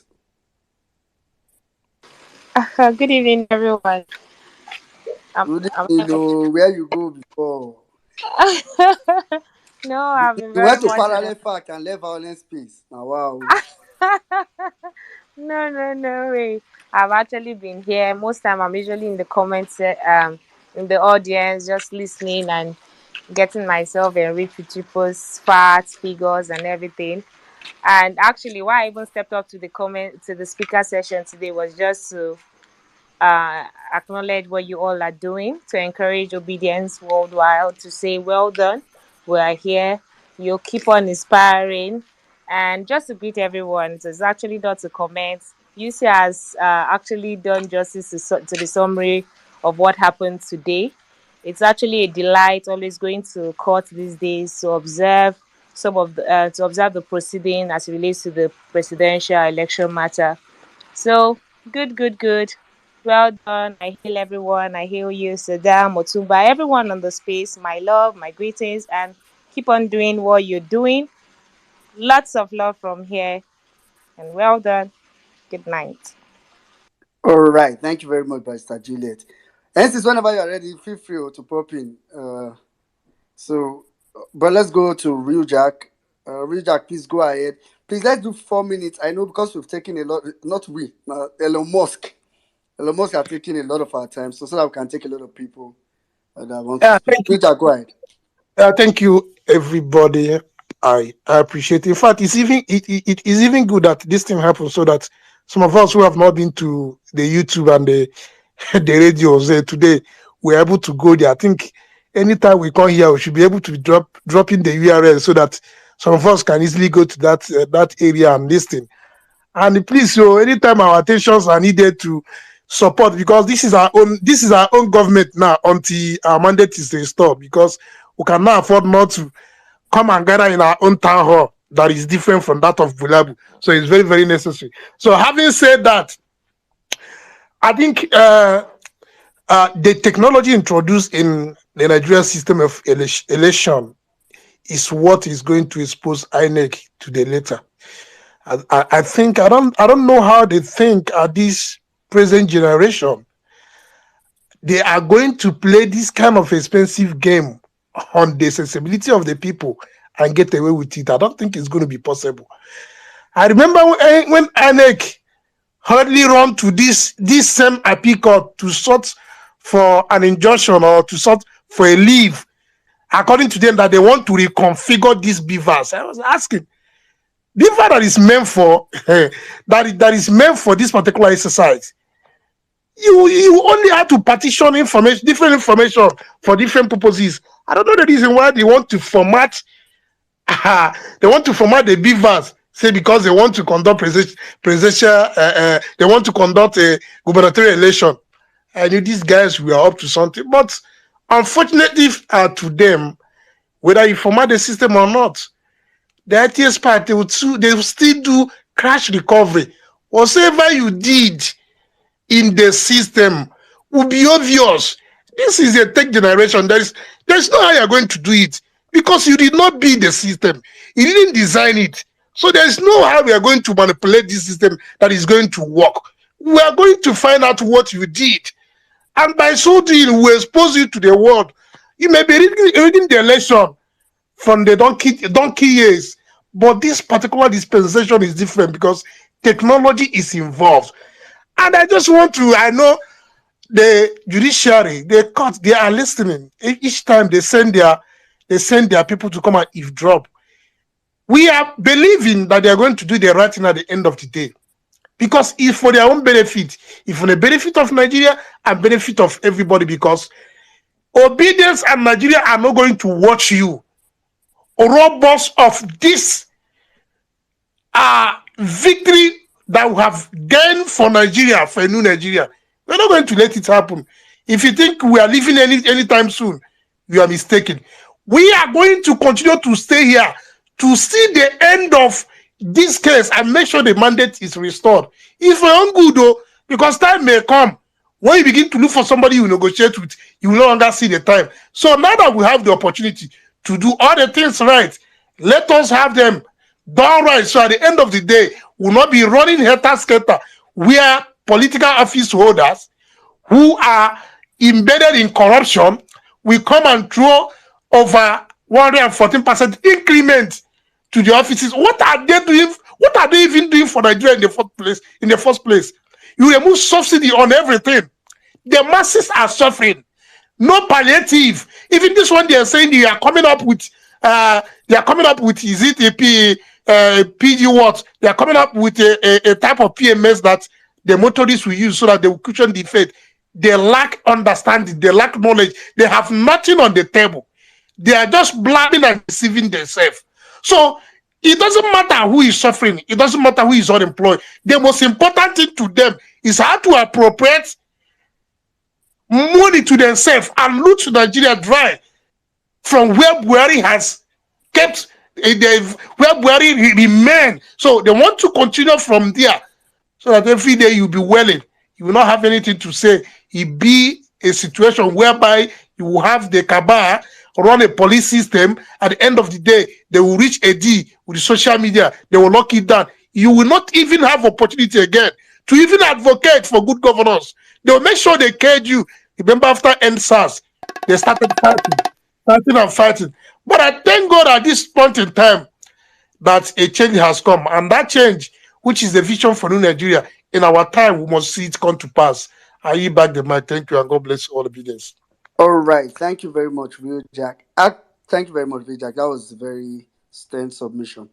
So I think actually I may need to further reduce that time because we have so many requests.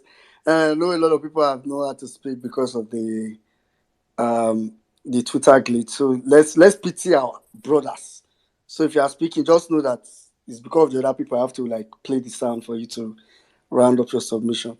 All right, thank you very much. Let's quickly go. Please, want to speak, raise up your hand. If not, I mean, just be going past you and going back and forth. Ubazi, are you there? Or UBAZ? Ubazi. Hi, guys. Yeah, go ahead. 3 minutes. This is actually my first time speaking on Violence Space, but the truth is, um, um, I've been following Violence Space, but I just don't talk. I don't talk a lot, but I just wanted to chip in, because of this Chinese thing, right? So I'm going to take it from another angle. Um, Lagos state government is owing 1.3 trillion. And I mean, before now, you know, if you ask me, I would say maybe they took loans and, to build the airport, the seaport. But now to hear this, I'm shocked. What did they do with these monies? What did, well, we've always known. Then I'm go. Oladipo talked about going to a school, and it reminded me of 2 weeks ago. I went to my friend's place in somewhere in Baltimore. I live in the United States, and he took me to his house. He's a Nigerian. He married an American who is works in the university, and basically the wife works and schools in the university, and they are staying. The guy is staying in the girls' what is supposed to be a hostel. I went to this whose house, and I mean their hostel. I wept for Nigeria, like a family living in a hostel accommodation for a student with other teenage students. I now realized I went to Futo, and I now realized why we keep on churning out crazy people, because with the conditions of when I went to school in Futo, comparing it to what I saw 2 weeks ago, then imagining what it is now, I just couldn't fathom it. I only spent 1 year in the hostel in school. That 1 year, I swear to God, I could not enter their toilet once. I would go to my house in nowhere to do a number two and come back to school because I could not take it. But this is a whole man staying in a hostel with the wife. And you tell Nigerians these things, they don't understand. People think all these things Peter B was saying, he's just saying it for saying sake. Meanwhile, this school I'm saying is probably not top 200 in America. This is like every other regular school. I think people should travel, and they will come back and stone these our leaders for real. But it's even more fucked up because there are some fools who are abroad who are supporting the same government. So we don't even know which one to you don't know what to believe anymore because nobody is making sense anymore. Guys, all eyes on the judiciary. We must get them to do what is right. We must get them to do what is right, and we must win our mandates back. Thank you very much, guys. All right, thank you very much, Ubazi. Thank you. A mumu in Nigeria may be a bigger mumu abroad. So thank you very much for that submission. Meanwhile, shout out to Levi Odira. I can see your super chat on the YouTube channel. Thank you. Shout out to Levi Odira. Where Lady Liberty run go? I saw her request. Oh, she don't run. Oh. Oh, she don't come back here. Liberty, I see they see her handwork. Yes, she did both here, both YouTube and this place then.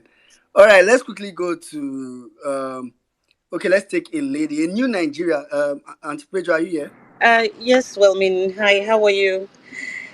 Yeah, fine. 3 minutes. Well, meaning, you did that intentionally, didn't you? Mo máa gbàdúrà fún ẹ.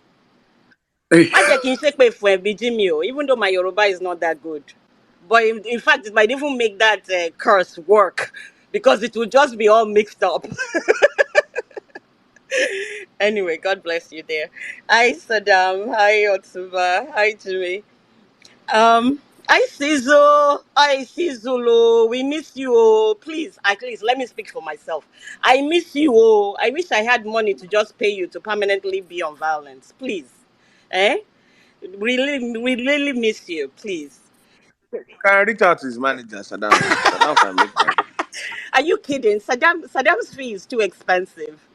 That's why all those people that are supercharging on YouTube, they better stop it because we can't. No, because of me, I'll do discount, man. Discount. Definitely. He went to record our new album, Wahala Records. We are coming with a banger. He will anticipate soon. It's true. Cecil is worth it. It's worth the full charge. Um, well, good evening, everyone. Um, this issue is just perplexing me about Nigerians and you know, as a Christian, I really just feel like I have to talk about it um, because I just keep wondering, why do my Nigerian people still say that God will make evil favor them? I mean, is God now unholy? Is that what we are saying? Is that God is now unholy? You know, for anyone to justify Tinumbu, for any, even countries, I'm talking about countries that claim that they're Christian countries. I know China is not. So, you know, we can't go there with China. But at least all the other countries, I want everybody to, you know, if they claim that they're Christians, to please give us their justifications and from the scriptures, not from their shrines, from the scriptures. You know, my Nigerian people call on God in every corner of Nigeria, every corner, whether they are Muslims, Christians, or even the traditionalists, they are calling on some version of a small God, you know, which is under the greatest God. And but they refuse to call out evil for what evil really is, for what this is, which is evil. They prefer to use spiritual excuses to justify a thief and a terrorist than be bold and stand up to the thief and the terrorist. I don't understand. Besides the obedient movement, all institutions in Nigeria defy accountability. Nobody wants to be accountable. You know, the average Nigerian will blame their villagers for witchcraft when they are sick. Even though they've been out partying all night and mosquito has been biting them, they will still claim it's their villagers that gave them that malaria. I don't understand, you know. And but when it comes to the thief, they won't blame the thief for stealing. They would now look at it from a physical lens that, you know, that yeah, he should be excused for all his problems, that it was something evil that made him do it. There's no accountability. It's just mind-boggling. And in the scripture, I have to quote this, Luke 17. Otuba, I know you pardon me because I know you don't get too religious or whatever, but Luke 17, it says, Jesus said this, take heed. Oh, now let me say that doesn't mean you can't read the Bible. Please, No, no, no, no, no, no, no. yeah. You know that, yeah. I know. Luke 17, verse 3 says, take heed to yourselves. If thy brother trespassed against thee, rebuke him. Please, Christians, if he has trespassed against the whole country, not just against one of you, so rebuke this man collectively in whatever way you can. Please rebuke him. Please. And and then the other thing is this, how the mighty have fallen, the so-called giant of Africa. Think about this, every Nigerian, please, how much we have fallen. In the 1980s, it was someone that was reminding me this. In the 1980s, Chinese were selling fake goods. Not Abamedo. Our Abamed is precious. They were selling the fake of the fake on the streets of Lagos. They were mere beggars in the 1980s when Nigeria was prospering. Now, they have now come into Africa. They came in the 2000s. because I remember going to a seminar about this. They came in the 2000s and they entered Africa under the disguise of agriculture. They were claiming they were giving seeds, you know, pest resistant seeds. Only God knows if those seeds have not even destroyed all our farms. That's going to take another research to even discover that. They came on that guise, and all of a sudden, African people just let them in, as we usually do. And now, they've advanced to terrorism. I'm going to post this on the Jumbotron, but I'll just, well, meaning, can I just read this, one sentence out of this article? Do I still have time? I was already waving my hand, but just go ahead. Okay. People can All choose right. 30 Thank you. seconds. So this is an article from the Times, and it's Thursday, June 22nd of 2023, and it says Chinese bribed Nigerian militants for access to vast mineral reserves, and this was written by Richard Ashiton in Lagos. Chinese mining bosses are funding Nigerian militant groups in order to secure access to the country's mineral reserves, raising the prospect that Beijing could be indirectly funding terror in Africa's largest economy. Nigerians, you have become slaves to the people that were begging on your streets in Lagos in the 80s. That should be a reason to require accountability. If you don't, this will get worse. I yield the mic. Thank you. All right. Thank you very much, Auntie Pedro. Uh, thank you very much. Okay, quickly, let's go.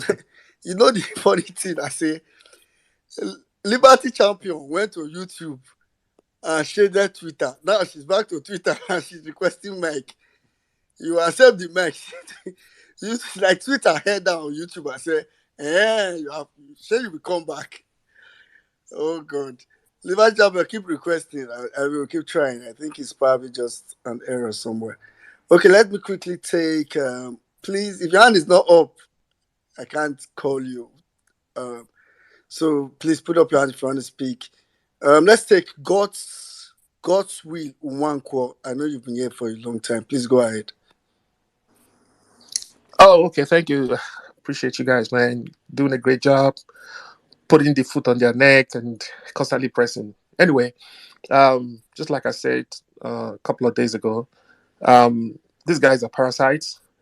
The the current criminally elected leaders in Nigeria and their agbados have one thing in common. They have a deficiency of enterprise. Okay? And that is why they are blood sucking parasites. They are parasitic in nature. Their methods are parasitic. They think in parasitic ways, and they can only survive by leeching them, the leaders, and their followers, the agbados, can only survive by leeching off the collective resources of the poor and the economically traumatized Nigerians. That is all. That is the only game they have. That is their one trick ponies. Okay, and one of the and two other deficiencies they have is they have deficiency of morals. They have deficiency of character, word of emulation. And of course, there's a video that Jimmy shared a couple of days ago. You know, of course, they're idiots. Okay? If you want to know more, just go watch the video. And President Obama, my favorite president in the world, he had one of these proteges, and Governor J.B. Pritzker of Illinois, President of Illinois. Shout out to Illinois. So he gave this, you know, accurate description of how to detect idiots. Go watch it, and you come to the conclusion that these agbados are idiots. Okay? So, but let me just kind of break down this. 2 weeks after the whole Kabuki dance, with the so-called Dangote refinery, I was just looking at it because I've known about that this was a scam. This was a scam. So there was this meeting of a group of um, developing economists investment fund.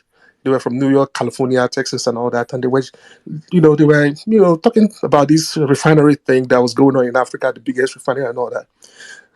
And I was a Nigerian there, so obviously they turned to say, what's the deal? I told them it's a big scam. They say, what?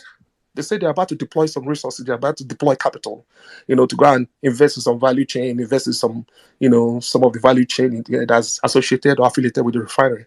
I told them, you know what, that they shouldn't do it. They shouldn't do it because it's scam, because as far as I'm concerned, that whole thing is a kabuki dance and it wouldn't deliver the returns that you expect. Okay? So we did a good job at the marketing, the refinery. And of course, I got a call from one of them today. He thanked me. He was so profusely thankful that I had to talk him out of it because everything that they saw going on with the Dangote refinery looks like a scam, a big old scam. Okay? So we all know that the only way you can grow economy is by growing sales or you're cutting expenses. Okay? And unfortunately, you have a lot of folks like me in diaspora that will continue the marketing these criminals, ensuring that the access to foreign investment is jeopardized.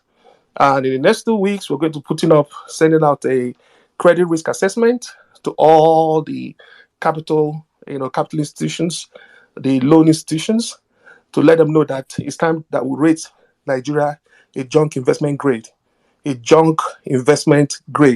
until our electoral mandate is restored. Because as long as our electoral mandate is not restored, Nigeria will be a junk investment grade. It will be a no-go place for any investor in any part of the world, no matter how much they try, they go and claim that they are meeting with investors, are visiting heads of state. That's not going to happen. So, as they continue they cannot grow sales, they cannot produce, they cannot cut costs because they are so greedy. They keep raising cost of governance, and they can't get access to foreign investment. And guess what they're going to do? They're going to be taxing Nigerians to debt. They're going to tax to debt. They're going to grab all that money wherever they can find, and they're going to tax. But, in investment, we call it there's no more meat in the bone. There's going to be anguish and pain. And you know what? This is going to get worse because the only way we can greenlight any investment that can be deployed to Nigeria, or that we can greenlight some of our investment partners so that they can deploy their resources to Nigeria, is only if the mandate is restored. And then, after the mandate is restored, we can greenlight those investment partners and they can flood the entire country with surplus capital in every sector of the economy, and everybody can be happy. Okay? So if the judiciary wants to play with our mandate, well, guess what? There's going to be a punishing economic anguish that will be unleashed across the country. And let's see how they can govern with a crippled value chain in key sectors of the economy. And, here in the US, most of us here in the US, that people react when their pocketbook takes a hit. And let's see how they are by those who, of course, they have deficiency of enterprise. Let's see how they react when punishing extended penury hits them in the face. And we know they have deficiency of enterprise. So let's just keep doing what we're doing. But I guarantee you that it will be better that Tinubu just bows out and just hands over that certificate of return to the rightful owner and not go through this pain, because there is no way out. I rest. Thank you. Thank you very much. Thank you very. I mean, your submission was so stirred. And you finally ended it with Caesar's advice to Tinubu every time. That Tinubu should just gently hand over the mandate. With personally, I just say, okay, from what I've discovered, I don't think I'm the right man for the job. As it should not have, even if you don't want to pretend as if he knows he lost the election, just say, okay, come and take this mandate back. Thank you very much for that. All right, let's quickly go to Mr. Ken. Mr. Ken, please go ahead.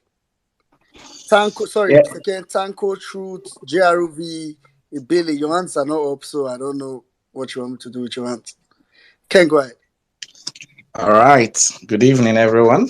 Good morning and good afternoon, wherever you're spacing from. I normally like to stay on the audience, but I came out for attack today on Jimmy and Otumba on a lighter note anyway. So first of all, Are you a PhD holder? you check my profile if you want to know anyway. Wait. Otumba, it's not only Mr. Ken, just wait. Mr. Ken, go ahead. Anyway, so well-meaning Nigeria. First of all, I want to thank you for the introduction of this, your notification of time. Since you've done it, I think you stopped interrupting people's thought of flow. So well done. Sizzle, I badu your style.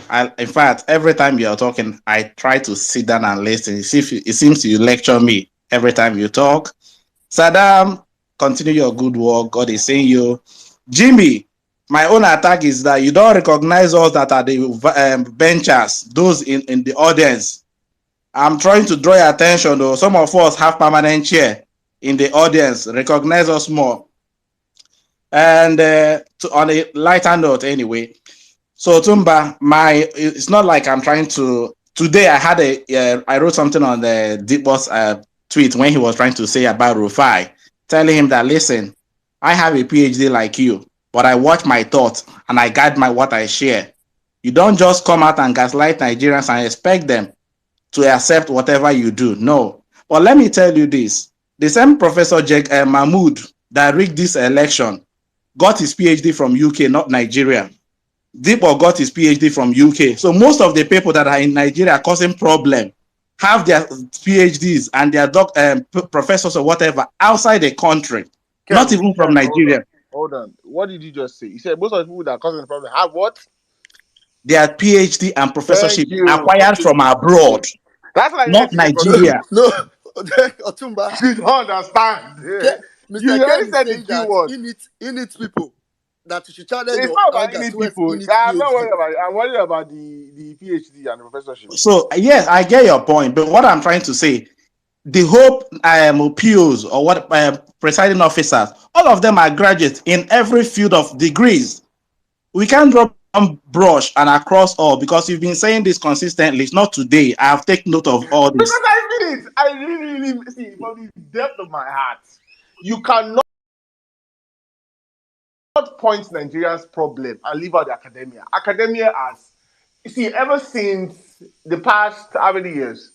One of those that made people like me follow Buhari are Nigeria academia. So Okay, so Otumba, for too long in this country, once you don't read book, you remember from our parents' generation, he's the headmaster of the village. Then go they give him respect. Academia no get sense because this same Nigerian where they hold last week, he go UK, go they fuck 11-year-old girls, 12-year-old girls. If you leave the bastard, no be school where you go read, no be school you go read. If you leave him now, you go get PhD. Begin talk for timeline. You turn to an agbado by 2027. Now academia, and I know go say he likes his butt tickled by pre-teen girls. Now them will PhD my foot. I mean, in short, I dey vex. Now I never talk since. Continue. let me finish, please. The truth is that, and this is why I took this space to talk.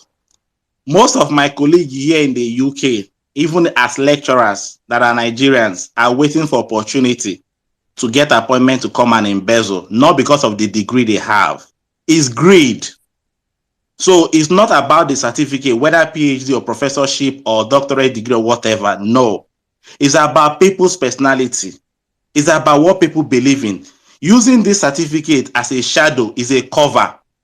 But some people acquired it genuinely.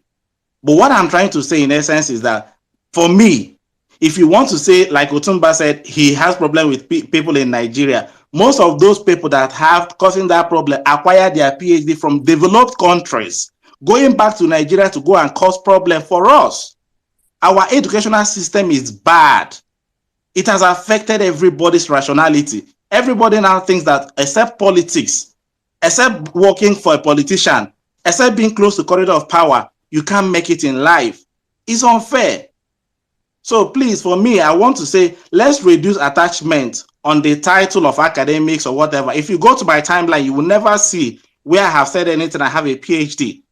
I don't brag with it, but it's something I've got. I'm not talking to people like you. Me, those that I'm talking to understand themselves. I only say this. See, the religious leaders and academia is me, my own beef with them.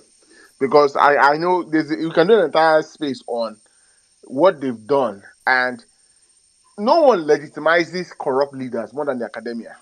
What is it actual? Like I can go back. I can.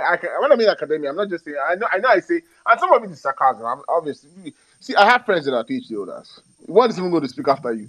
So it's not. I know. Yeah, it sounds generation, but it's just like pastors. Also, there are pastors I listen to. But when I say the Nigerian religious leaders and academia, especially PhD holders and professors. I give up on you, Otumba. Anyway, Okay. See, elections has been how Nigeria. See, okay, the way we get leaders is through elections. So let me take it back to '99. Our Rex as far as I can remember, Rex, whether INEC chairman or Rec chairmen, have always been academia. And they've always, the governors, you can listen to how Donald Dude explain how they bribe Rex. From 1999, 2003, whether at state levels, now they took it federal in 2015. Academia that run elections have been our biggest problem. They are the ones that connive with these politicians. They are the ones that go in bed with them. They legitimize them. They run to take appointments from them. They will go on TV and defend nonsense with their PhD and professorship title.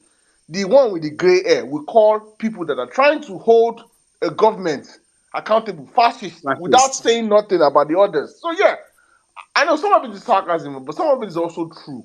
You can draw a line from Nigerian academia and religious leaders to the woes we currently have. Now I know the politicians, I know they are a problem, but two people are responsible for putting them there, in my opinion. Religious leaders and academia. All right. Anyway, Okay. so for me, I Okay, just want Ken, to just round say up in 30 seconds here. a shout out to everyone that have been doing whatever they are doing. I forgot to mention people like Pearl in their space, giving us update, General Lucci, Bolanle, and every other person. I have always been here on the audience. I have not spoken in a long time, but Otumba brought me out to speak today. I'll go back to where I have been hiding. Thank you guys, everybody. I appreciate. All right. Thank you very much, Mr. Ken. Thank you very much. Okay. Let me just do a roll call of people down because I think some people are here and just sitting. Meanwhile, there are people requesting. If you want to speak, if you don't raise up your hand, I may have to drop you. Then maybe whenever you are ready, you can request again. Please Um, drop me. yeah, Mr. Ken, no problem. All right, let's quickly go to Shiloh. Shiloh, please go ahead. Uh, Good evening, Otumba Alpha. Well meaning, Sizu, Sadam. Another my PhD friend. Let the PhDs brief. Don't suffocate us. You have that responsibility. See, at the end of the day, it sounds, there's so many things that we can criticize and everything, and rightly so. But if you look at the bigger picture, you see that every hallowed position in Nigeria, every hallowed position, or the position that should be respected, has been corrupted. I mean, you just spoke focusing on one, say academia, right? And rightly so, because at the end of the day, who conducted these elections, or who was the people that were supposed to be INEC recs and things like that, and returning officers, and the Mahmoud himself, where was he from? And that is done to legitimize, like you rightly said, unfortunately. So I understand completely. I mean, what is it, pastors you want to talk about? Is it professors you want to talk about? I know somebody who's a retired major general, but the worst thing you can do to him is introduce him as with his title. If he chop slap, because of how bad the system has just corrupted every single thing. So it's not unwarranted. I mean, Deepak, don't fire you, Sha, but it's fine. I move on to the topic. Talking about you see that I say this, I sound like a broken record, even when I'm lecturing, but I tell my students that listen, the foreign policy of every country is inherently self-serving.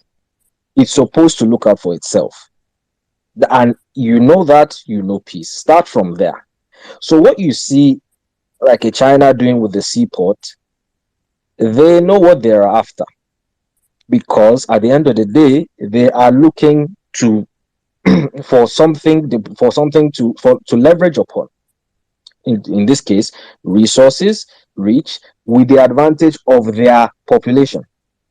Which you have already pointed out that even the people that are coming out here, most of them have criminal records, and they are sending them instead of them just languishing in jail. They say, okay, we can use you for this. But the difference in our dear Nigeria is that this self-serving nature is more individualized. Now me. In Nigeria or Africa in general, all you need to do is go and meet one single politician or a group of them and say, okay, we'll give you X or Y amount. The rest is yours.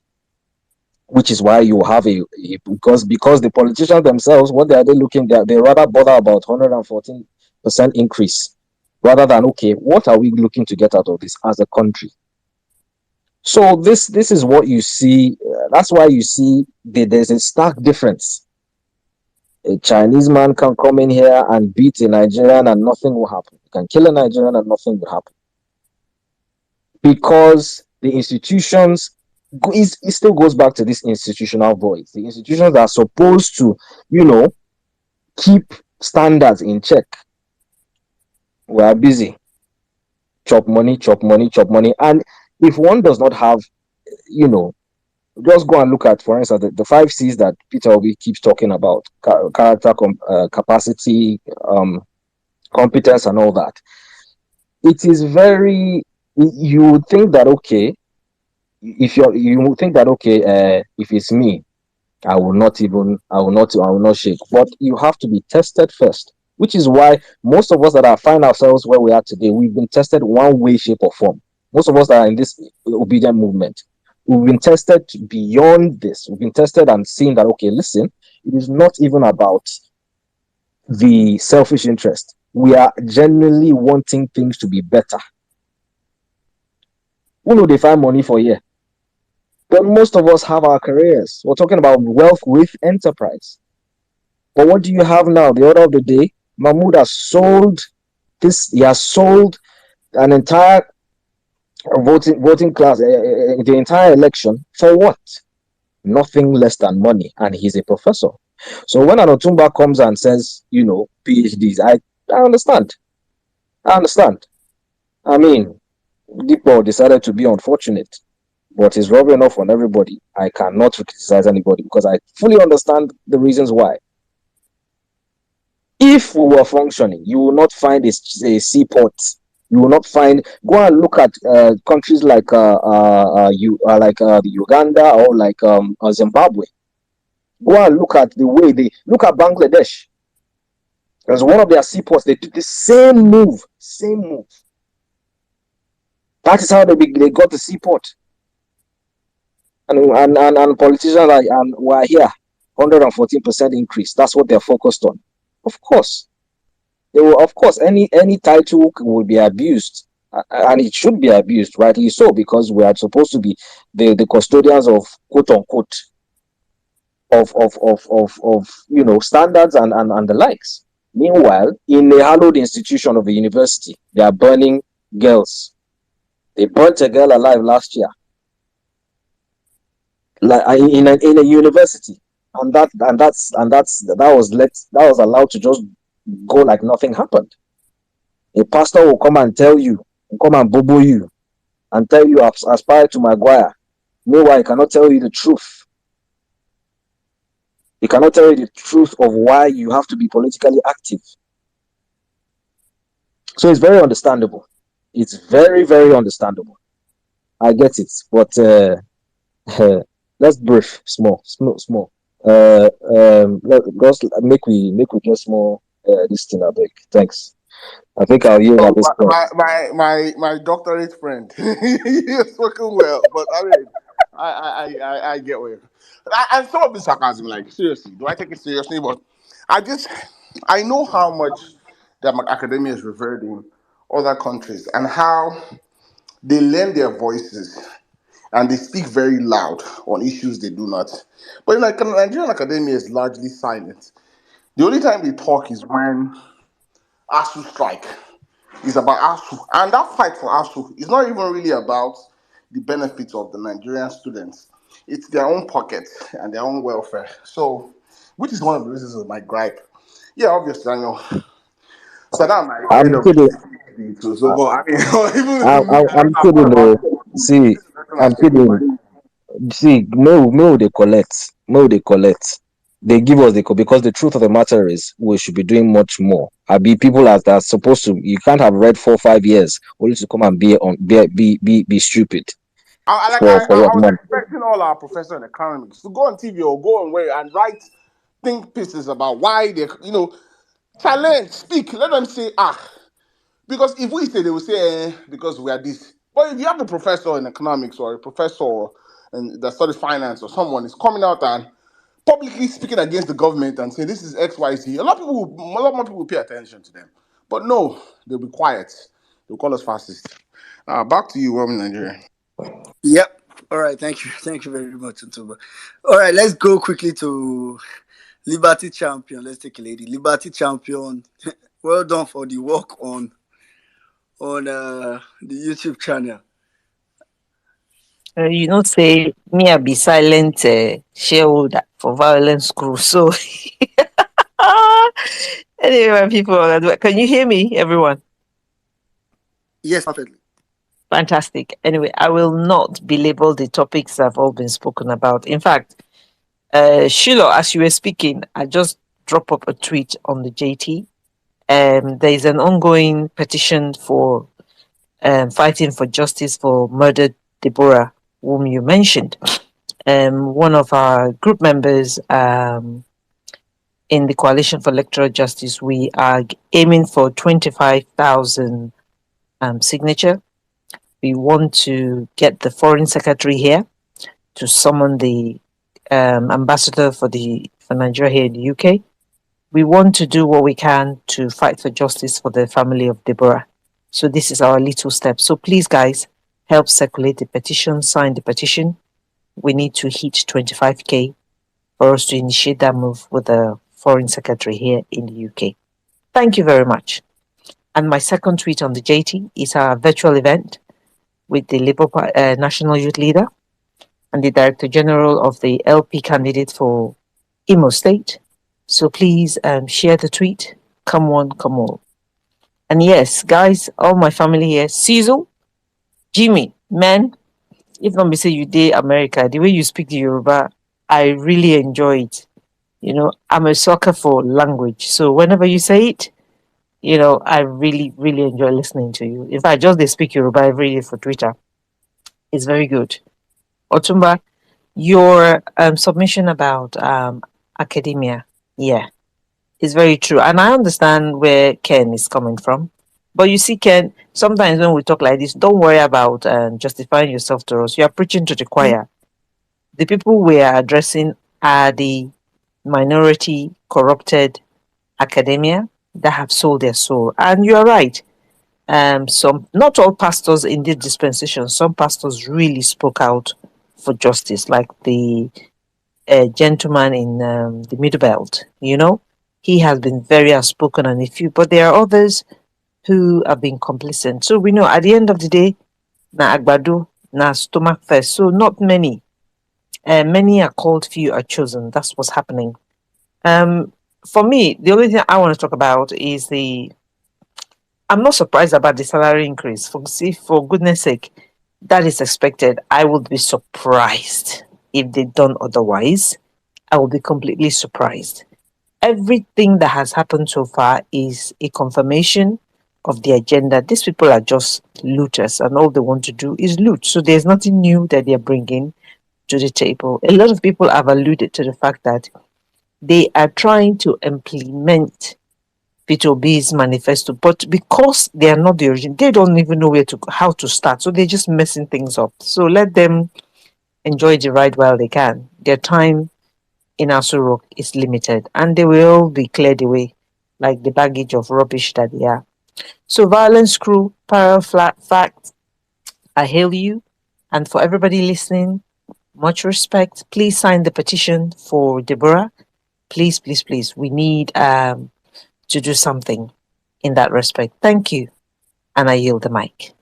All right. Thank you very much, Lady Liberty champion. All right, quickly, let's go to Truth Emo. Truth Emo, are you there? Truth Emo, are you there? Yeah, I'm there. Good evening. Can I be heard? Yeah, go ahead. Thank you for the mic. Thank you for reading the mic. Well, first and foremost, I want to appreciate every obedient that has been steadfast with our, with us recovering our mandate, and I want to appreciate the old school host and every stalwart of this movement that has been lending their voice and their resources to this fight. And I know that at the end we shall celebrate. Now, my take is on this 114% salary increase. Well, first and foremost, I'm not surprised. What do you expect from a kleptomanic criminal drug lord?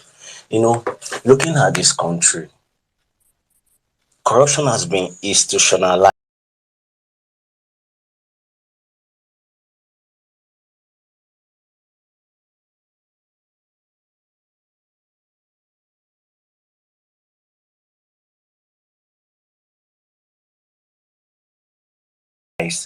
These politicians, they don't have our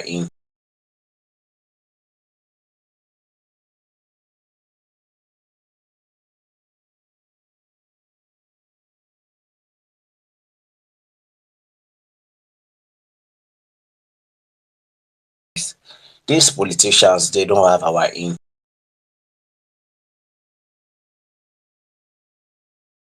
tip, or would I say I was informed about. Truth Emo, Yes. I have a feeling I know what you were informed about. And trust me, I don't think you want to say it. Really? So what? Okay, just go ahead. All right. I wouldn't mention name, but I'll just drop clue. There's an hotel in Lagos, very opulent and mighty. It was commissioned by the Lagos State Speaker. As I was told, this current Senate Speaker is the owner, but it is being fronted by some individuals, and I'm very sure that this drug lord, the Baron that stole our mandate, also have his own cut from the business. So why did I say this? These guys are just there for business. They're just there for business, and at the end of the day, they don't care. They're just destroying this country. But the good thing is, we have a new paradigm shift, a political one, to see this country work. And we have um, His Excellency, Mr. Gregory Peter Obi, who has proven his worth and has shown by his credentials that he's going to serve the people. And I'm very sure as regards we're not really trusting the judiciary. One thing I know is that even those judge, even though they've been bought, they know that they can't deny the evidence, and we are watching them. This country is at a point of collapse, a mighty one. And if they should steal our mandate, it's going to be bloody. At this point, I'll be hitting the mark. Once again, you guys are doing a great job. Continue, continue. God bless us all. I yield the mark. All right, thank you very much, Truth Emo. I actually thought there's this thing people usually, if they want to talk about Fabio and still making him what's it called, Senate president, they get one side where they want to go, where I know they like to hear that something something. All right, N6, I think you are ready to speak now. So after N6, we'll come to Nello. Hello, everyone. Good evening. Yeah, Hi, can hear you. N6. I Play, love play. you. You dey whine me? Who's that? Thank you. Love you too. Anyway, good evening, everyone. Hello. I've been listening. I was doing a lot of driving, so I just got back home. I'm more comfortable now. I just wanted to give a quick submission. Um, my submission is in two parts. The first part is Namumu still they believe Nigerian GOs. Why do I say this? When a pack of lions or is coming towards you, you don't have a chance to find out which of them has a toothache or which of them is a vegetarian. It's in your best interest to first of all run and then monitor them from a distance. At some point in Nigeria, the Nigerian Pentecostal movement came up to fill in a void, the void of monotony, the void of the first wave of Nigerian youth, especially the teenagers of the 1970s and the 1980s, engage in certain levels of tomfoolery that the Nigerian pastors, especially Nigerian GOs, have engaged in. The Nigerian Pentecostal Church had issues to the point that even within them, they would have issues with another GO like Temitope Balogu Joshua, aka TB Joshua, to the point TB Joshua died. And many of these Nigerian GOs held that beef. Rarely, many of them did not attend his funeral or even send letters. But why am I telling you all of this?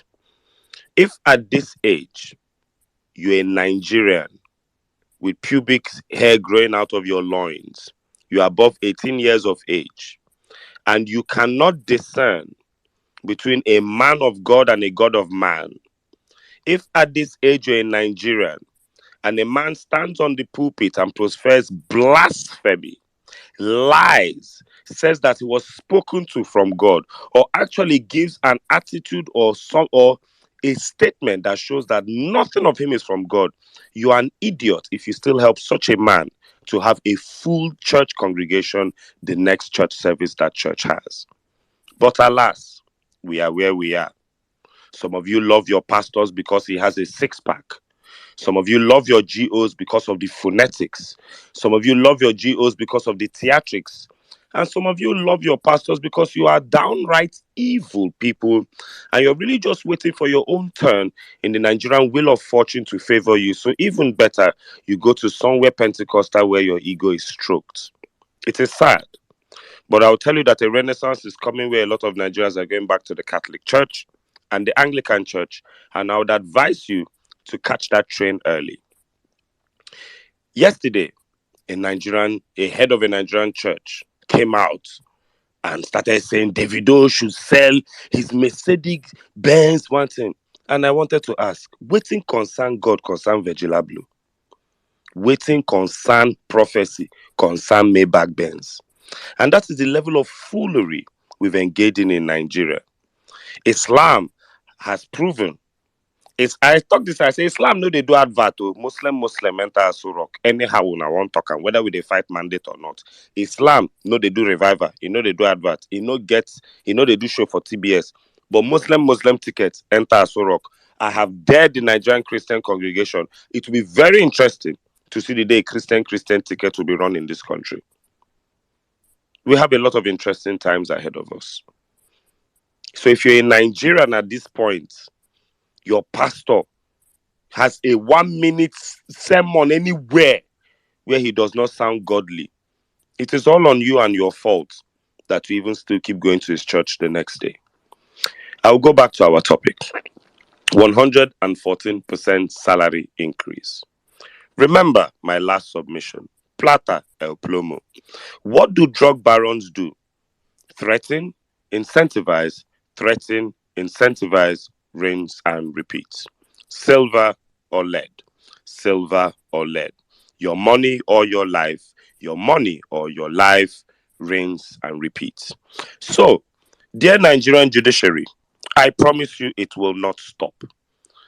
As they said in the Bible, the first king chastised you with whips, the second will chastise you with scorpions. Oh, Muhammadu Buhari used the DSS and removed the doors off the hinges of the houses of Nigerian judges. True or false? True. It is on public record. Muhammadu Buhari had the guts to remove a chief justice of Nigeria. True or false? True. I promise you the next king will remove all the chief justices of Nigeria and will arrest all the chief justices of Nigeria. And I promise you, because you are not on the side of the people, nothing will happen. I will tell you something. If the APC government had arrested somebody like Dora Akunyuli for her meritorious service in office, there would have been a protest right outside the prison she was kept in the next day. But they arrested Emefiele, a man who had held public office for 9 years. There is no hue, there is no outcry. Do you remember that there were people who used to protest on behalf of Emefiele in Abuja? Where are they today? Nowhere to be seen. To make you understand that the only cover you have in the judiciary is on the side of the people. Now the people go beat you the day you no give them their mandate. Now the people go defend the people where they beat you the day you give the people their mandate. Damned if you do, damned if you don't. I'd rather be damned for doing. So I say this, dear judiciary. I've reached a point where all eyes on the judiciary, all eyes on the judiciary. One more time. The law is a weird subject. It is a weird course of study. It is a weird field of study. The law is incorruptible. The law holds a scale and a sword and is blindfolded.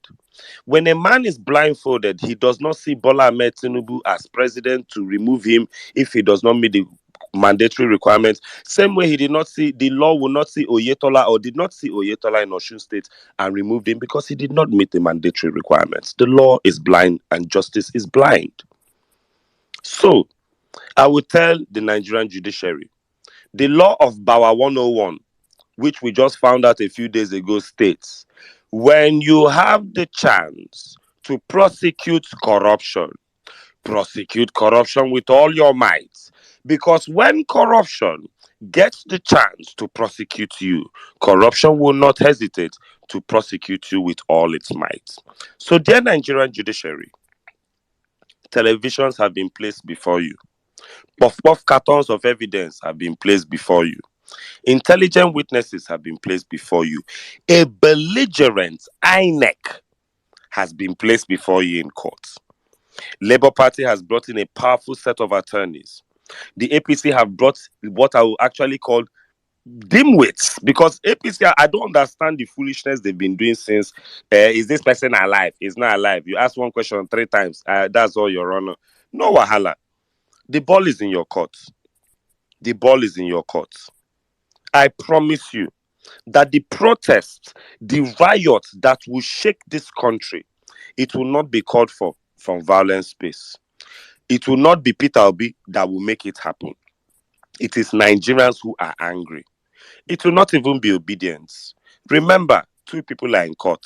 There is PDP faction. Those ones don't hold spaces. They just collect their money and move.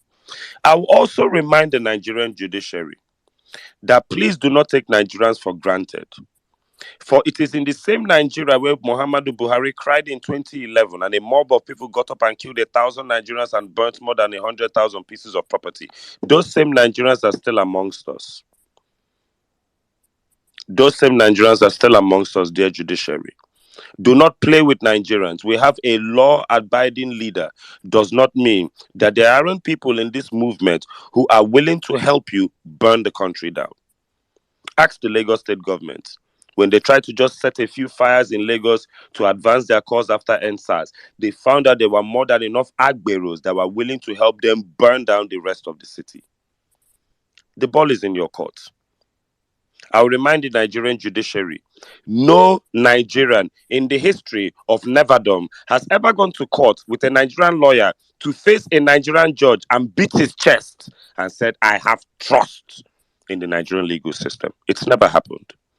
The Nigerian legal system is a roll of a dice. It's a lottery. It's too direct. It's lucky numbers in Baba Ijebu. We know this. So let me tell you, judiciary, today you act like you have your head screwed on right. Tomorrow you act like you're on the side of INEC. Today you act incorruptible. Tomorrow you act like you have collected money from Agbado. Nobody is begging the Nigerian judiciary. I repeat, we did not even go to court trusting judiciary that, oh, you are letting us down by your actions. It is still God punish you people from the first day we stepped into that appeal court, and it will still be thunder will fire you people even the day you give us our mandate. We are just telling you to do your job. Same way a doctor can be placed with a patient, and once everything for that surgery plus the drugs for that doctor is there, the doctor owes the world, himself, the Hippocratic oath, and the entire field of medicine to make that person whole.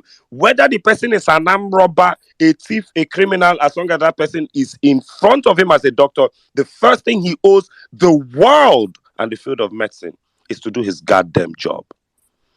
So whether you like Peter Obi or not, whether you hate his bunch of young Gen Z fascists, whether the obedient movement turns your stomach, whether you hate what we've achieved in 9 months, we do not give a damn.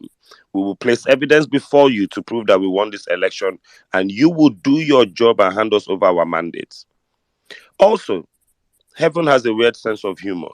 So I will give Heaven this one 1-0. APC, from what God is showing me, was sent to clean up APC's shit. Because all Bola Ahmed Tinubu has done is reverse the stupid and idiotic policies of Muhammadu Buhari and his APC party in the last 8 years. There has been no new phenomenal concept proposed by the Bola Tinubu government that was not a reversal of a Muhammadu Buhari policy. If you're ready, let's start. Opening of the borders. Who closed the borders? Buhari. Arresting of Emefiele. Who worked with Emefiele? Buhari. Oil subsidy. Who could have done subsidy 8 years ago? Buhari. Who stopped subsidy 12 years ago? APC. Name it. Student loan. Bola Ahmed Tinubu talked about a student loan as far back as Buhari's campaigns of 2014 and 2015. So if they would have even implemented the student loan policy, it could have been done 8 years ago. All the APC has done today that has impressed you, all ye men of little it takes to impress you, is just literally reverse policies that they could have reversed 8 years ago. They tortured you for 8 years just to reverse these policies, and you're happy. It is sad, but this is what is happening. So, dear Judiciary, congratulations on your salary increase. Congratulobia. Well done. Congratulations on your increase in year of service before retirement from 65 years to 70 years. Congratulations. But let me also remind you of the news headline that flew over your head. Or any ruling that is considered undemocratic by the judiciary will not be obeyed. Presidency. That was also said in the last 5 days, just in case it slipped your ruling. So let me remind you that when the Nigerian police started faffing around, a video showed where an Agbero burst bottle on police head. It no take time. Celebrity days police. So their judiciary, they do your own. If you be say boss person go boss bottle, Agbero go boss bottle for Supreme Court judge head, or one musician go backhand Supreme Court judge for traffic. I don't know how destiny will pay you guys back, but if you know anything about Nigeria right now, the spirit of karma has been hovering around this country, and many tongues that have spoken against Peter Obi paid for it dearly. The Equeremados can tell you better. Ojius Okalu has wept in the hallowed chambers, but he had the most to say against Peter Obi in the beginning, if you remember. So a man who was the first person to bring down a governor who illegally collected his mandate before will also have the destiny as the first man to bring down the first Nigerian president who stole his mandate again. I will remind you, obedience, to be humble about the man Peter Obi. If we do not, look, let's try something, Saddam. We will not discuss anything on the judiciary on violence space for 1 week. Guess what will happen? Peter Obi will still show up in court. True or false? So he does not need you. He does not need me. He actually probably does not even need UC Maxwell or Sarah Ibrahim, because when he did it against Ngige, you are not there. It was not Saddam spurring on the people. It was not Otumba and Jimmy's submissions. It was not the judiciary. He did it before 3 times. So sometimes when we say all eyes on the judiciary, and some of you will start feeling, some of you enter my DM, N6, do you feel that INEC not supporting? This man won mandate when INEC was using Biro paper and Tipex. Is it now that are using Google Web Services and Amazon Web Service and everything is backed up? Now we go hard them to prove say win election. Are they mad? You guys should be calming down in this movement. Oh, you guys should be calming down. And very soon, Saddam will plan one violence space that will just come here and do party. Come here and tell us what you are grateful for. Let's discuss something else. Because this man is capable. Peter Obi will be in court tomorrow. General Oluchi said one day on her page that, she wants to take a week or some days off. If General Oluchi stops reporting this petition tribunal, Peter Obi will still be in court. True or false? True. So you say, Melembe, wherever you are, calm down. Our candidate is more than willing. Heaven has a weird sense of humor. APC will clean up APC shit, because one of my biggest fears was if Peter Obi had come up and tackled Hadi Sirika, they would say tribalism. If he had come up and tackled Emefiele, they would say that it's all the good works of Buhari. He wants to upturn it just before Nigerians will start to reap the benefits. If he had come up and floated Naira and it went to 880 Naira to $1 overnight, they would say that his economic policies. That's why he was talking. He was talking. Look at him now.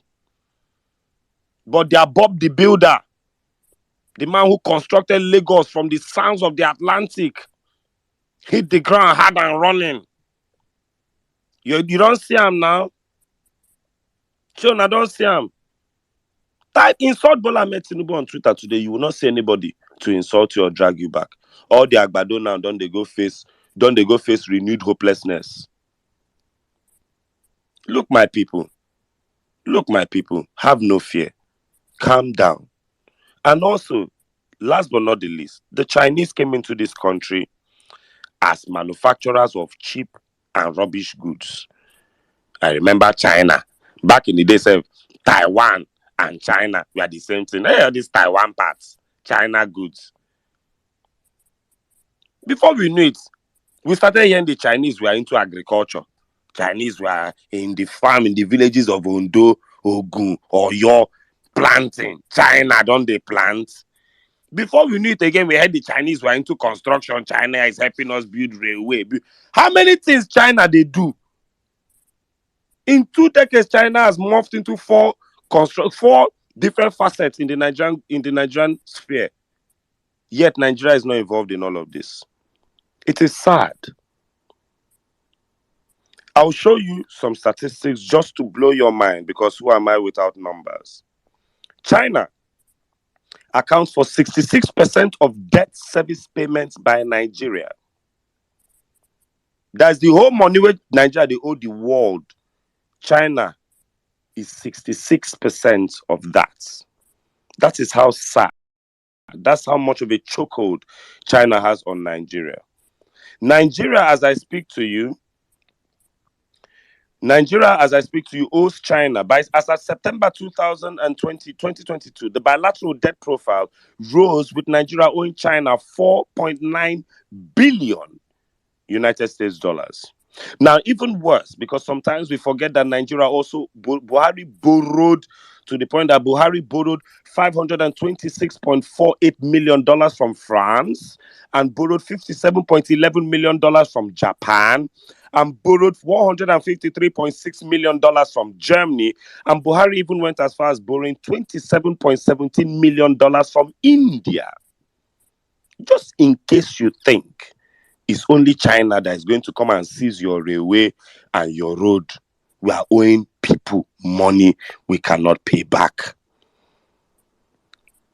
So I just want to tell you guys this, but this is what is interesting about what China is doing in your country. Liberty read something about how China might be sponsoring terrorism in Nigeria, and it was right here on my submission, so I won't bore you with the details. But let me now tell you something that is very interesting. Nigeria, in April of 2023, the top imports of China from Nigeria were the following: petroleum gas, $95.8 million. Crude petroleum, $71.5 million. But this is where it gets interesting. Solid minerals such as niobium. I have never heard of that mineral in my life. Vanadium. I have never heard of that mineral in my life. Zirconium. I've heard of it before. Zirconium ore. There's another one called tantalum. China is collecting this from Nigeria to the tune of the following money. China collects petroleum gas from Nigeria to the tune of $95.8 million.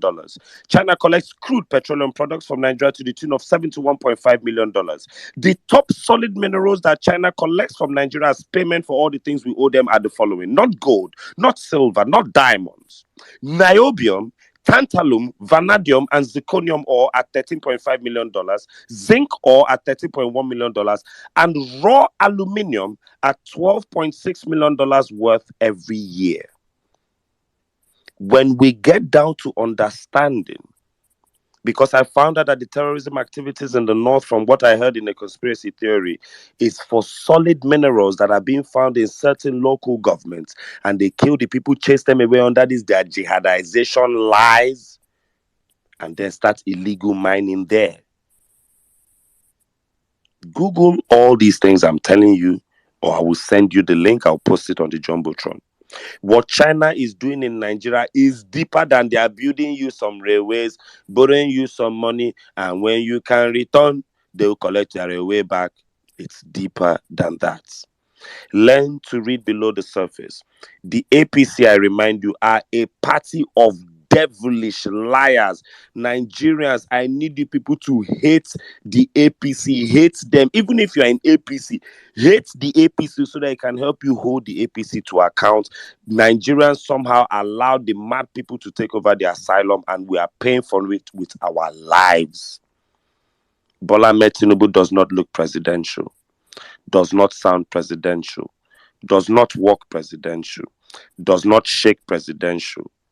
I saw him go to France, and what just broke my heart was, so that woman now, she's shaking him. She go just look and say, hey, so that is that Nigerian president that they say is a drug dealer. Like it or not, that is what will cross her mind.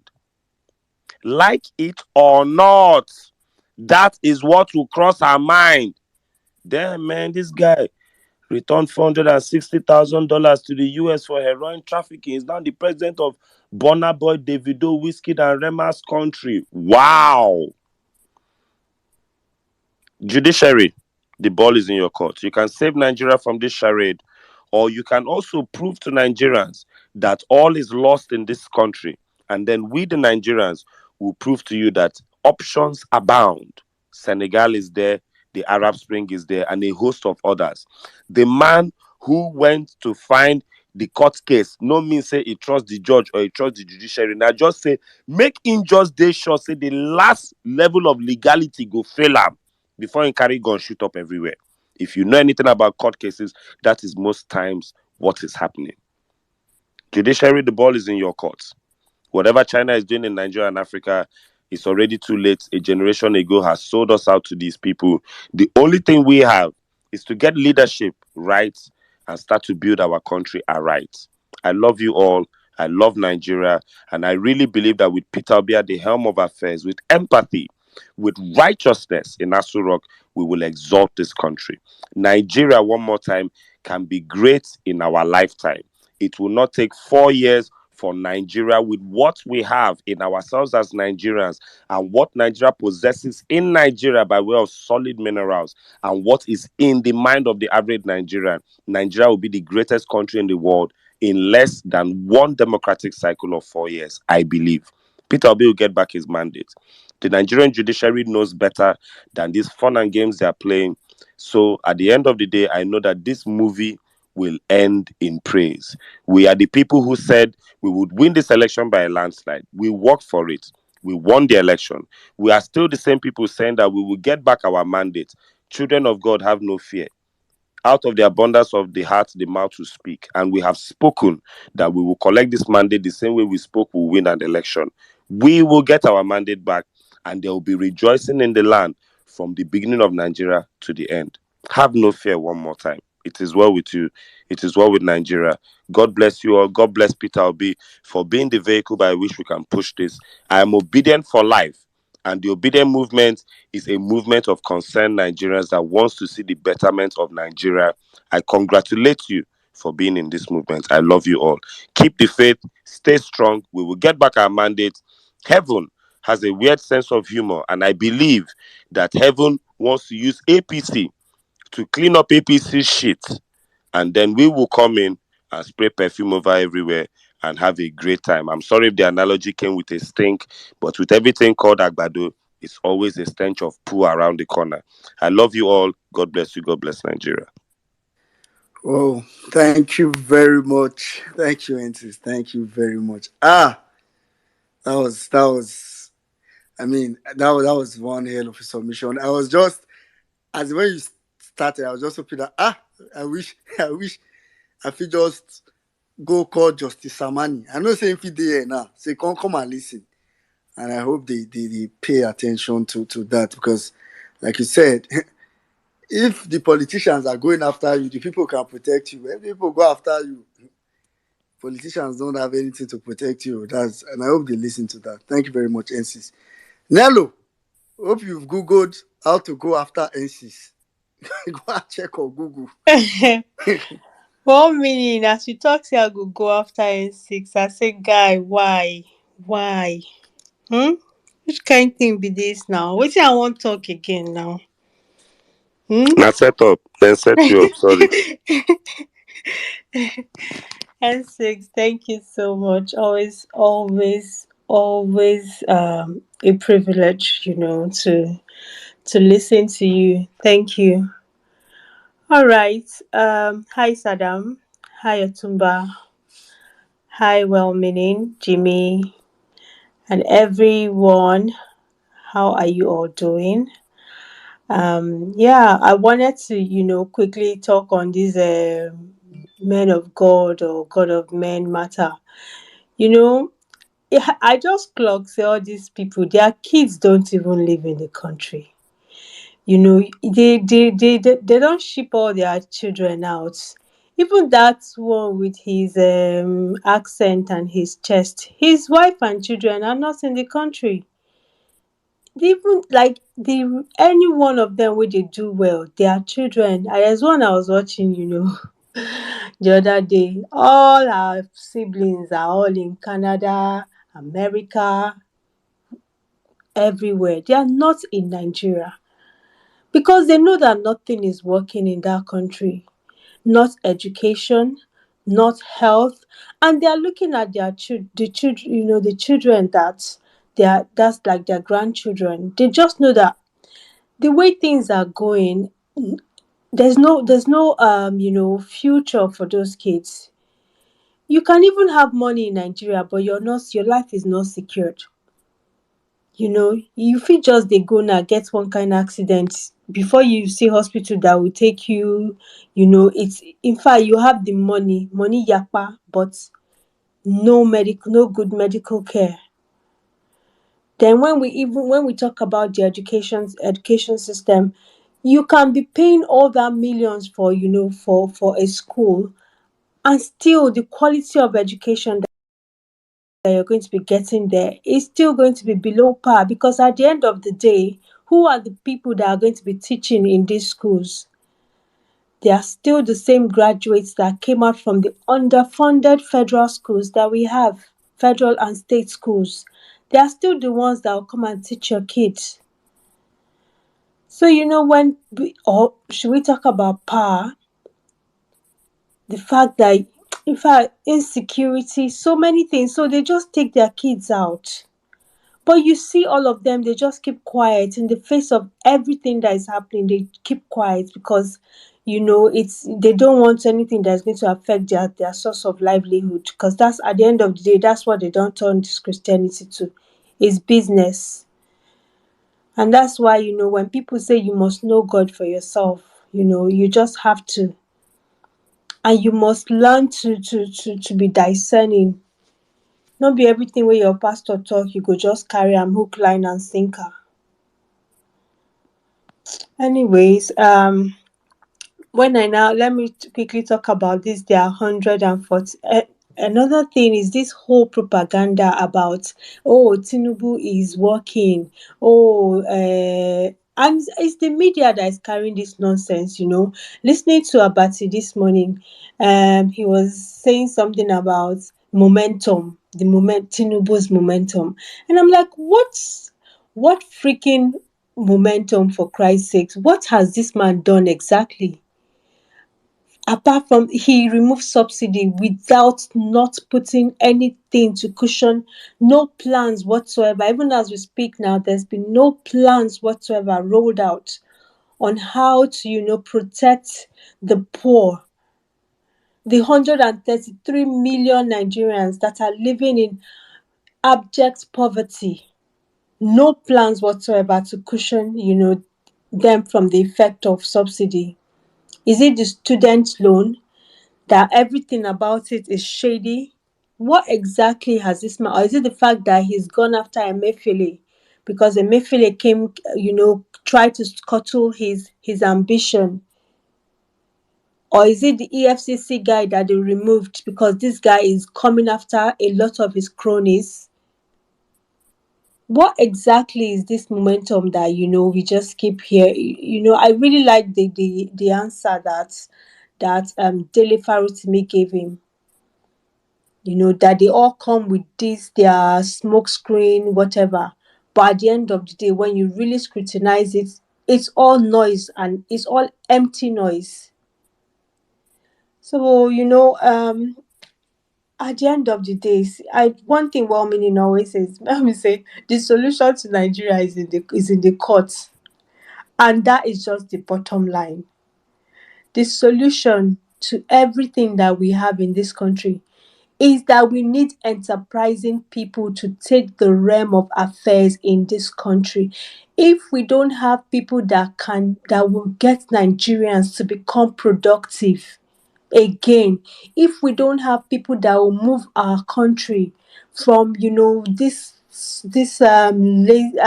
I say lazy, Nigeria does not we're not productive, we don't do anything, our industries are dead, and now this man is about to even education that people are even managing to get small, this man is about to kill it entirely.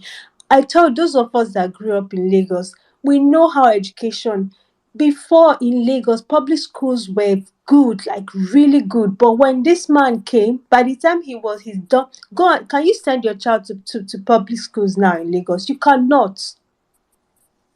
This he would literally, and he has already started. In fact, God forbid that this man would have 4 years.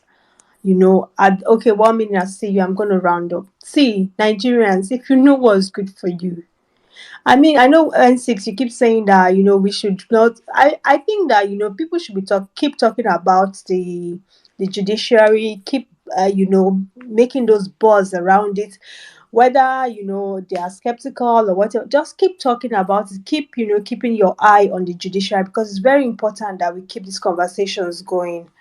All right, I yield my mic here. Thank you so much. Thank you very much, Nello. Yep, I always say that the beginning to the end of Nigeria's problem lies with Peter Obi. I don't know. I wish I can say the way they used to introduce Merlin that time.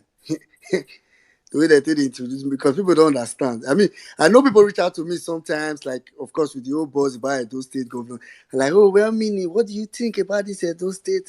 I'm like, sorry, I'm from Edo State, but I don't know if I'm interested in Edo State election till after this petition, this whole process is finished, because any other thing you do for me, any other thing you do now, in fact, I don't even watch all this arise, and maybe that's why I don't used to see some of all these things. In fact, now people here now they hear deep, I don't see my head there. Now that judiciary, my head there. Now for me, I hear say people say deep must talk something. Somebody did that thing. I know they see that because that's where everything is going to end. If that's what we decide whether Nigeria will remain a country or not. So if the judiciary doesn't do right there, Opari, Otilo, Nigeria, there was a country in the in the words of Omar, au revoir. The last person that lived turned off the lights. Anyway, let's just go ahead. We'll be rounding up very soon. Let me just take. Okay, I think we just have one speaker. Dinobo, if you want to speak, please raise up your hand. But let's take Dr. E. Dr. E, please go ahead. Dr. E, are you there? Okay, Dr. E, if you are not there, Dinobo, are you there?